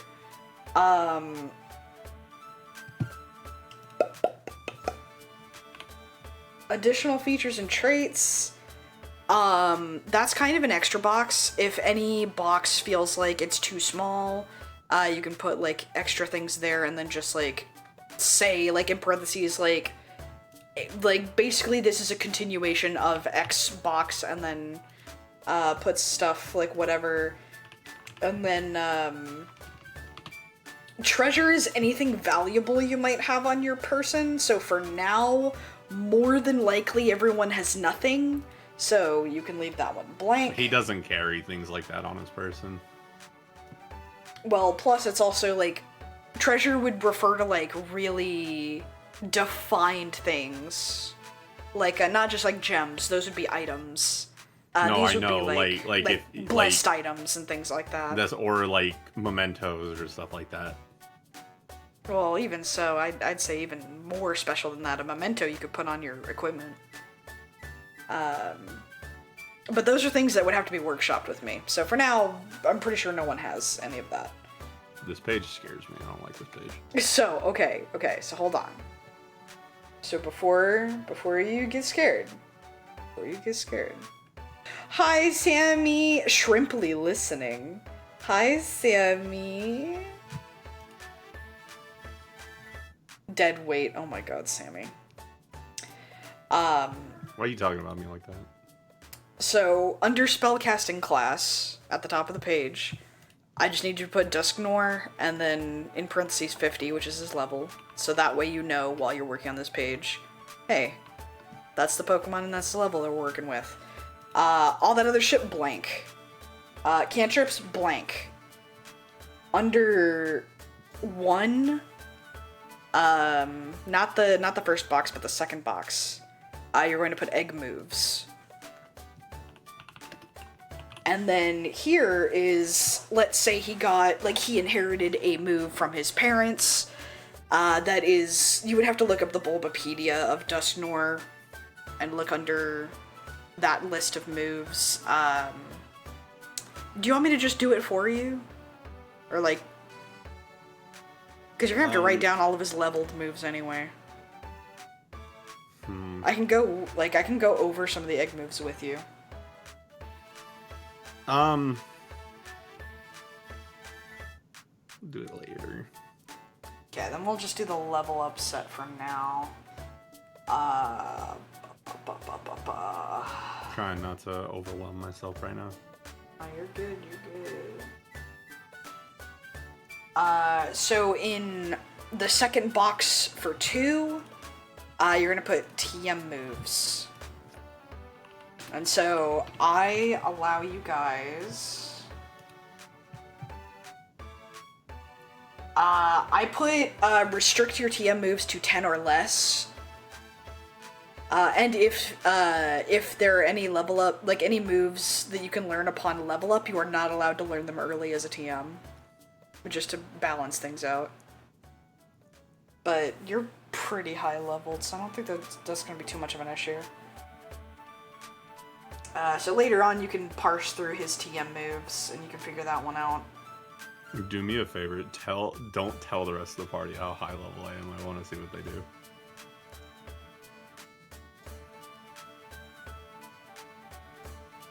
Well, Sammy's in chat right now. This is partially why I asked if you were okay with it being live.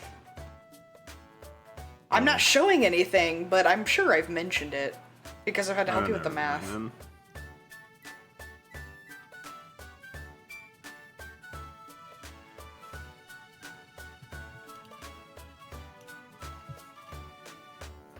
Either way,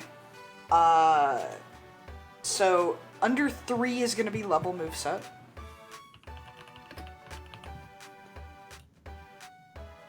And so we're going to start doing the level moveset. So go to the first thing. Because this one is set in stone. This one cannot be changed. So this is for sure. Actually, oh, because you're a Dusknoir, hold on.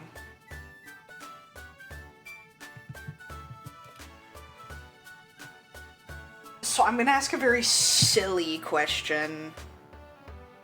Has he always been the Dusknoir line? Or did he become a Dusknoir?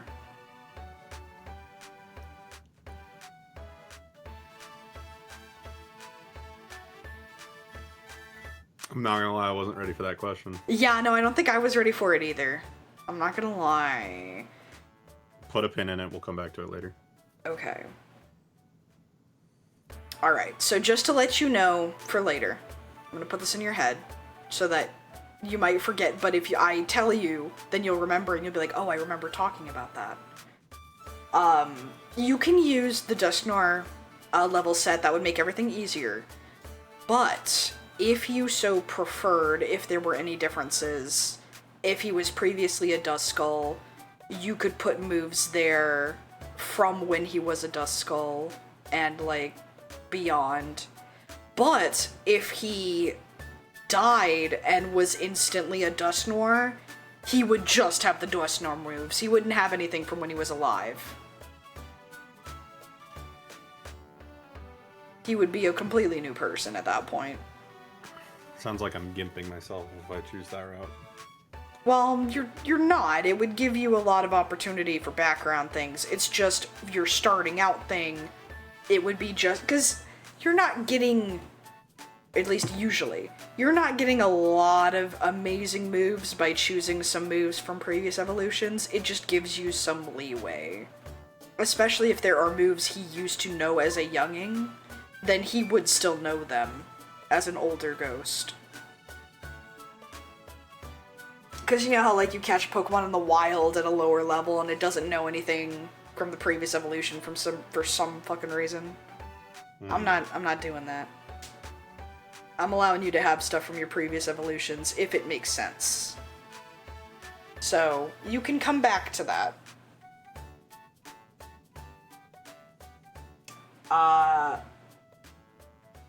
Next one is the second box of number 6. Which is right next to 3. That is going to be abilities.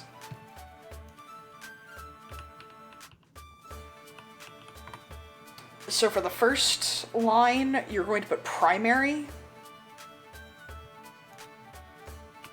And then, I don't know if you know, let me see if he has multiple ones you can choose from, or if it's just the one. Alistair walks into a normal type town, the entire town proceeds to shit itself in fear. Okay, so the only one he gets is pressure, so you're going to put down pressure, and then, check the little box next to primary, because that one is active. And then, second line, you're going to put hidden. But then you're going to put, like, not available or leave it blank or, like, to be determined, essentially. I will eventually give you guys your hidden abilities, possibly, but right now, no. So he does get pressure. It's pretty cool. Not sure how that's gonna work. Let me refer to my, my thingy.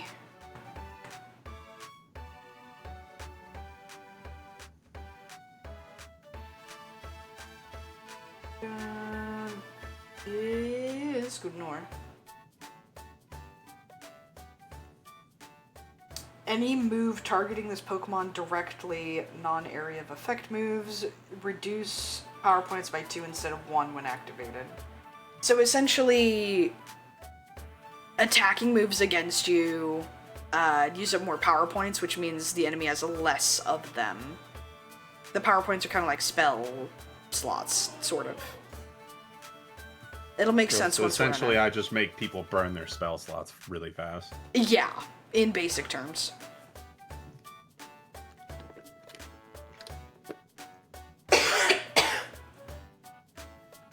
And, pretty sure that's it. Just walking straight out of fucking Spellcaster because his fucking AC is too high. Gets up to them. What's wrong? I thought you had more magic than that. Yeah, that's pretty much it. You're done. Other than the stuff you gotta fill in later, but you're done. Cool. Yeah, see, it's like not complicated once you actually do it. It just looks really intimidating. Now, how do I save this? Okay, so you see, yeah, right there. So with your changes, and then you should be able to like name it and everything. Double check your files to make sure you have it.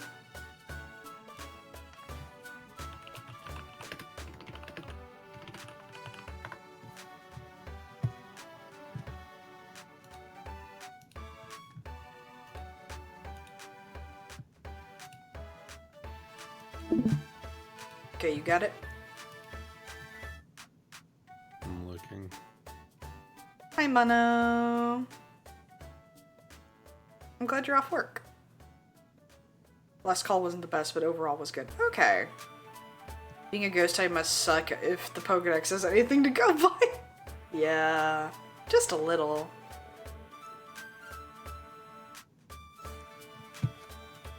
And I see Sammy's working on her sheet. Hi, Sammy. Yep, I have it. Hell yeah! Being a ghost type must suck. Being my character in general kind of sucks. Yeah. Oh, my boy. Everyone he cares about is dead. I will put you through even more trauma. or less, or twice as much, depending on the day. Yippee! I say, spinning him around. Some days I'm gonna be like, oh, you poor thing, and I'm gonna give him an apple, and other days I'm gonna say, get rotated, idiot. It's gonna be great. He'll probably handle the traumatic stuff better than you think he will, just due to stoicism. I was about to say, he'll just blink his eye, like, really slowly from one side to the other. Like, you know how someone blinks, yeah. Instead of blinking one eye and then the other, because he only has the one eye, it would just be a sideways blink, so it just kind of wave Because it's moves. like, we're not at the point of no return where his personality can't be saved, but he is just this side of what is it, despondency and nihilism. Yeah, that sounds about right. Alrighty. Sammy, are you still in here?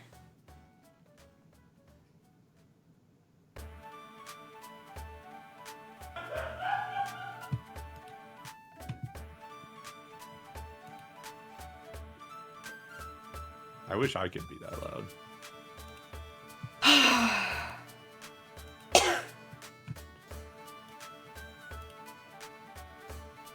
I don't think I could be that loud even if I wanted to. If I was that loud, I'd get my fucking door pounded in and told to shut up. Sometimes I want to. Boy.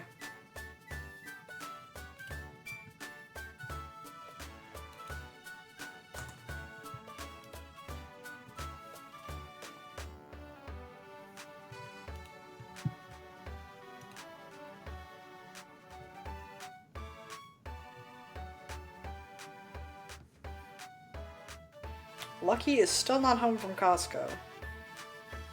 Lucky, get home faster. I was about to say, let me see, because I asked him what time he was supposed to... Let's see, semester 5... So they've been... Let's see... I want to say he's been gone at Costco for at least 2 hours, so he should be home soonish. I wonder, do they have on the, let me also give you this.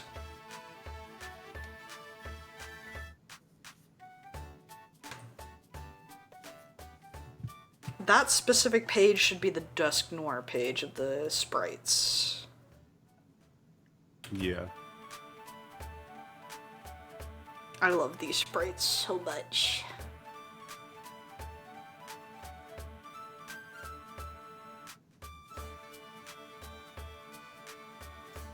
No one's made the...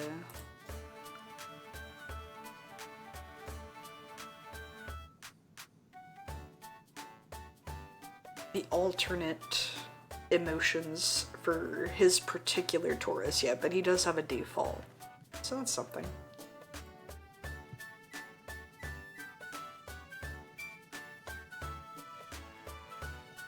Because pretty much every Pokemon has at least a default sprite, thanks to this, which is really cool.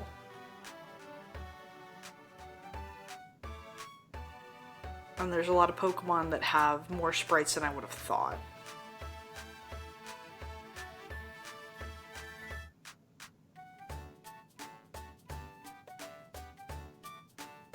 Oh damn it, I forgot to grab more fishing points from River. Damn it. Damn it! I exist just to be a cheerleader. Yippee! Yeah, no, I hold up the characters that I use in the one-shot. I love these little fuckers. I got attached to them immediately. I hold up the Sneasel. My girl. She's so stupid. I was even like... So, fun fact for anyone who was watching the combat. She was supposed to very easily be able to beat MA on her own. But because of the way Wish worked and all of her rolls being extremely low, I don't think she would have made it out. Which is why I had my, my other guy. He was my last resort. That was like, oh, he's gonna be there to help her if something goes awry, because I do kind of want her to complete the mission. But, y'all got to get a little peek at a dude. A farmer. Technically, she was gonna fight him. But I didn't want her to. Y'all saw what happened to MA. She probably would have gotten one shot. Shit's not good.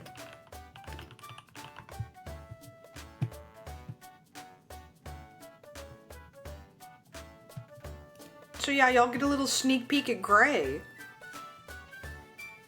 As you could probably tell, may or may not be an important character. Fully depends on if people care about him. May or may not be important, though.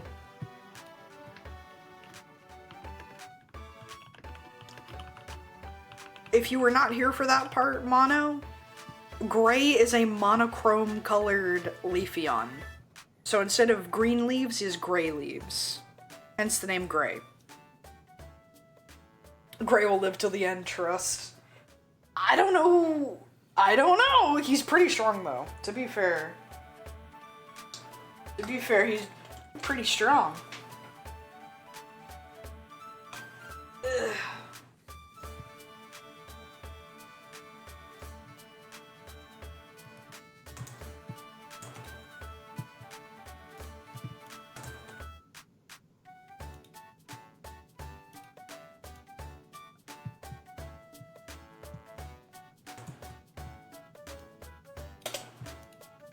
Shoot. Oh.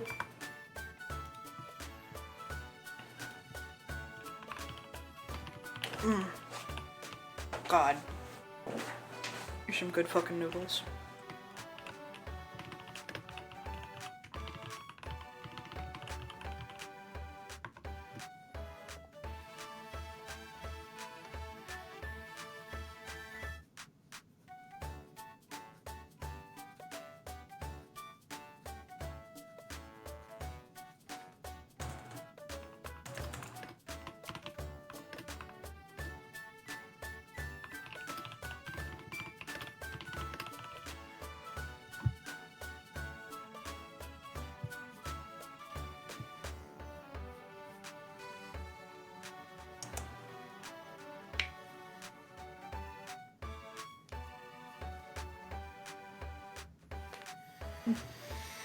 Alright, is that all for the character sheet then? Yeah, no, if you're done with the sheet, you can absolutely dip. Okay. I'm gonna go chill then. Thank you for walking me through this. Hell yeah. And then if you have any other questions, obviously you can DM me. Yeah, I'll let you know. And then we'll also have the VOD, in case you get confused. Yeah. Alright. Bye-bye. Bye, catch you later. Alrighty. Successfully helped with a character sheet. I cannot wait for Alistair. I'm excited for that guy. Such a goober. If there's ever a Lickitung in D&D, it is by law he is either a goofball or a menace. Yeah, honestly, I could believe that one. Well, once Kurt has the stuff that we skipped over, then Kurt is good to go. There's a few things that they would need, but as far as, once they decide, like, the move stuff, then they'd be ready for combat. And then Lucky's still not back from Costco. Stinky.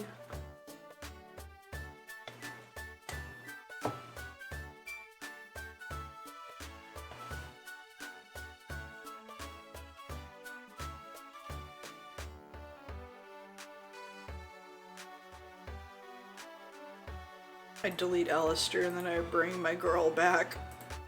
There she is. My little lady.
Okay, so Lucky said he's still gonna be shopping for a little while.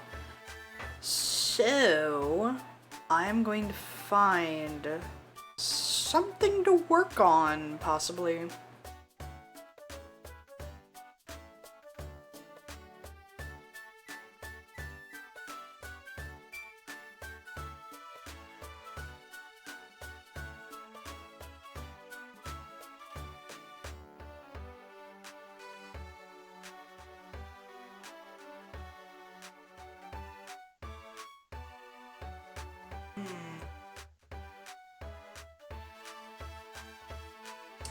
Interesting. Okay.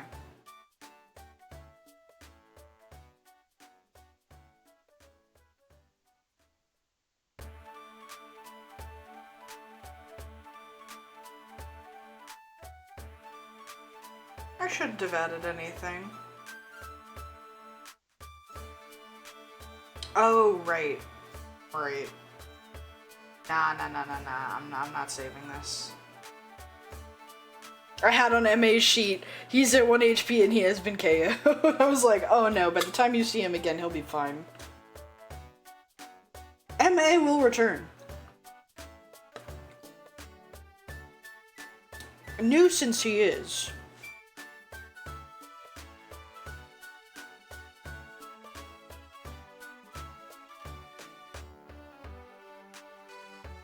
Oh shit. I did mean to save hers though. I'm gonna add a note. Add a note.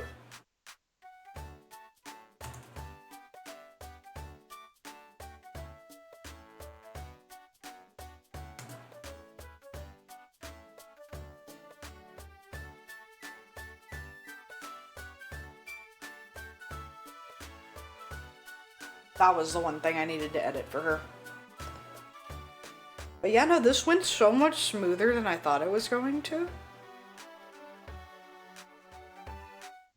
Brother, I thought this shit was gonna be so rough. I was planning for the worst. I was like, I have 5 battle systems to test just in case this first one doesn't work. And I might have to even like make up how some moves work if they're like really new moves that aren't in this system yet. But so far it had new moves even if they weren't linked to the Pokemon that I wanted them to be linked to. Like Solar Blade is technically something Leafeon can have through TM. This site had it under Lurantis, which is where it's supposed to be, but didn't have it under Leafeon. Which is probably for balancing reasons, but also like bruh.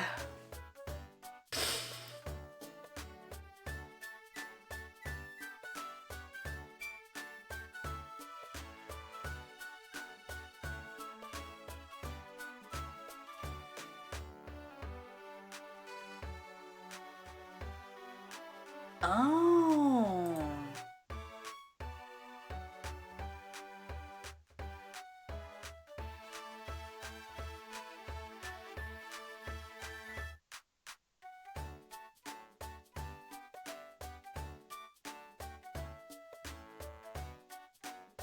Oh my god.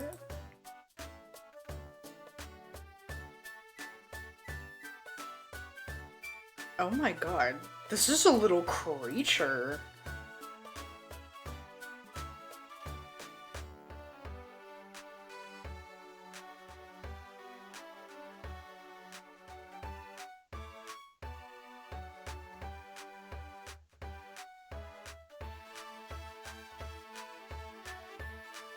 So that's a shiny of that little creature? The fuck is this?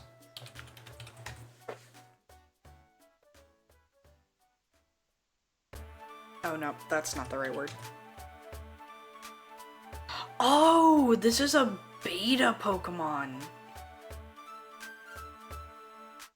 Oh, that's so cute.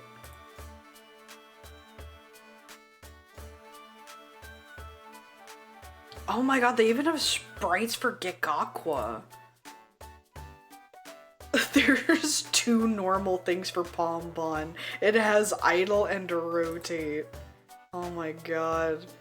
Poor Brout. Someone really likes Gekakwa to have made these sprites.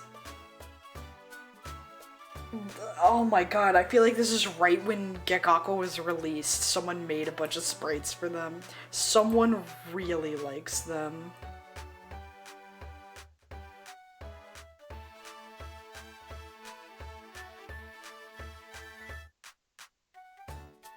Oh, and then some of these, yeah, no, some of these are beta Pokemon. This is cool. Oh, this is beta Shuckle! And this is beta Vulpix. Oh, this is so cute.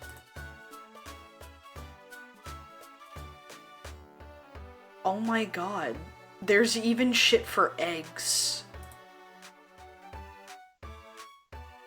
I think this is beta Ditto. This thing is so fucking cute. This one's just a beta electric type. Like, I don't know if it was supposed to be Pikachu or something. And then they've got stuff for the fucking substitute. You gotta be kidding me! This shit is so cute. I was trying to see if they had, a list of, the fucking, background sprites.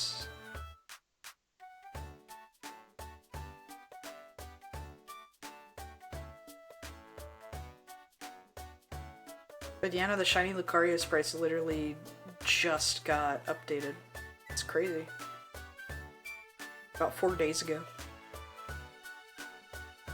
The spriting community is insane.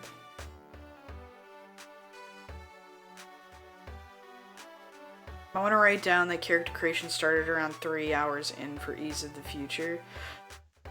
When are any of my VODs ever easy?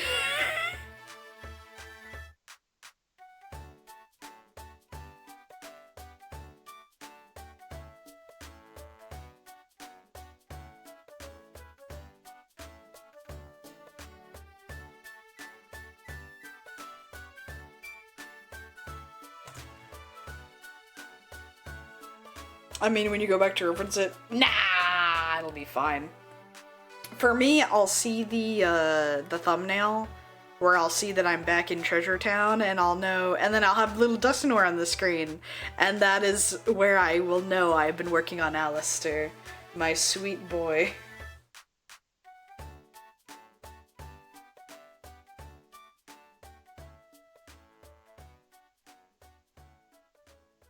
My sweet, sweet boy.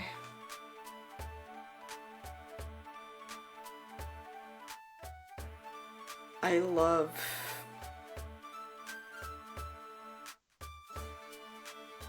my sweet, sweet boy. I say holding on to all my scrumblos that no one else knows about except me. You know what? Where's Raichu?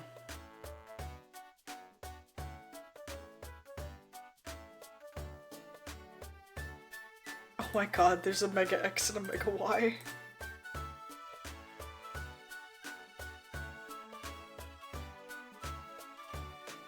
Oh my god, they've got a chubby one.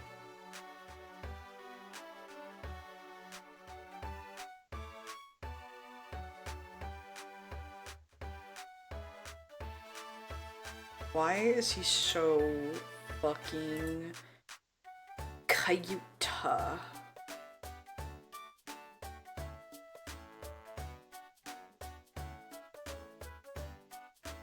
Let's see, they don't have anything specifically for female other than some of the main sprites.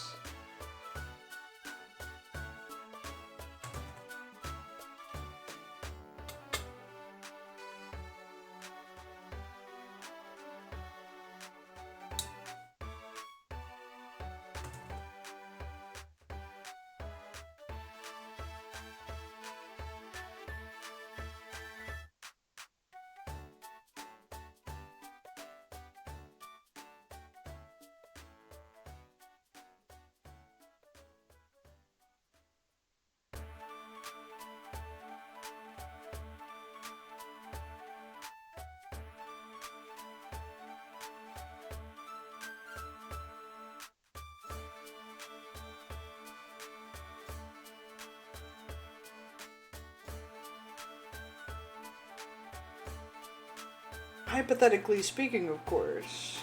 Ever wanted to snap someone's neck when someone hurt one of your friends? Yeah. Yeah. Yeah, I felt that. I have felt this feeling before.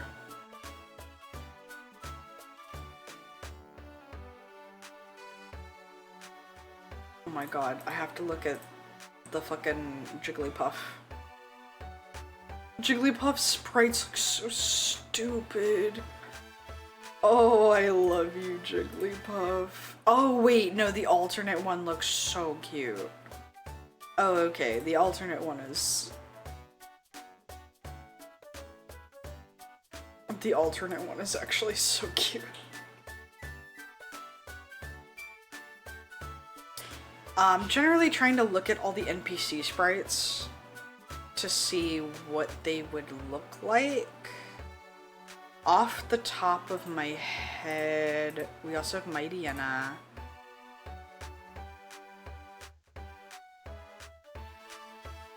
Oh, Mightyena sprites look so neat.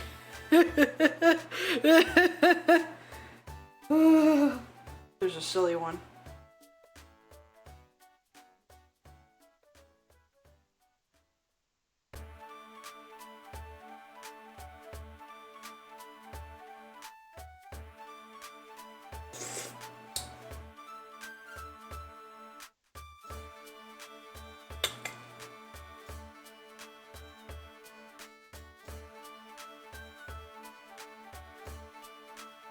Let's see. What do the bug types look like?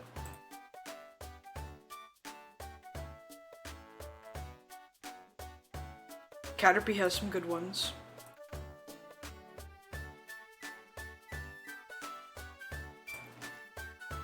Metapod also got some good ones.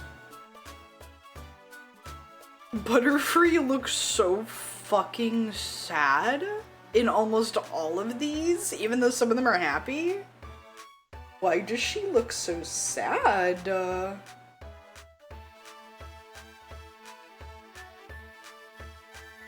my god.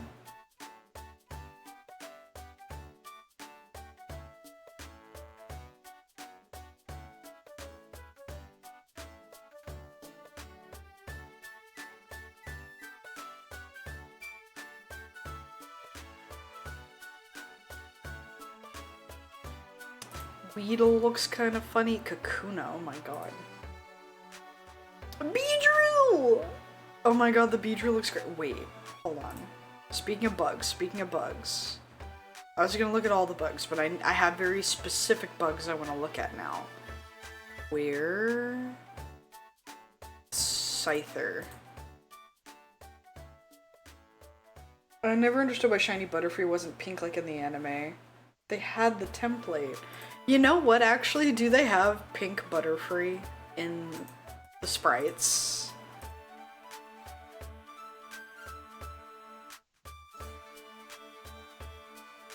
So there's a normal shiny.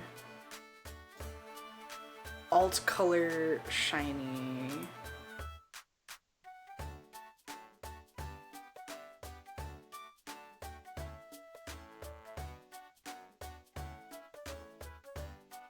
Nah, they don't have the pink one. Damn. Damn it. That reminds me, where's Kecleon? Where are you, you silly excuse for a Gen 2 Pokemon?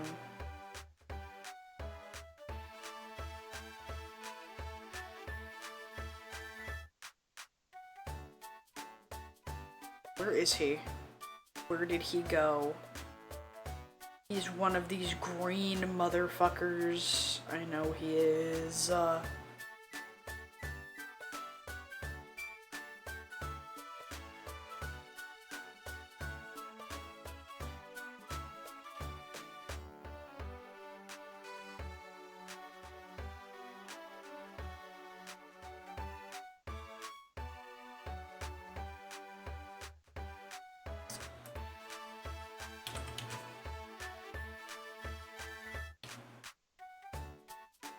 Kecleon. Kecleon is 352? Yeah, so he's over in Hoenn. Why are you over here, you stupid bitch? Purple! They do have the purple one.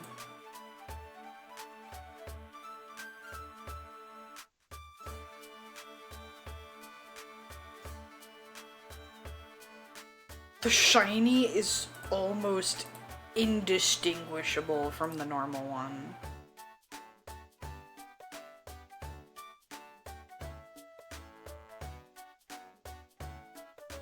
The hell? Hold on.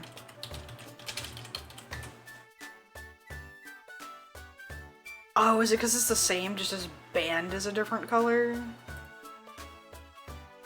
And then because these are the sprite things, you can't tell because his band doesn't even show. Oh my god. Well, let me see. I am looking also specifically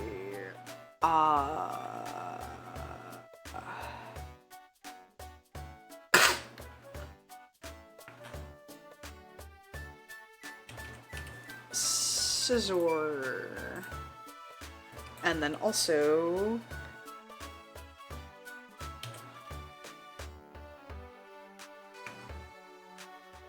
Swaddle.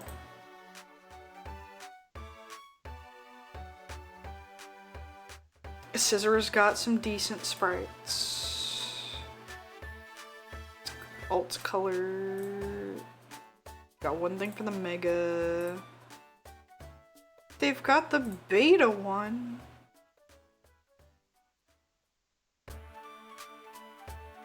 They do have an alternate, but they only have the one expression for the alternate. Sewaddle's only got a happy, normal, and sad. Oh, poor Sewaddle. And then, of course, Swadloon only has the normal sprite. Leaveny's got a lot of sprites, though.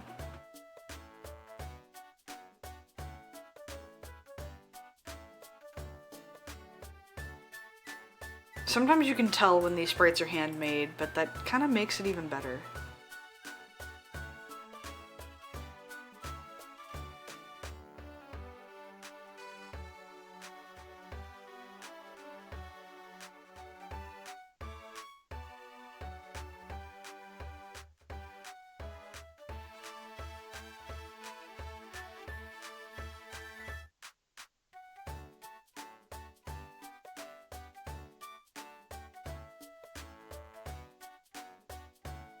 My senses are tingling.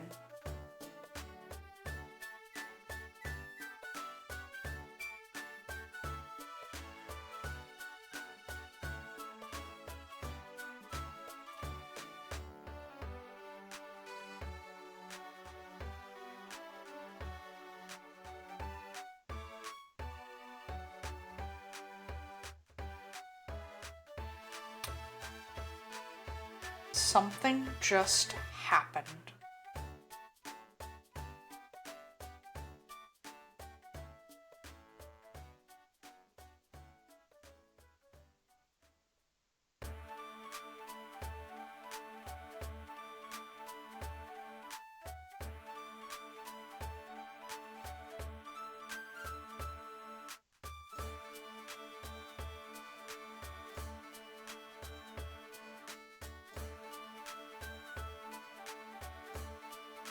Alrighty.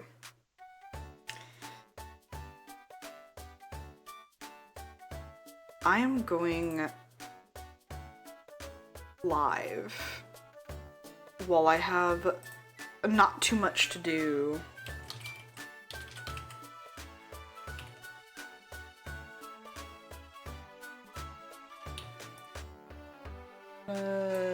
Make a folder.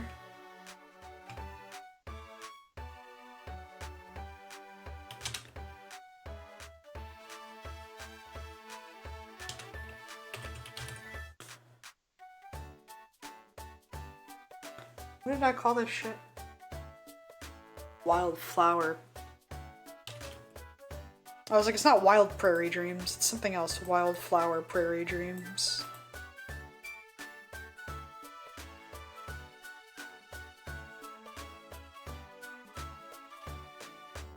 Save all the damn sprites and everything.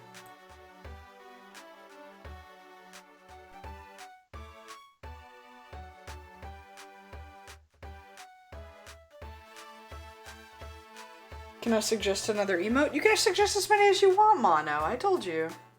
Also, thank you for the vibes.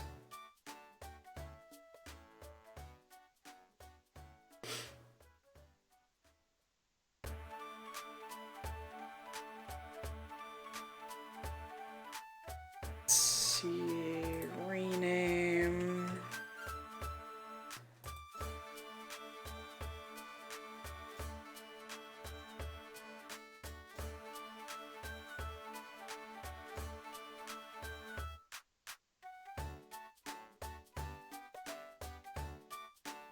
I'll use this for like...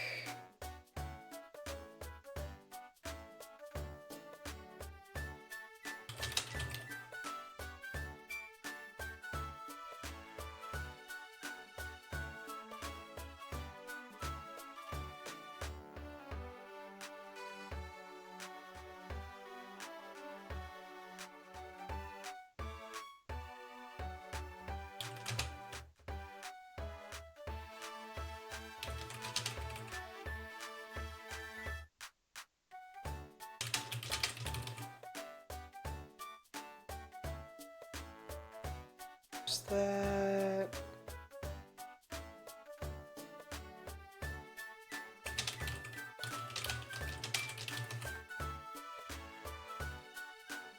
There's that.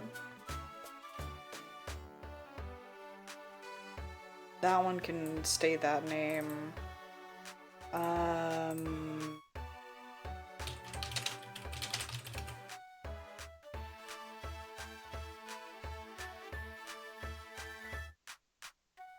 So this is...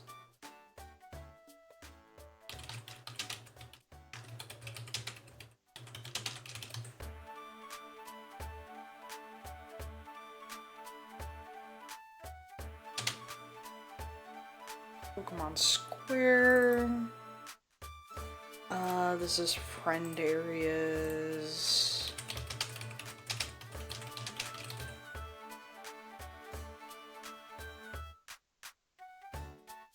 And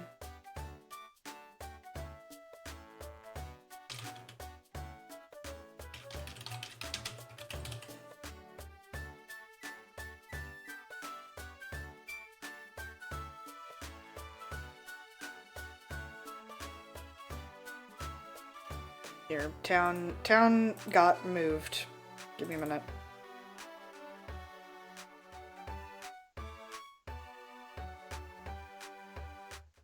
There. Town is back. Oh yeah, and Angeline also got fucking moved. That's okay. we have another Sneasel.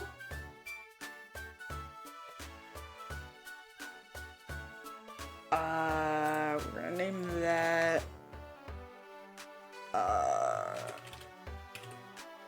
one's gonna have Rio. That's over there. That's gonna be there for now. I'm gonna call that Sunny Day. That's what that is. And then let's see, rename. This is Trevor.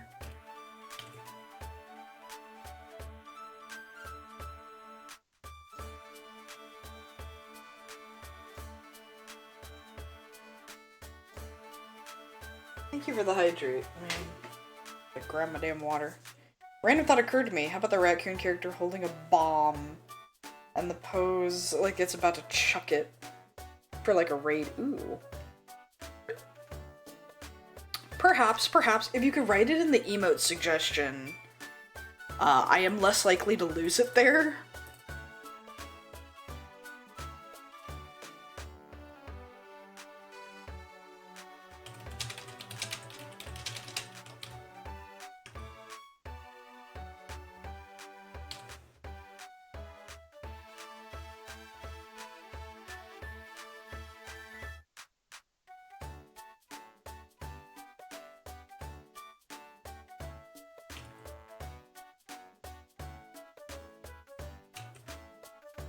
MA is going to, actually, nah, this will just be Eevee.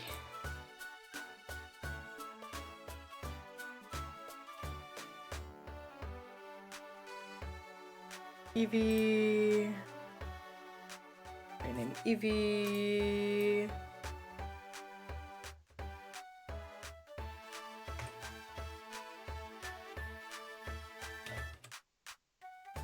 Gonna be Leafeon. This is going to be Leafeon. This is Poochyena.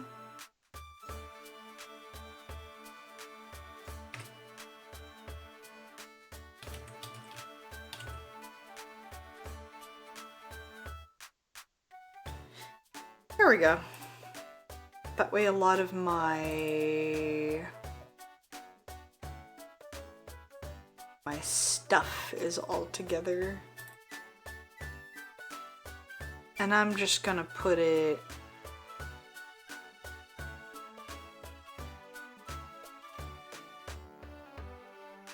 I guess I'll keep it on my desktop for now. I don't really know where else to put it. Already did. Okay, cool.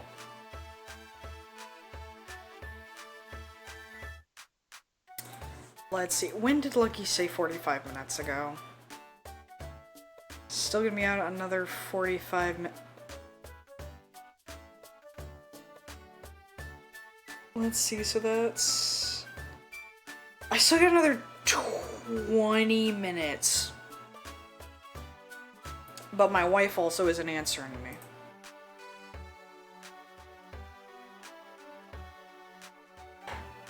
Costco's claimed another victim.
There we go.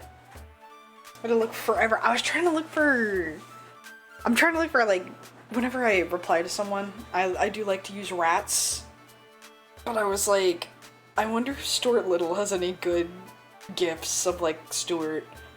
But no, it's all of, like, the mom, or the cats, or, like, the son. All the ones of him kinda suck. There's even only, like, one of the Falcon. And I'm like, man, I feel like that guy should have more. But even Stuart doesn't have that much. What the hell? That's under his name.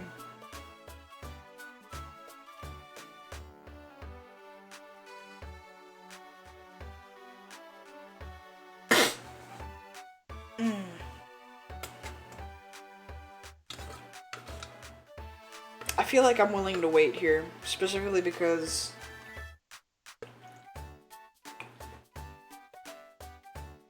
I know, or at least my wife was out eating.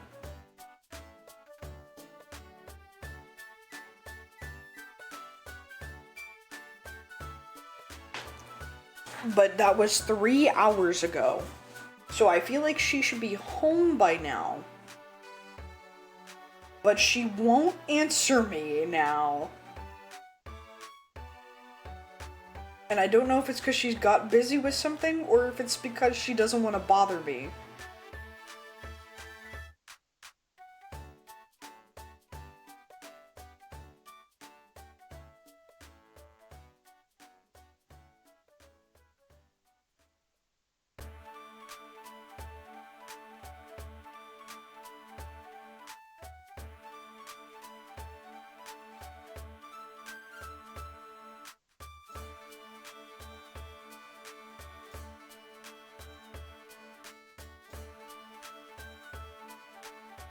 I've tried messaging her like every 10 minutes in the last like 30 minutes. As I'm trying not to message her again. But the boyfriend senses are tingling.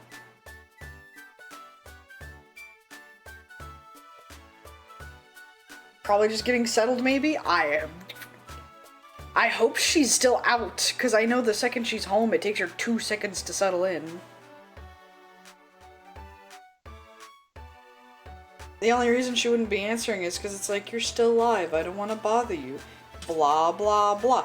I'm waiting for either you or Lucky to get home, and whoever gets home first gets my attention.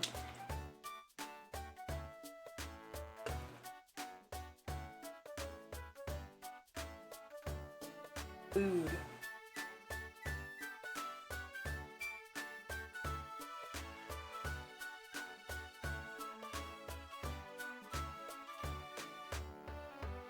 But depending on what I get done and when, I might need to cook food and stuff.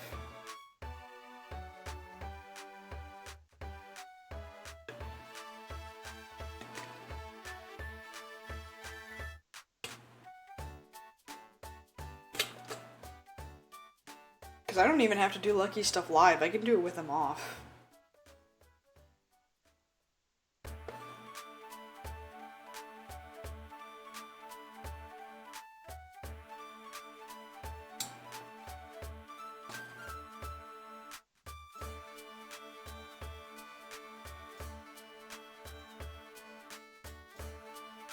That might be the play here.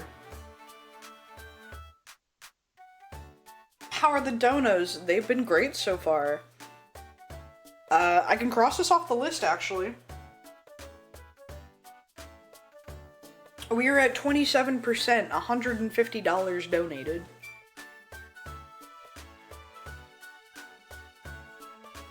let me update my thingy.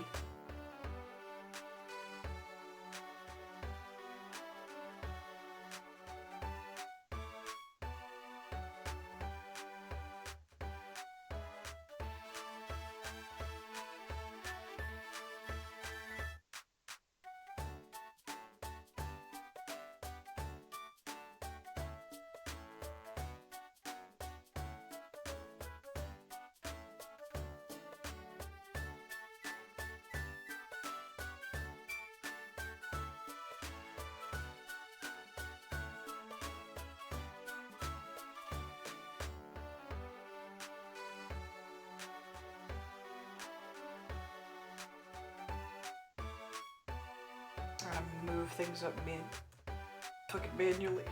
Excuse me, Jesus. Oh, the herbs. The spices.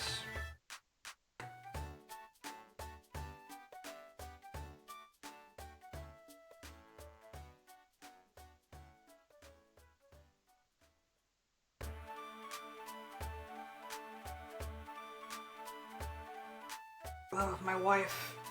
Oh, my wife is answering me.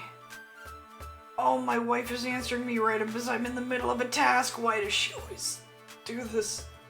I love her.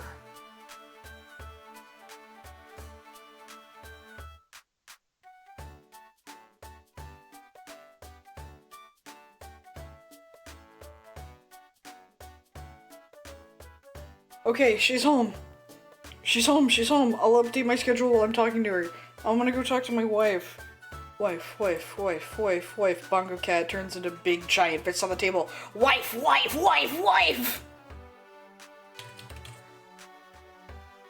Talk to her. Tell her I was thinking about her. Tell her I was worried about her. Tell her that I love her. Tell her that I'm coming to her. Hello.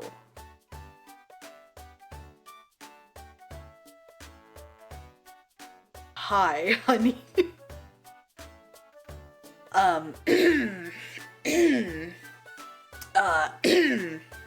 Hold on.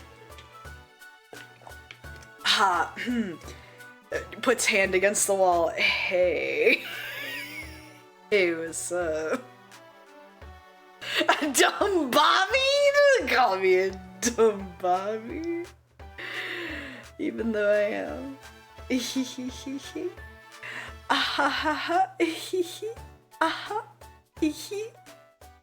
Oh my god.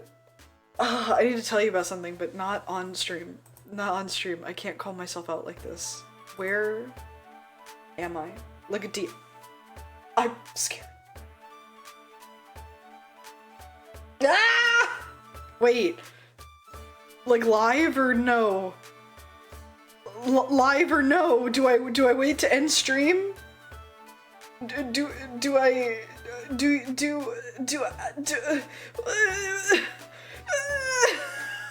I'm running in circles. Oh, I'm a hamster on a wheel. I don't care about stream, answer me. Abby, hi. We're live still.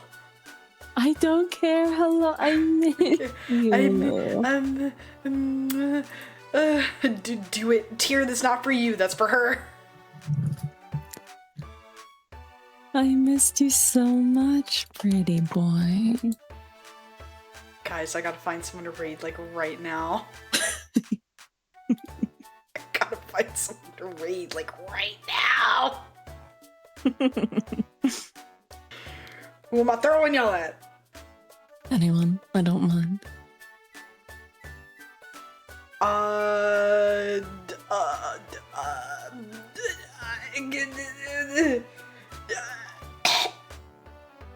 Why is this person's tagged Bussy and Yowie?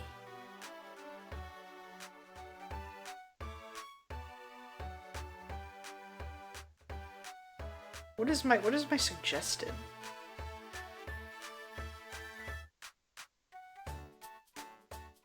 Nah, I don't like any of my suggested. Minecraft marathon. Fields of Mystery. I'm sorry, what in the Yowie? I mean, I can raid them. They're a very good artist. They're on their lunch break. What if we raided while we were on their lunch break? You guys want to see? I think they're an Incubus titty. Let's go. Let's go. Start raid. Let's go. Let's go. Let's go. Let's go. Let's go. Blue Tata. Titty. Tibby. Tibby. To Bobby. Hit rapper to Bobby. Anyway, y'all will see me again tomorrow for Monday Night Fright. We will be reacting to Walton Files. Leave. And you're not gonna do my thing! I will be reacting to Walton Files, and in the corner, my Subway Surfers content will be Pokemon Relic Hard mode, because I do need to chip away at that.